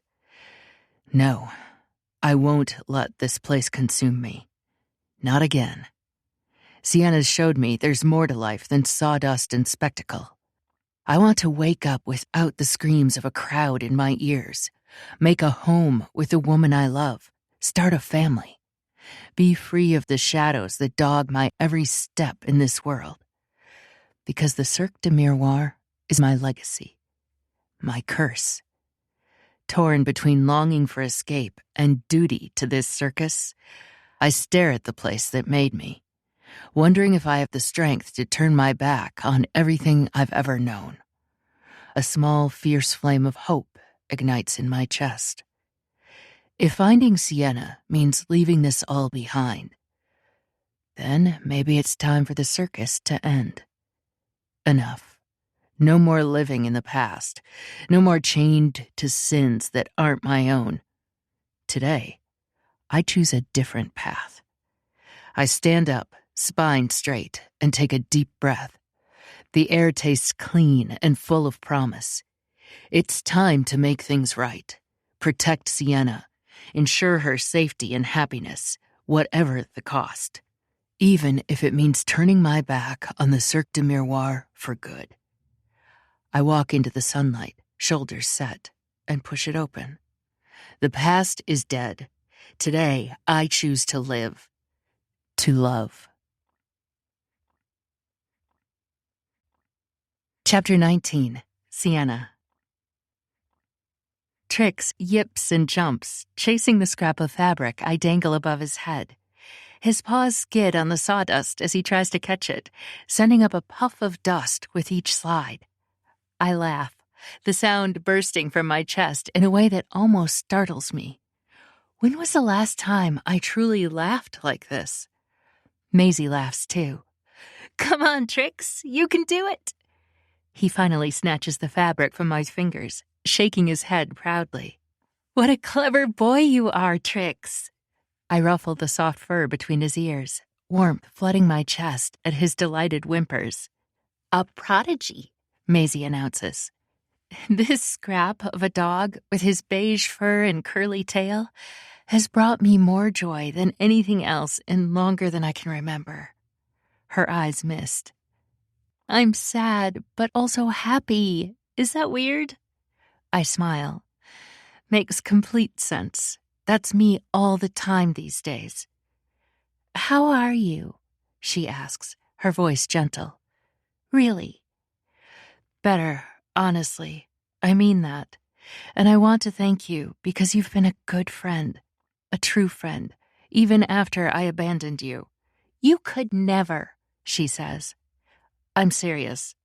If you ever get kidnapped across state lines in a federal offense, you better believe that I'm going to be there on the other side. She makes a face. I would just take an espresso as thanks. No one in town can make them now that you're gone. Fine, I'll make you an espresso. Next time, she says. I have to help my mom with pies. The Young family has infamous pies at the county fairs. Good luck. As I curl up on the sofa with Trix, my thoughts drift to the menagerie of animals in the circus. Lions, tigers, bears, all living in cages too small, prodded into performing tricks day after day. Could I give this lucky dog a better life than that? Take him in, care for him, train him to do simple tricks to delight audiences, all while ensuring he's happy and well treated? The dog rests his head on my knee, gazing up at me with liquid brown eyes filled with devotion and trust. My heart clenches. I owe him at least that much, after he risked his life to save mine. Gently scratching behind his ears, I make a silent promise. This dog will have a home. With me. No more scrambling for scraps, no more shivering in the cold.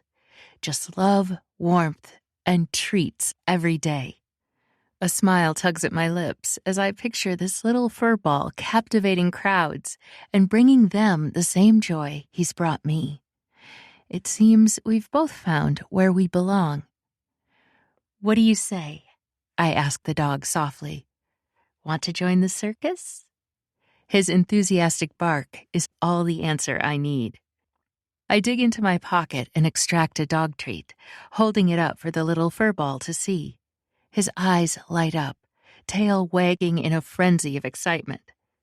Sit, I command gently. He immediately plops his rear end on the ground, gaze fixed on the treat in my hand. I grin and give him the treat, praising him enthusiastically. Good boy! What a smart little dog you are. I ruffle the soft fur on his head as he munches on the treat. Now, lie down. Again, he obeys instantly, belly dropping to the ground as his tail continues to sweep back and forth. Another treat, and more praise follows. We continue like this, me teaching him the simplest of commands and tricks, him performing them with gusto for another treat and a kind word. All the while, warmth and affection bloom inside me, like a flower opening to the sun. Who would have thought, after everything I've endured, I'd find my first real friend in a scruffy little stray dog? Yet here we are, two castaways who've found where we belong, together. A lump forms in my throat as I wrap my arms around the dog in a hug. He snuggles into me without hesitation, as if he knows I need this comfort as much as he does. I close my eyes, breathing in his warm, earthy scent. The arms that hold him are calloused and scarred from years of hardship, but for the first time, they embrace with tenderness. A sharp knock at the front door startles us both. The dog lets out a warning growl as I freeze in place. My heart pounds. Who could it be? Liam and Samantha left on some errand. There are other people in the house, staff, because that's how rich these people are. But I don't know where they are. What if I'm in trouble? What if Kyle got out of jail? The door creaks open. Sienna, are you here? My breath whooshes out of me. Mom! She appears, looking so much the same, my throat feels tight. Trix barks in excitement, and my mother jumps back, muttering under her breath. I hush Trix and send him into the folded-up blanket I've been using as a dog bed. My mother glances at him nervously as she steps into the room. I don't like dogs, she says. I know, Mom. He is not going to mess with you, though. Trust me. After a moment, she relaxes and faces me. Her hand reaches out to touch my wrist, where there's still faint bruises. I heard what happened. I shrug, because I don't really know how to discuss it. I'm not sure what someone in a regular family would do. Maybe the mom would say, "Oh no, it's so terrible something like this happened to you." And the daughter would be like, "Thank you for caring." But the fact is, I got hurt all the time when I lived under her roof, and I know she couldn't stop it. She also couldn't stop my father hitting her. But I also know, now that I've had some distance, how it shaped our entire relationship, me and her. I couldn't trust her to protect me even when I was young. They're in jail, you know. Mayor Linden is talking about the dangers of the circus, how it poisoned their minds. I roll my eyes. It wasn't the circus that made them that way. They were already like that. Did they... She pauses and looks away. God, this is awkward. And I can guess what she's going to ask. No, I say, which is technically true, although they got far enough to give me nightmares. But it doesn't matter. I'm not going to tell her that. I'm not going to make her feel bad. Sometimes a lie is what you do to protect the people you love. She sighs, and it hits me. The space between us. 5 feet, almost as if we're strangers. Her body language doesn't invite closeness. She looks stiff, uncomfortable, almost as if she doesn't want to be there. But the fact is, she is here, and I'm grateful for that. I step forward and enfold her in a hug for a moment. She stands there stiffly, and I just breathe in her familiar scent, her shampoo, her perfume, and something that's uniquely her. Her hair is always dry. That's what I remember as I press my face against it, the curls springy against my cheek. Then all at once, she releases herself. Her arms go around me, and she hugs me back. It's a fierce, brief embrace that she breaks away from, as she pats my arm a little harder than necessary. I hold back a wince. You are strong, she says, but I didn't want this for you. This. That one word encompasses so much. A relationship full of violence, a life full of fear. You don't have to worry, I say. They're behind bars, And even if they got out, I am not going to end up with Kyle. She glances around. Where is that man? My eyebrows lift. What man? Logan Whitmere. He's not here right now, but how do you even know his name? He came to the house. He came to our house? He was looking for you. He thought I might have something to say that would help find you, but I didn't. I have never been able to help you. A knot forms in my throat. Well, he did find me, and I'm safe now, so you don't have to worry. If you need him for money. She looks around the massive house. Oh, this isn't his house. And even if it was, I'm not living here, at least not permanently. Will you come home? She whispers. My breath catches. Home. Is that what that house was? Not to me. Not ever, really. I always knew it wasn't safe from my earliest memories. No, Mom, I say, my voice soft. I'm not coming home. For a moment, she looks stricken, which takes me by surprise. She's not one to show emotion. Then her face is wiped clear. Good, she says. You shouldn't come back. You don't belong in a cabinet. In a cabinet? She shakes her head. Will you go back to the circus? I don't know, I say. Not because I think I might go back to the circus, but just because I don't know where I'm going. I'll figure it out. You will figure it out with this Logan? That one takes me longer to think about. No, probably not. Why not? Because I don't think I can trust him. She nods without questioning. She knows all about men that can't be trusted.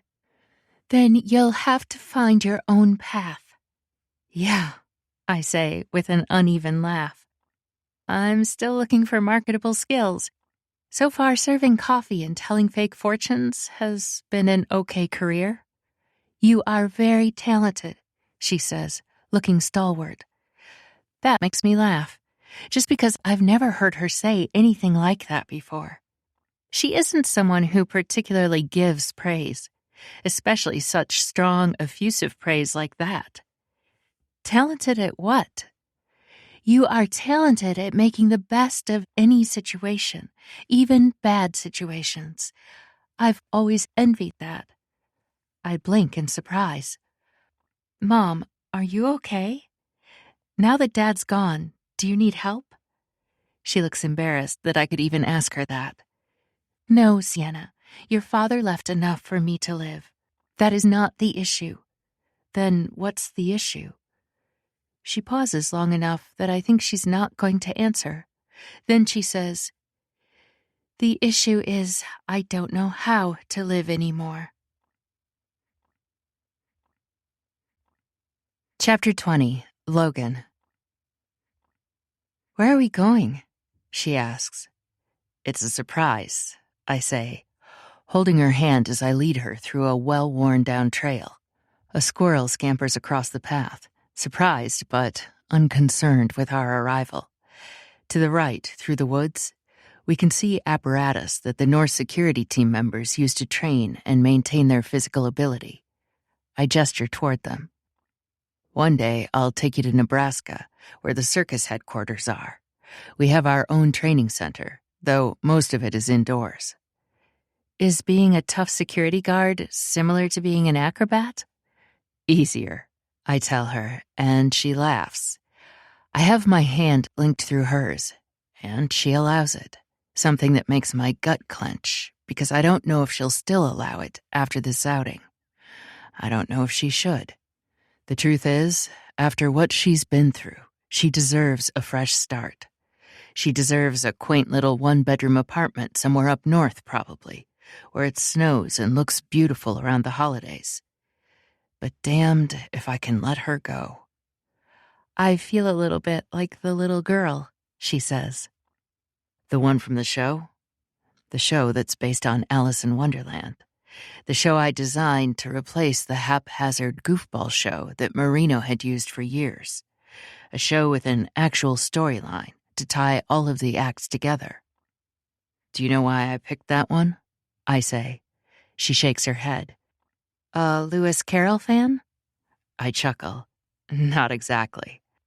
I wanted something that involved a little girl, one who didn't necessarily have acrobatic skills. I wanted to give the part to Kat, so that she and Alessandro would be secure in Cirque de Miroirs, so that they would feel safe after... After what? No one ever told you? I heard rumors, nothing specific. I'd rather hear it from you. Oh, it's that old cliché story. Boy joins the circus so that he can feel closer to his terrible father, even though he's already passed. Boy discovers the circus is actually pretty decent, but he's new and not that many people trust him. And then, one day he walks in when the owner has decided to punish the resident fortune teller by hanging her upside down in front of everyone and whipping her bloody. She stops walking, staring at me with her mouth open. Are you serious? Deadly. She keeps walking. So people said you hooked up with Alessandra after that. I shake my head, wanting her to know the truth, even if I never cared about anyone else. We were never together, not even once, not even a little bit. After the incident that turned you into the owner, was that a coup? I prefer to call it a hostile takeover. She gives me a small smile. So, after you took it over? I nod. Alessandra was nervous about her position in the circus. Understandably, after what had happened, there was some bitterness over the shakeup, over the hostile takeover, and people were angry at her. She wanted to tell people we were together, and I allowed it. I wasn't interested in being with anyone else, so it didn't matter to me that they assumed I was taken. If it protected her, then that was fine. She gives me a sideways glance. Is that what you did with me? Absolutely not, I say, stopping to face her. What I did with you was the opposite of protection. It was reckless. It was selfish. I took you into my trailer because I wanted you. Oh, she says, her voice faint, her dark lashes hiding her thoughts. Part of me wants to probe, but that's why we're going on this little trip. I take her hand and keep going down the trail. I imagine that hundreds of ex-military men and women have run miles over this particular stretch of ground. They've worn it smooth, with only the occasional tree root lifting up in defiance. So I put Kat in the circus so that they would know they had always had a place here, and so that everyone else would know that too. What was the old owner punishing her for? That makes me stumble over a tree root, but I catch myself. Yeah, she had to notice the one spot in the story that would make me look like an ass. He was punishing her because she was reckless, because she was impulsive. On one particular night, that night when it was storming, she climbed the Ferris wheel and Emerson nearly cracked his head in half trying to get her down. Holy shit, she breathes. Yeah, I say, my voice dry. So that night when they told you, I should have known it was too perfect. It was too close a parallel. But I was caught in the past. Like this path we're on that's been worn down smooth, making it easy for people to take it. No rocks and tree trunks in the way. And so once I started down this path, in my mind, it was just so easy to keep going, to think that you were like Alessandra, that you had really jeopardized the circus that way. That's what they wanted me to think. And I fell for it. She's silent as we walk. It's a contemplative silence, a thoughtful one that allows the birds to trill in our wake. Then we've reached the clearing, and she gasps. There's a beautiful lake, complete with a dock and a rope with multiple knots so you can jump off. There's also, because I came here earlier and prepared it, a picnic blanket. Oh, Logan, she says. I give her a crooked smile. This is my way of saying I'm sorry, in case that wasn't clear. She looks at me with haunted, hopeful eyes. Oh, it's clear. Good, I say. Then don't answer yet. Don't tell me you don't forgive me. Don't tell me you can't be with me. Just spend the day with me here. I have it on good authority that you like to swim in lakes. Do you? Someone may have told me that you also like to have grilled cheese sandwiches and soda. She grins. Is that what's in the picnic basket? That, along with some fruit and a wheel of brie. I think I offended North's chef with my request. Good, she says. I'm starving. We spend the next few minutes focused on practical matters, where the food will be laid out on level ground, splitting up portions, and then digging into the delicious food. She swallows a bite and then nods toward the lake. So, did you bring me a bathing suit?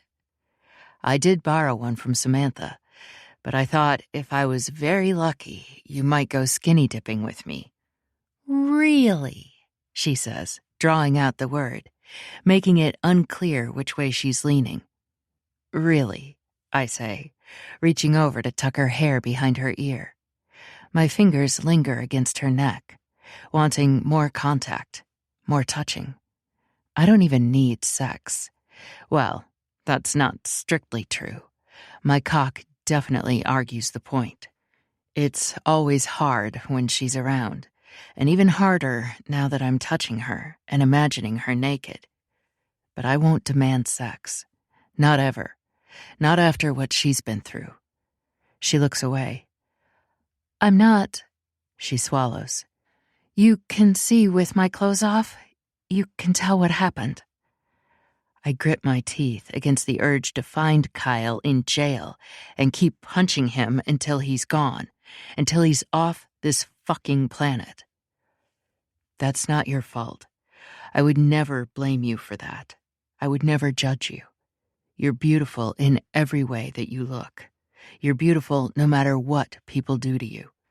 In that case, she says, last one in is a rotten egg. And then she stands up. She's tearing off her clothes, and I'm distracted. I'm so fucking distracted by all that beautiful skin, by the curve of her ass, by the bounce of her tits. I'm so distracted that it takes me a minute to even untangle my legs, to stand up, to shove down my jeans and yank off my shirt, and then I'm running after her. When we're both running, I realize I can overtake her, but I don't want to. She's not the rotten one here. And besides, back here, I get a wonderful view. I chase her over to the dock, and then she leaps, grabbing the rope. She leaps so beautifully, so fearlessly, holding on tight to the rope swing, and then letting herself go to flip into the water. I'm right there after her, grabbing it as soon as it swings back to me. I jump and land a few feet away, soaking her when she's coming up for air. God, she looks gorgeous when she's laughing. Courageous. That's what she is. Maybe that's why I believed she could be reckless enough to climb during the storm. But there's one key difference. Alessandra's recklessness came from a place of cruelty. Whether that's justified because of her previous treatment or not, I don't know. But Sienna has never hurt anyone, and she never would. The world keeps stepping on her, keeps making excuses. I pull her close in the water, settling her against my body, letting her rest on me as I kick enough to keep us both afloat. I groan at the feel of her breasts against me. She holds on to me, one hand on my shoulder, the other drifting down, finding the waistband of my boxer briefs. Hey, you cheated. I tug her even closer, breathing the moist air between us, allowing my mouth to open, my tongue to taste her temple, to lick against her hair. God, I'm starving for her. I couldn't trust myself. Sunset, I couldn't trust myself not to slip inside you. She shivers at my words.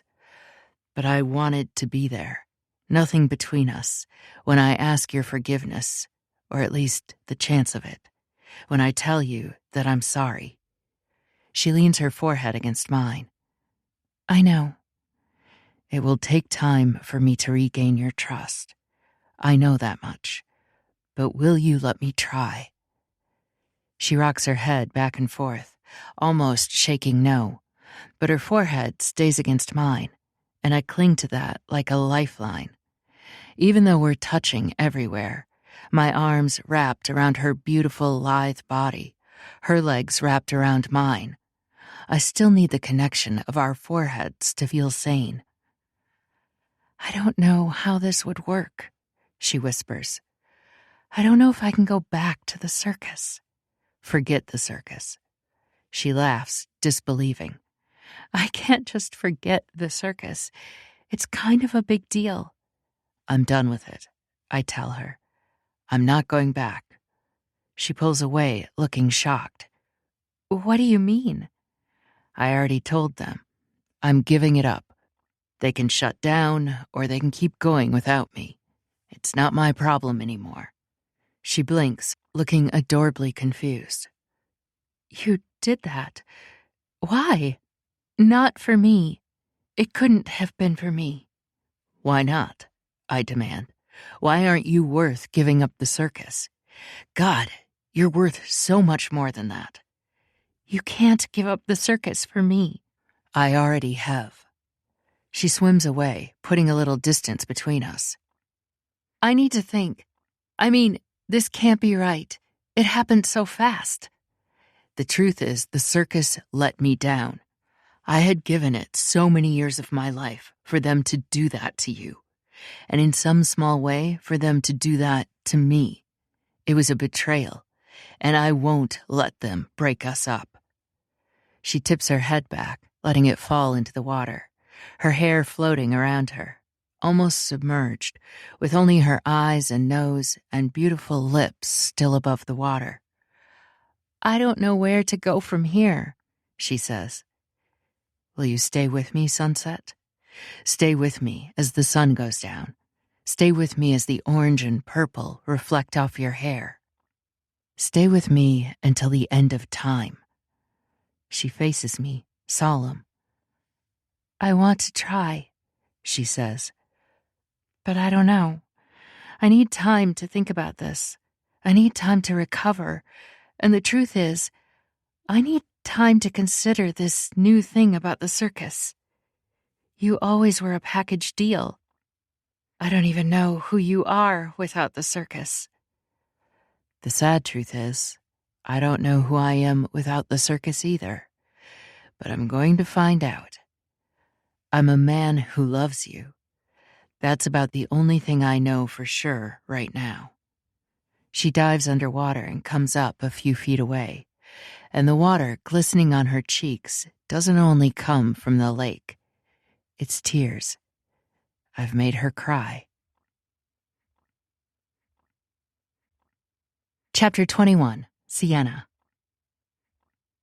Logan stands before me, his piercing dark eyes filled with anguish, his body strong and dripping wet. Sienna, I'm so sorry for what I did to you. I was blinded by duty, and I took it out on you. His words wash over me, a turbulent sea of emotions churning inside. I want nothing more than to melt into his embrace, to forgive him for casting me aside like yesterday's trash. But the scars on my heart remind me that trusting him again would only lead to more pain. I wrap my arms around myself, steeling my nerves. Words are empty. How do I know you won't hurt me again? How do I know you won't send me away again? Because I'm not bringing you with me. I'm coming with you. He reaches for my hands, his rough, calloused fingers intertwining with mine. When you left, you took the light from my world. I was in a dark place, Sienna, and you were the only one who could pull me out. I don't ever want to go back to that darkness again. His touch ignites a spark inside me, fragile and trembling. Logan brings my hands to his lips, brushing a soft kiss across my knuckles. You're the best thing that's ever happened to me. I don't deserve your forgiveness, but I'll spend the rest of my life making it up to you. Just give me another chance. I close my eyes, tears slipping down my cheeks. In my heart, I know Logan is telling the truth.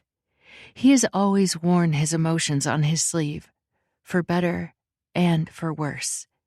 If he says that he's changed, then he means it with every fiber of his being. The walls around my heart start to crumble, brick by brick. I've been so lonely without Logan, adrift on an ocean with no shore in sight. But together, we can weather any storm. I take a deep breath and open my eyes.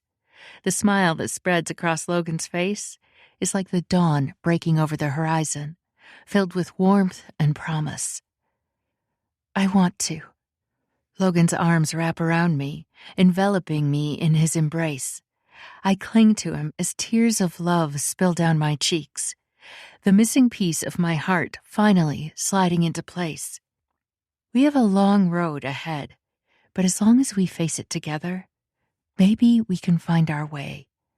His hand comes up to cup my cheek, his thumb brushing away the remnants of my tears.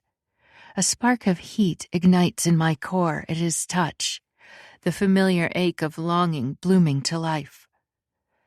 There's still one more way you can make it up to me, I say, my voice dropping to a husky whisper. Logan's eyes darken with desire as understanding dawns. Anything, Sienna. Just name it. I lean in closer, my lips nearly brushing his. I need to feel you again. All of you. A low groan rumbles in Logan's chest. His arms tighten around me, crushing me against him. Are you sure? He asks roughly. I don't want to rush into this if you're not ready. I'm ready, I breathe. We've already wasted too much time apart. That's all the encouragement Logan needs. His mouth descends on mine, hungry and demanding. I meet him with equal fervor, desire igniting into an inferno. Our kisses turn frantic as we shed our clothes, hands roaming over fevered skin. Logan lifts me into his arms and carries me to the grass, laying me down on the bed with reverent care. I love you, Sienna, he murmurs, his eyes boring into mine. Always. I love you too, I whisper. And then there are no more words, only the sweet surrender of two souls and bodies entwining once more. Our breaths come fast and shallow, mingling in the scant space between us. Logan's hands glide down my sides, leaving a trail of fire in their wake. I arch into his touch with a soft moan. How did I ever survive without this? Without him? Logan's lips find the sensitive spot on my neck, teasing the delicate skin there. A riot of sensations assaults me from every direction, overwhelming, yet not enough. I need more of him, all of him. There's no rush, no frenzy, just unhurried exploration and reverence. Logan worships my body like it's a temple, lavishing attention on every curve and hollow. I do the same, relearning the planes and angles of him through taste and touch. We know each other's bodies as well as our own, yet it feels new again, a rediscovery. The familiarity is comforting, the novelty exciting. I gasp as Logan slides into me, stretching and filling me so exquisitely. We lock eyes, azure meeting obsidian, and for a moment we stay still, suspended in the perfection of the moment. Then we move as one, a dance in the water born of intimacy and trust. Each caress, each thrust builds the fire within me, stoking it higher and higher until I'm engulfed in flames. The water is cool against my skin, but nothing can fight the fire. Logan quickens his pace, chasing his own release, and I tumble over the edge into mindless ecstasy. He follows soon after, my name a ragged cry on his lips. We cling to each other as the tremors subside, hearts pounding out a syncopated rhythm. No words are needed in this perfect silence. Just two souls weaved as one, whole once more. The surface of the lake ripples around us, as if we're the epicenter of the universe. In this moment, we are. I nestle closer into Logan's embrace, savoring the warmth and solidness of him. His arms tighten around me in response, as if he can't get enough of this closeness either. We have a long road ahead to rebuild what we once had. But in this moment, I have no doubts that we'll make it, that we'll come out the other side stronger and better than before. Logan brushes a kiss against my hair, his breath stirring the strands. I'm sorry for breaking your trust in me. I was a fool to ever let you go. His voice is rough with emotion. I don't deserve another chance, but I'm going to spend the rest of my life making it up to you, loving you the way you deserve. I tilt my head up to meet his gaze. I wouldn't have let you back in if I didn't think you were worthy of forgiveness. I cup his cheek, rubbing my thumb over the sharp angle of his cheekbone.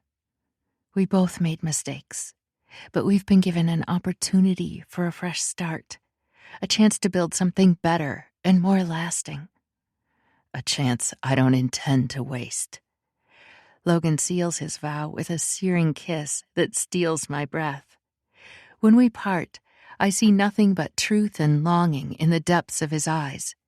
The fears and doubts that once plagued me melt away under the intensity of his gaze. I love you, I say simply. A brilliant smile curves Logan's lips. And I love you, Sunset. Logan's hands blaze a trail of fire over my skin as our bodies move together in a rhythm as old as time. Each touch, each caress is an act of worship, a prayer for forgiveness and a promise for the future. Our breaths come in ragged gasps, the air redolent with the scent of sweat and sex. But beneath the hunger and desire simmers a deeper connection, a bond forged through heartbreak and tempered by time. Look at me, Logan rasps, his eyes burning into mine. I meet his gaze unflinchingly, no barriers left between us. In the depths of his eyes, I see the truth.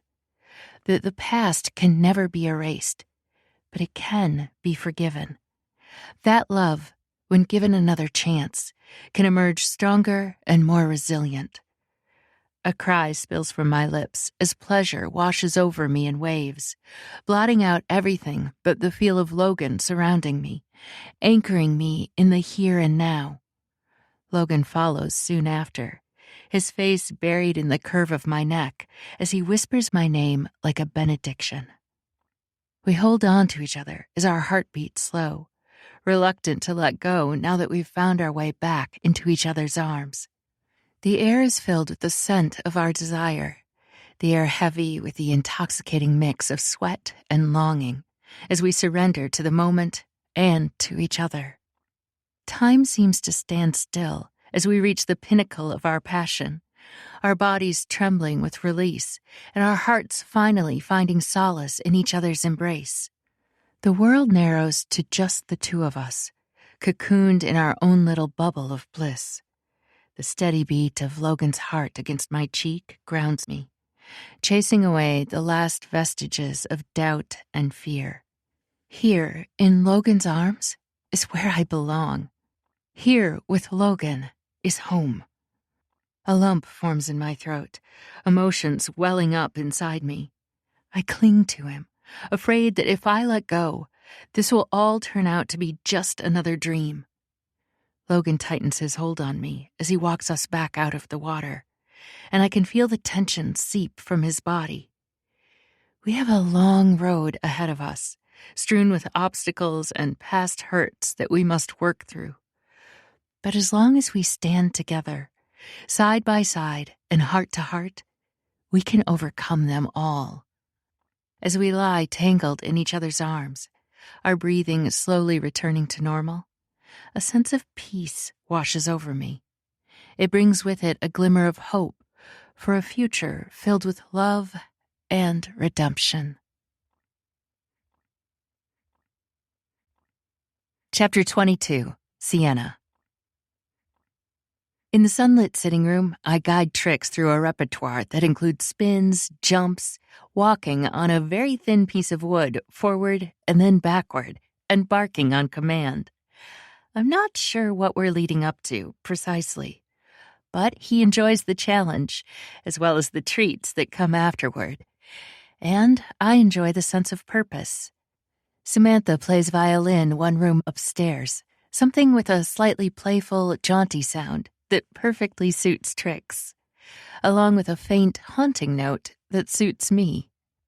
The notes waft down the spiral staircase. Logan came back exhausted late last night.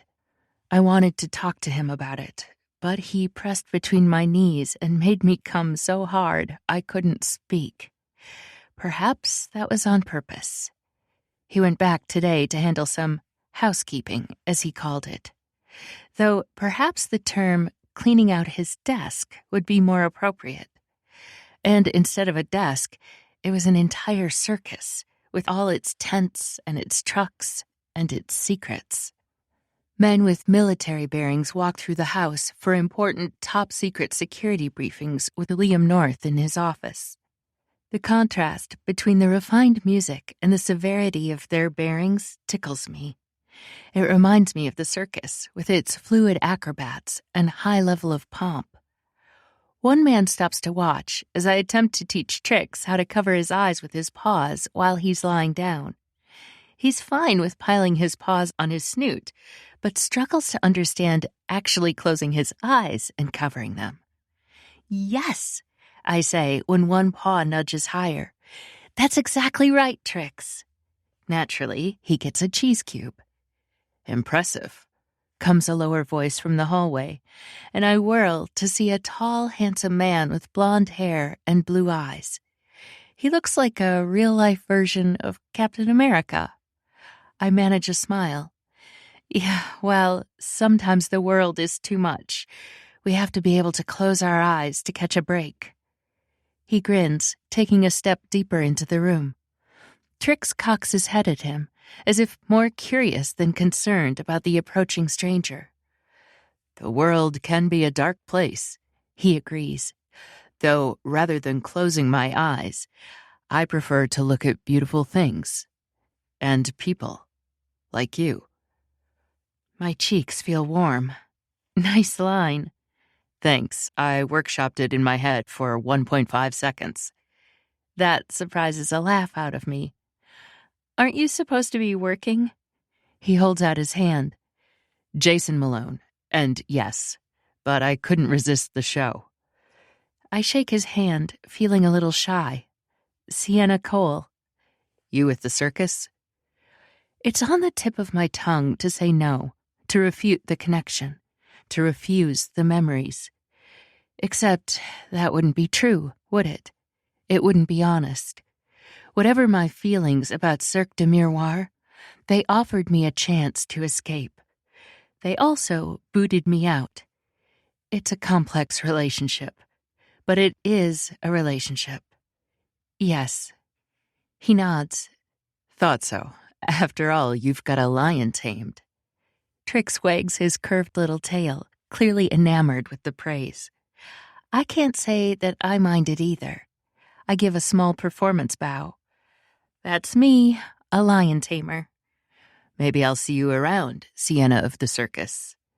He winks before heading deeper into the house, clearly running some important errands for Liam. Probably state secrets. I look down at Trix. "Are you really tamed, or is it an act?" He pants cheerfully in answer. And it occurs to me that we could create a routine out of these tricks, that we could set it to the beat of the music, that we could turn it into a story. Trix looks up at me, his one ear up, one ear down stance ready, brown eyes focused on me, absorbing my cues. I give a slight gesture that means for him to stand up on his back legs, which he does. I stand a little straighter, showing him the grace I want from my furry student. And then I cross one foot in front of the other. He mirrors me, holding his balance. I start with simple commands, letting the music guide me. Professional musicians must have to practice the same piece over and over again, which makes the perfect backdrop for me to choreograph this routine.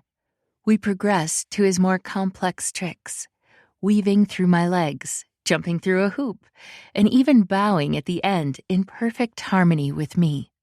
My determination, his enthusiasm. We move together fluidly, executing spins, twirls, and leaps. It takes coordination. It takes teamwork.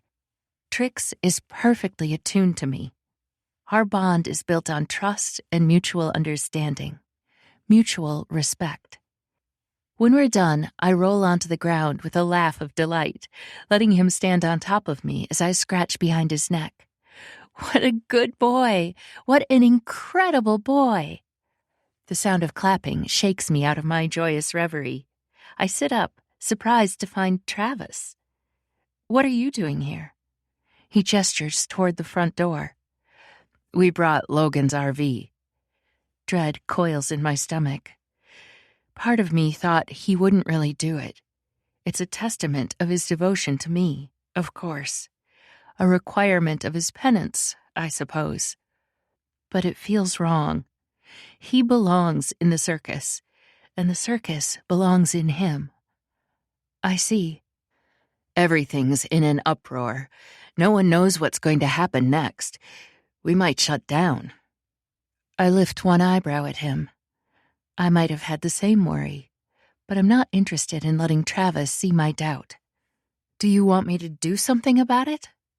You could convince him to come back. Why would I do that? He flushes, always such a bright red on his pale face. No wonder he likes the heavy paint makeup that clowns use. It truly masks him in a way he could never do in real life. Because we need him. You know we do. We don't fit in anywhere else. Then you should have thought of that before you lied to him. I wasn't a part of that, he says, a little fast, a little too defensively. Weren't you? Look, I'm sorry that I backed away from you, from our friendship. You know how bad it was with Kyle. You saw most of it when you were trying to protect me. A sigh escapes me, washing away some of my righteous indignation. I was trying to protect you. Logan was trying to protect Alessandra. In a way, we succeeded all this time. But at what cost? Ourselves, that's what. He flinches. I'm sorry, okay? I'm sorry. What else can I say? Nothing. You don't need to say anything, because I forgive you. But I can't do it anymore. The same way Logan can't give himself up for the circus. We won't be martyrs anymore. You were never a martyr to me. No? You let me take punches for you, but you wouldn't even talk to me at lunch. What the hell does that make me? You may have consoled yourself that you weren't the one to actually hit me. But turning away from me as a human hurt even worse than the physical pain. Confusion. Then a quiet realization. You've changed. I nod. Thank God for that. You were always so tough. I wanted to be like that. I'm tired of being tough. I want to live in peace. If that means walking away from the people who were supposed to love me, supposed to protect me, then that's what I'll do. So you'll let him walk away from Cirque de Miroirs. You can have the circus. I have Logan. And something else. A deep sense of self-worth. I don't really blame Travis for being afraid, for acting out in trauma. That is his journey to walk. I've been walking my own tumultuous, rocky version. And I've finally found a clearing with a lake and a picnic basket. and a man who chooses that clearing over everything else. He's leaving the circus for good. It feels like confirmation, like absolution. It also feels wrong. 3 men walk through the door, leaving boxes inside. Logan's stuff. They pause when they see me. 2 of them look guilty. The third looks pissed. "You're the one making him leave," he says. I shake my head. He's a grown man who makes his own choices. The man takes a step forward, slightly menacing. "And what about us? He's taking away our choices. You're doing it by letting him leave for you." Fear ruffles my stomach. The hair on the back of Trick's back rises. He stands between me and them, growling, looking ready to bite them. Booted steps approach. Then someone appears. The man from earlier, Jason Malone. "There a problem?" he asks, his voice deceptively soft. "They were just leaving," I say, my voice strong, confident. I know where I belong now. I know what I'm worth. And I don't need to answer to these men who are strong in numbers, but weak alone. Who would make a woman feel scared to be in a room with them. "Then get," Malone says, with the same softly menacing voice. They scramble to leave. I watch as Travis and the other circus clowns drive away, the dog at my side. He yips at me, and I reach down to scratch his ears with a misted smile. "Thanks, Trix. And thank you, Jason. I appreciate the assist." Jason nods, his expression grim. "Let me know if you need anything. Seriously." "Thank you." This is what Logan meant when he said, I don't have to do it alone.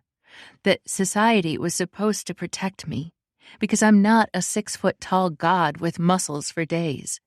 I can't always protect myself, but that's not weakness. Weakness would be letting them keep me from living my life. It makes me wonder about the circus. It makes me wonder whether some of my assumptions were wrong. When Logan makes it back that night, looking tired but resolved, I throw my arms around him. "Missed you." "I heard what happened." "Oh, they shouldn't have bothered you with that. It was fine." "They shouldn't have approached you." "I know, but Jason was there." His arms go around my waist, tugging me flush against his muscled body. "Jason, huh?"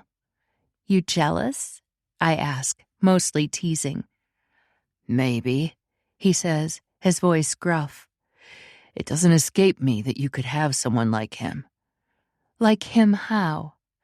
"You know, someone without tattoos. Someone without baggage." That makes me smile. Pretty sure military dudes have tattoos too. And baggage. Fine, someone without a circus. That's what you are now, though, isn't it? "Yeah," he says, voice rough. "That's what I am now." I reach up a hand to cup his jaw. "Are you okay?" "I'm always okay when I have you in my arms." That sounds suspiciously like a no. "What's this?" I ask, feeling something in his back pocket. He pulls it around, and I watch a succession of emotions cross his darkly handsome face. Grief, frustration, gratitude. He opens it, revealing several bundles of faded red triangular cloth, along with a tattered streamer that reads, Cirque de Miroirs. "They fly at the top of the tents." I blink. "What will they use now?" "It's tradition." A rough laugh. "The circus loves its traditions. They replace them every year, and at the end of every season, the owner of the circus gifts these to someone who made a big impact." My heart clenches. "Oh, Logan." "I didn't plan to take them. Wolfgang forced them on me." I swallow hard against the lump in my throat. "I don't know if I can let you do this, Logan. If I can let you give up the circus for me." He cups my face gently, gazing at me with a tenderness that makes my chest ache. "Don't say that, Sunset. You're mine. I'm yours. I close my eyes, leaning into his touch. How is it that after everything, he still knows exactly what to say to reach into my heart? We belong together, Sienna. Through all the ups and downs, all the challenges we face, we will get through them together. Because what we have is bigger than any obstacle. Our love can overcome anything.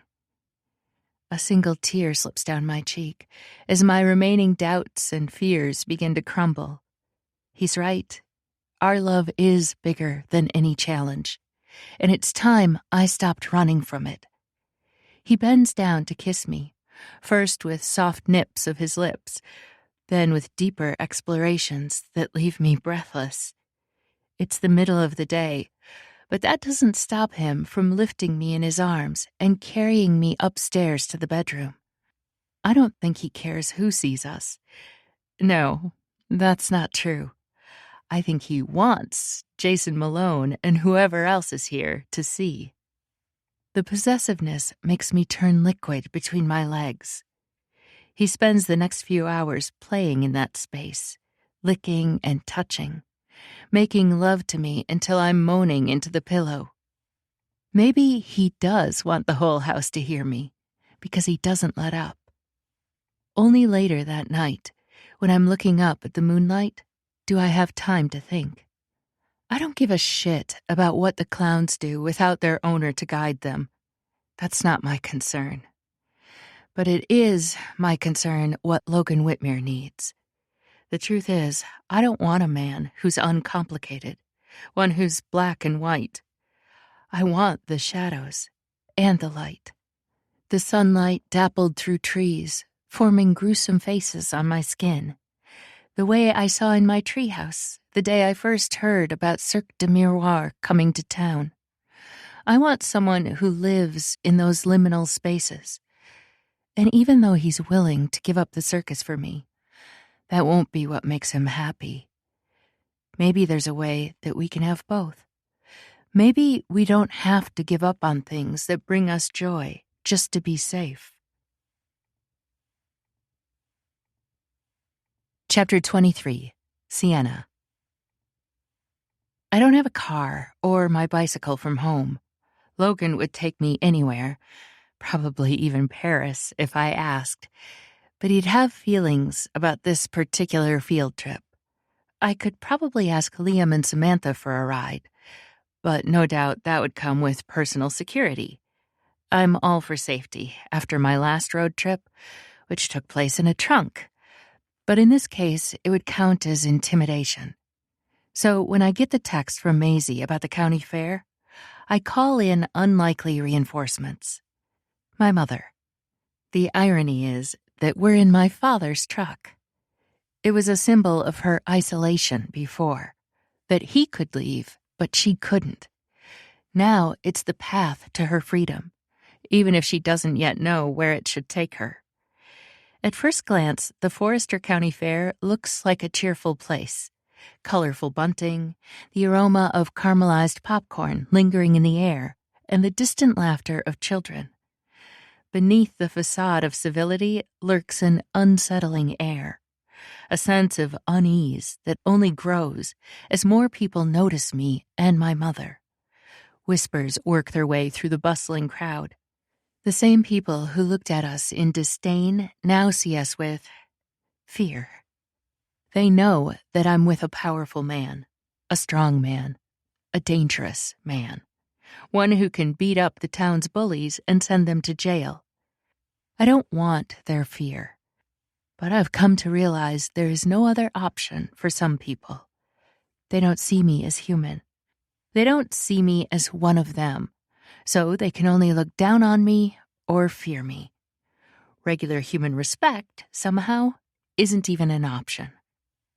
The carousel here is about 2 decades older than the one at Cirque de Miroirs, and maintained worse, too. The cheerful music has split seconds of jarring silence. The flashing lights seem manic. The antique horses freeze in macabre expressions, their painted eyes following passers-by with an eerie intensity. Some children shake their heads when offered a ride. No, thank you.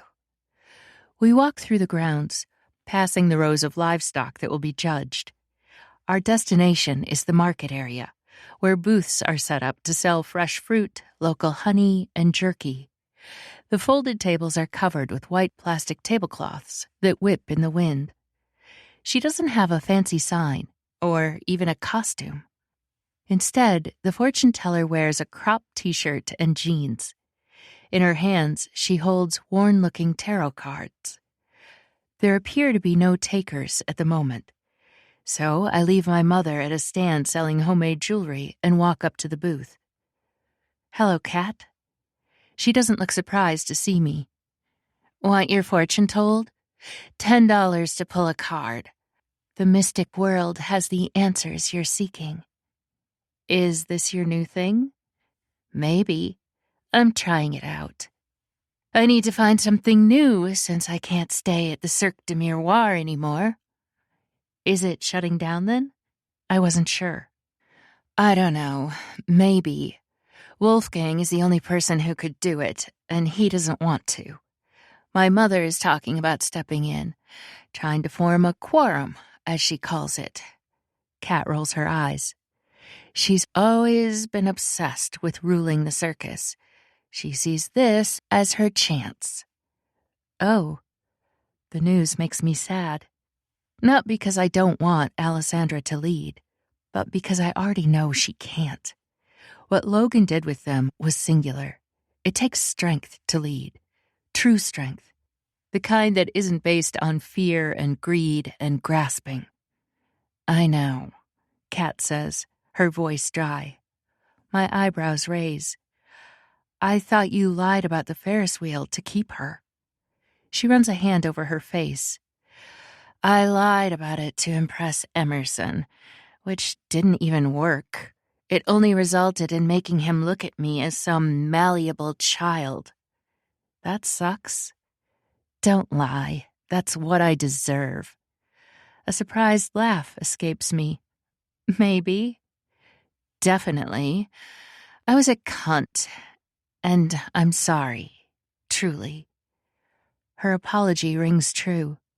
Truer than Travis's defensive words, anyway. I didn't know you even wanted to be a fortune teller. I didn't. It was always my mom's thing. But it's something I know how to do. She makes a face. I know it's hard to believe, but we actually have the whole second sight thing. Wait, really? I thought it was part of the show. We have visions, whatever. They aren't useful in the slightest. You can tell the future, but it's not useful? We get these glimpses, but they're just one possible outcome. I saw you ruling the circus, but then we interfered and ruined it, when, ironically, you could have made it better. I thought a vision would have shown me destroying it. It doesn't matter. The visions don't matter. All that matters is our choices. Yes, our choices. Something about that nags me, but I'm struck by the tarot cards in her hands. Maybe I'm gullible, and all she wants is $10. Something compels me to pull out a $10 bill and lay it on the table. Her eyebrows raise, but she doesn't question it. She slips the money into her pocket and splits the deck. Then she pulls a card. It's one I've never actually pulled for someone else. Only seen it when I was reading about it online or shuffling through the deck. The High Priestess. The card pictures a woman with flowing robes holding an ancient scroll, wearing an illuminated crown on her head. Her eyes narrow. She represents divine knowledge. Is your intuition trying to tell you something? That strikes a chord inside me, one that resonates past me into Logan, into the wider world and our impact on it. I give her a rueful smile.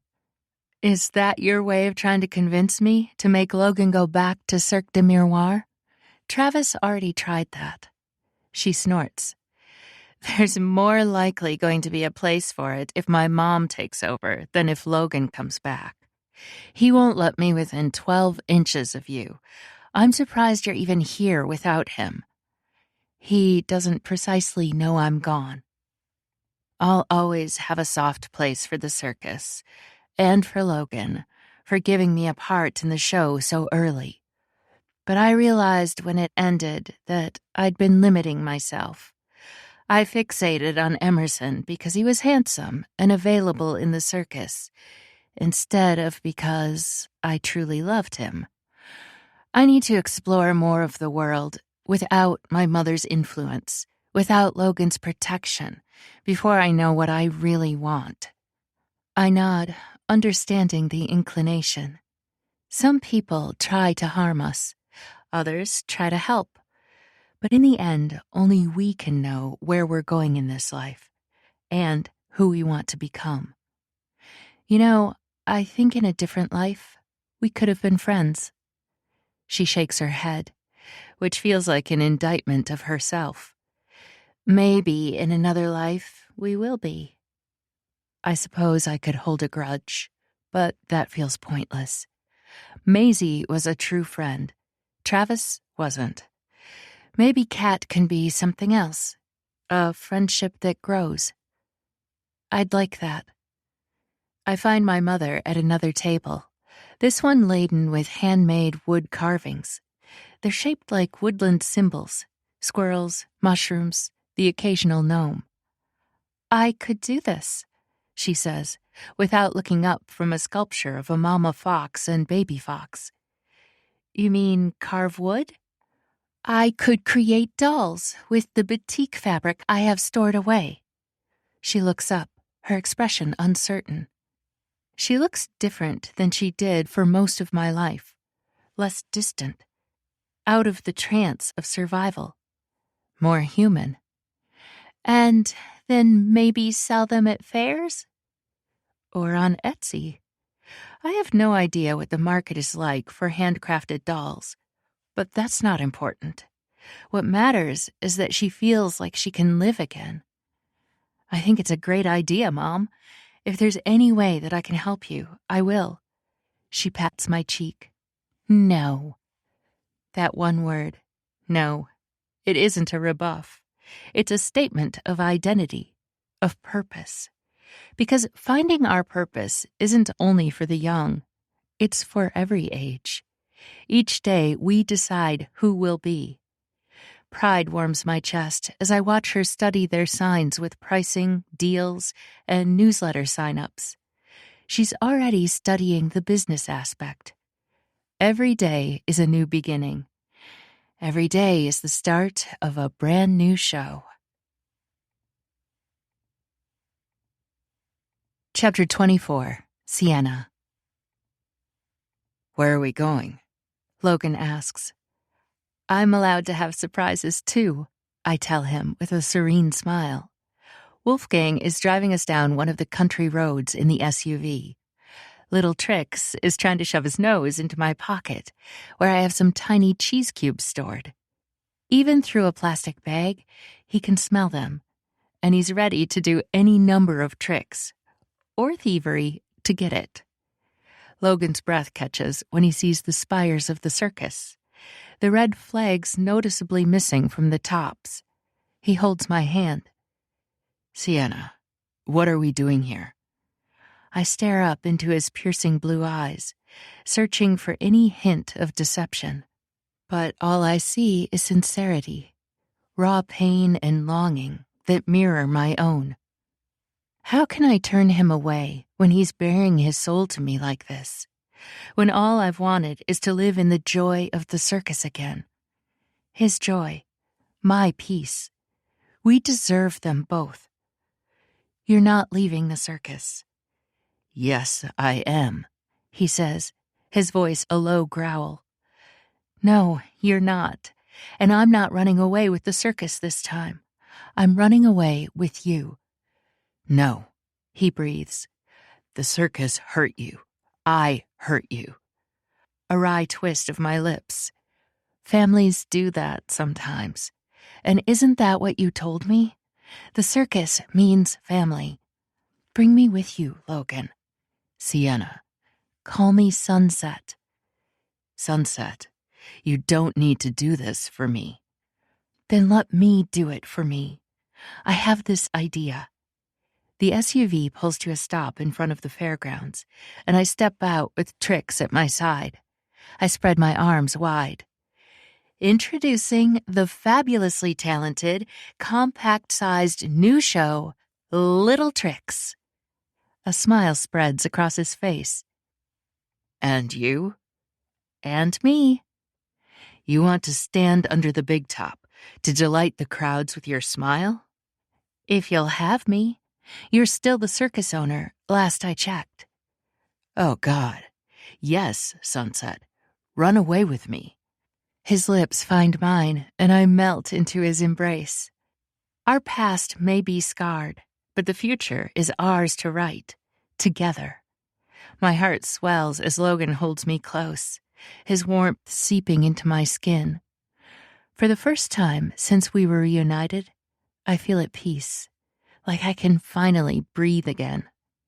I pull back to meet his gaze, seeing nothing but love and sincerity in his eyes. I'm tired of running, Logan. I don't want to spend my life looking over my shoulder, waiting for the other shoe to drop. I want to stop surviving and start living again. He brushes his thumb over my cheek, his smile softening. Live this life we're meant to share together. The circus will be yours, my gift to you. It's not easy, I whisper, letting go of the past, learning to trust again. There will always be moments of doubt when those old fears and insecurities come creeping back in. I know. His hand slides down to clasp mine, gripping it firmly. We all have our doubts and fears. God knows I have plenty of my own. But we have to believe that this love we share is strong enough to overcome them. I cling to his hand, drawing strength from his touch.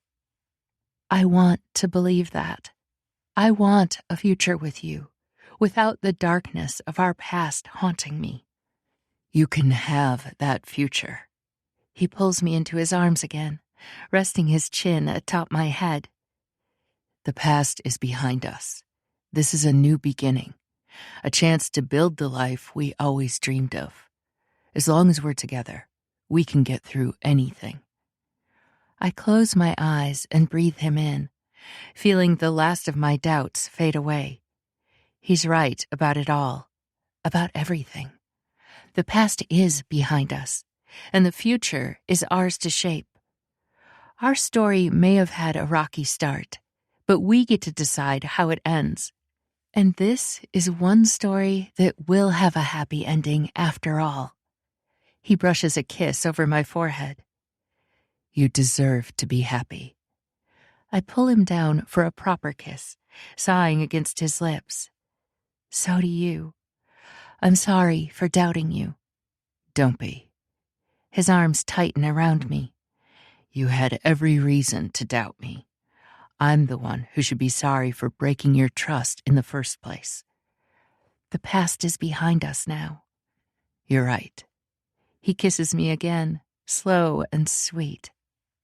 We were meant to be, you and I. Nothing can tear us apart now. I lead him into the big top, which is empty except for a small pedestal, painted white with red triangles pointing down, like the flags that are on top of the tents. Let's show him what you can do, Trix. We flow through the routine we've been practicing. Everything flows perfectly. Trix hits every moment with the perfect amount of timing and personality. Trix's hopeful expression when he's done makes Logan laugh. It's the end, he says. I blink. The act? It's the perfect ending, especially with the little girl who goes through Wonderland, that confusing and wondrous place. She brings magic back home with her. She may return to the regular world, but everything she's seen and experienced, it's changed her. Yes. My eyes mist. That's right. She's you. He murmurs, stepping close. What do you mean? You're that little girl, but you're also the magic. I don't understand. Except, maybe I do. He holds me in a warm embrace. Can't you see, Sunset? You're my grand finale. And you, Logan, are my home. I lean back and whisper, I taught Trix something else. What's that? Privacy, Trix. He lies down and covers his face with his little paws. Logan's laugh drives away the shadows. The steady beat of his heart against mine is soothing, chasing away the last vestiges of doubt and fear. Our path won't always be easy, but together we can overcome any challenge. The future is ours, and this time I'm ready to embrace it without looking back. I nestle closer against Logan's warmth, content in the silence. There's no need for words between us. Not when we can communicate so much through a single touch or glance. After a while, Logan speaks again, his voice soft. I know I've hurt you in the past, Sienna, and I can't take that back. But I want you to know that I'm committed to making things right. You're the best thing that's ever happened to me, and I don't intend to lose you again. His words melt the last of my doubts, like the sun breaking through clouds. I lift my head to meet his gaze, a smile curving my lips. I believe you. Logan's eyes widen, as if he can scarcely dare to hope. You do? Yes. I brush my fingers along his jaw, rough with stubble. The Logan I knew before would never have fought so hard for us, or bared his soul the way you did. You've changed, and I can see now how much I truly mean to you. A slow smile spreads across his face, brighter than any spotlight. You mean everything to me, Sienna. My life, my heart, my soul, they all belong to you. Joy swells within me, overflowing in a laugh. I throw my arms around his neck, clinging to him as he spins me in circles, leaving only love and trust in their wake. Trix barks and spins in circles, excited by the prospect of cheese and our joy. We've endured loss and heartbreak, faced impossible odds, but our love has endured, stronger than any storm or trial, vast and deep as the ocean, endless as the horizon. After all we've survived, I know that this love will last forever. Logan sets me back on my feet, cupping my face in his hands. His eyes gleam with equal parts passion and tenderness. Run away with the circus, not just for a short time, forever. Be my partner in all things, in ruling the circus, in life, in love. Stay by my side always, as I will stay by yours and build a future together. Joy and longing surge through me in a wave. Yes, 1,000 times, yes. His answering smile is like the sun breaking over the horizon, warm and bright. He kisses me then, a sweet and searching kiss that steals my breath away. When we break apart, I'm dizzy with love and desire. His hands roam over me, igniting fires beneath my skin, as our kisses grow increasingly heated and urgent. I cling to him, drowning in sensation, losing myself in his embrace. Our clothing falls away, bearing flesh to seeking hands and hungry mouths. Logan enters me in a smooth thrust, and I gasp at the familiar ache and fullness. We move together, a dance as old as time, building toward a climax that will shake me to the core. His eyes lock with mine, blue as the deepest ocean and fathomless. I love you, Sienna, today, tomorrow, and forever. And I love you. I breathe. Our rhythm accelerates, pleasure coiling tighter and tighter within me. At last, it crests and breaks, a wave of ecstasy that leaves me trembling and crying out his name. Logan follows after, his face buried in my neck as he groans his release. We cling to each other, hearts pounding as one, basking in the warmth and joy of our union. The circus has always been his home, but in this moment, I realize that it's truly mine as well, because this is where we belong, in each other's arms, where we found our heart's true home. The sudden shouting outside the big top shatters our peaceful afterglow. Logan frowns, disentangling from my embrace and grabbing his discarded pants. Logan yanks on his shirt and strides to the door, flipping open the flap, then freezes in shock. 2 police officers stand outside, their expressions grim. My heart leaps into my throat as a chill races down my spine. This can't be good. Logan Whitmere, you're under arrest for murder. Oh, God. No. But the officers are already grabbing Logan's arms, snapping handcuffs over his wrists as they recite his rights. He doesn't resist, merely throwing a glance over his shoulder at me. His eyes are calm and steady, filled with determination. Don't worry, that look seems to say, I'll fix this. I can only stare at him mutely, my mind reeling. Murder? That's serious, especially in Texas. Death penalty serious. Did Kyle die from his injuries? That was self-defense, I say, trying to stand in their way. Everyone saw. They push past me as if I'm nothing. This isn't about Kyle. It's about a woman named Alessandra Gallo. She turned up dead this morning. Oh, God. As the police lead Logan away, he calls back to me in a strong, grim tone. Call Liam. Don't say anything. To anyone. The officers haul him off before I can respond, leaving me alone and adrift in a sea of confusion and dismay. My fingers curl into fists, nails biting into my palms. Alone.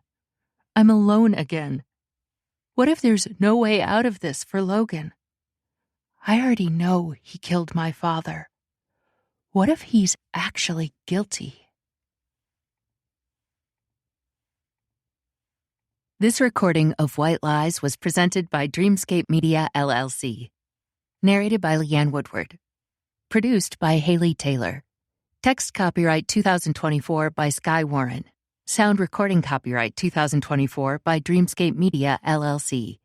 This recording was produced by arrangement with Donald Moss Literary Agency. Thank you for listening. Please check dreamscapepublishing.com for Dreamscape's latest releases.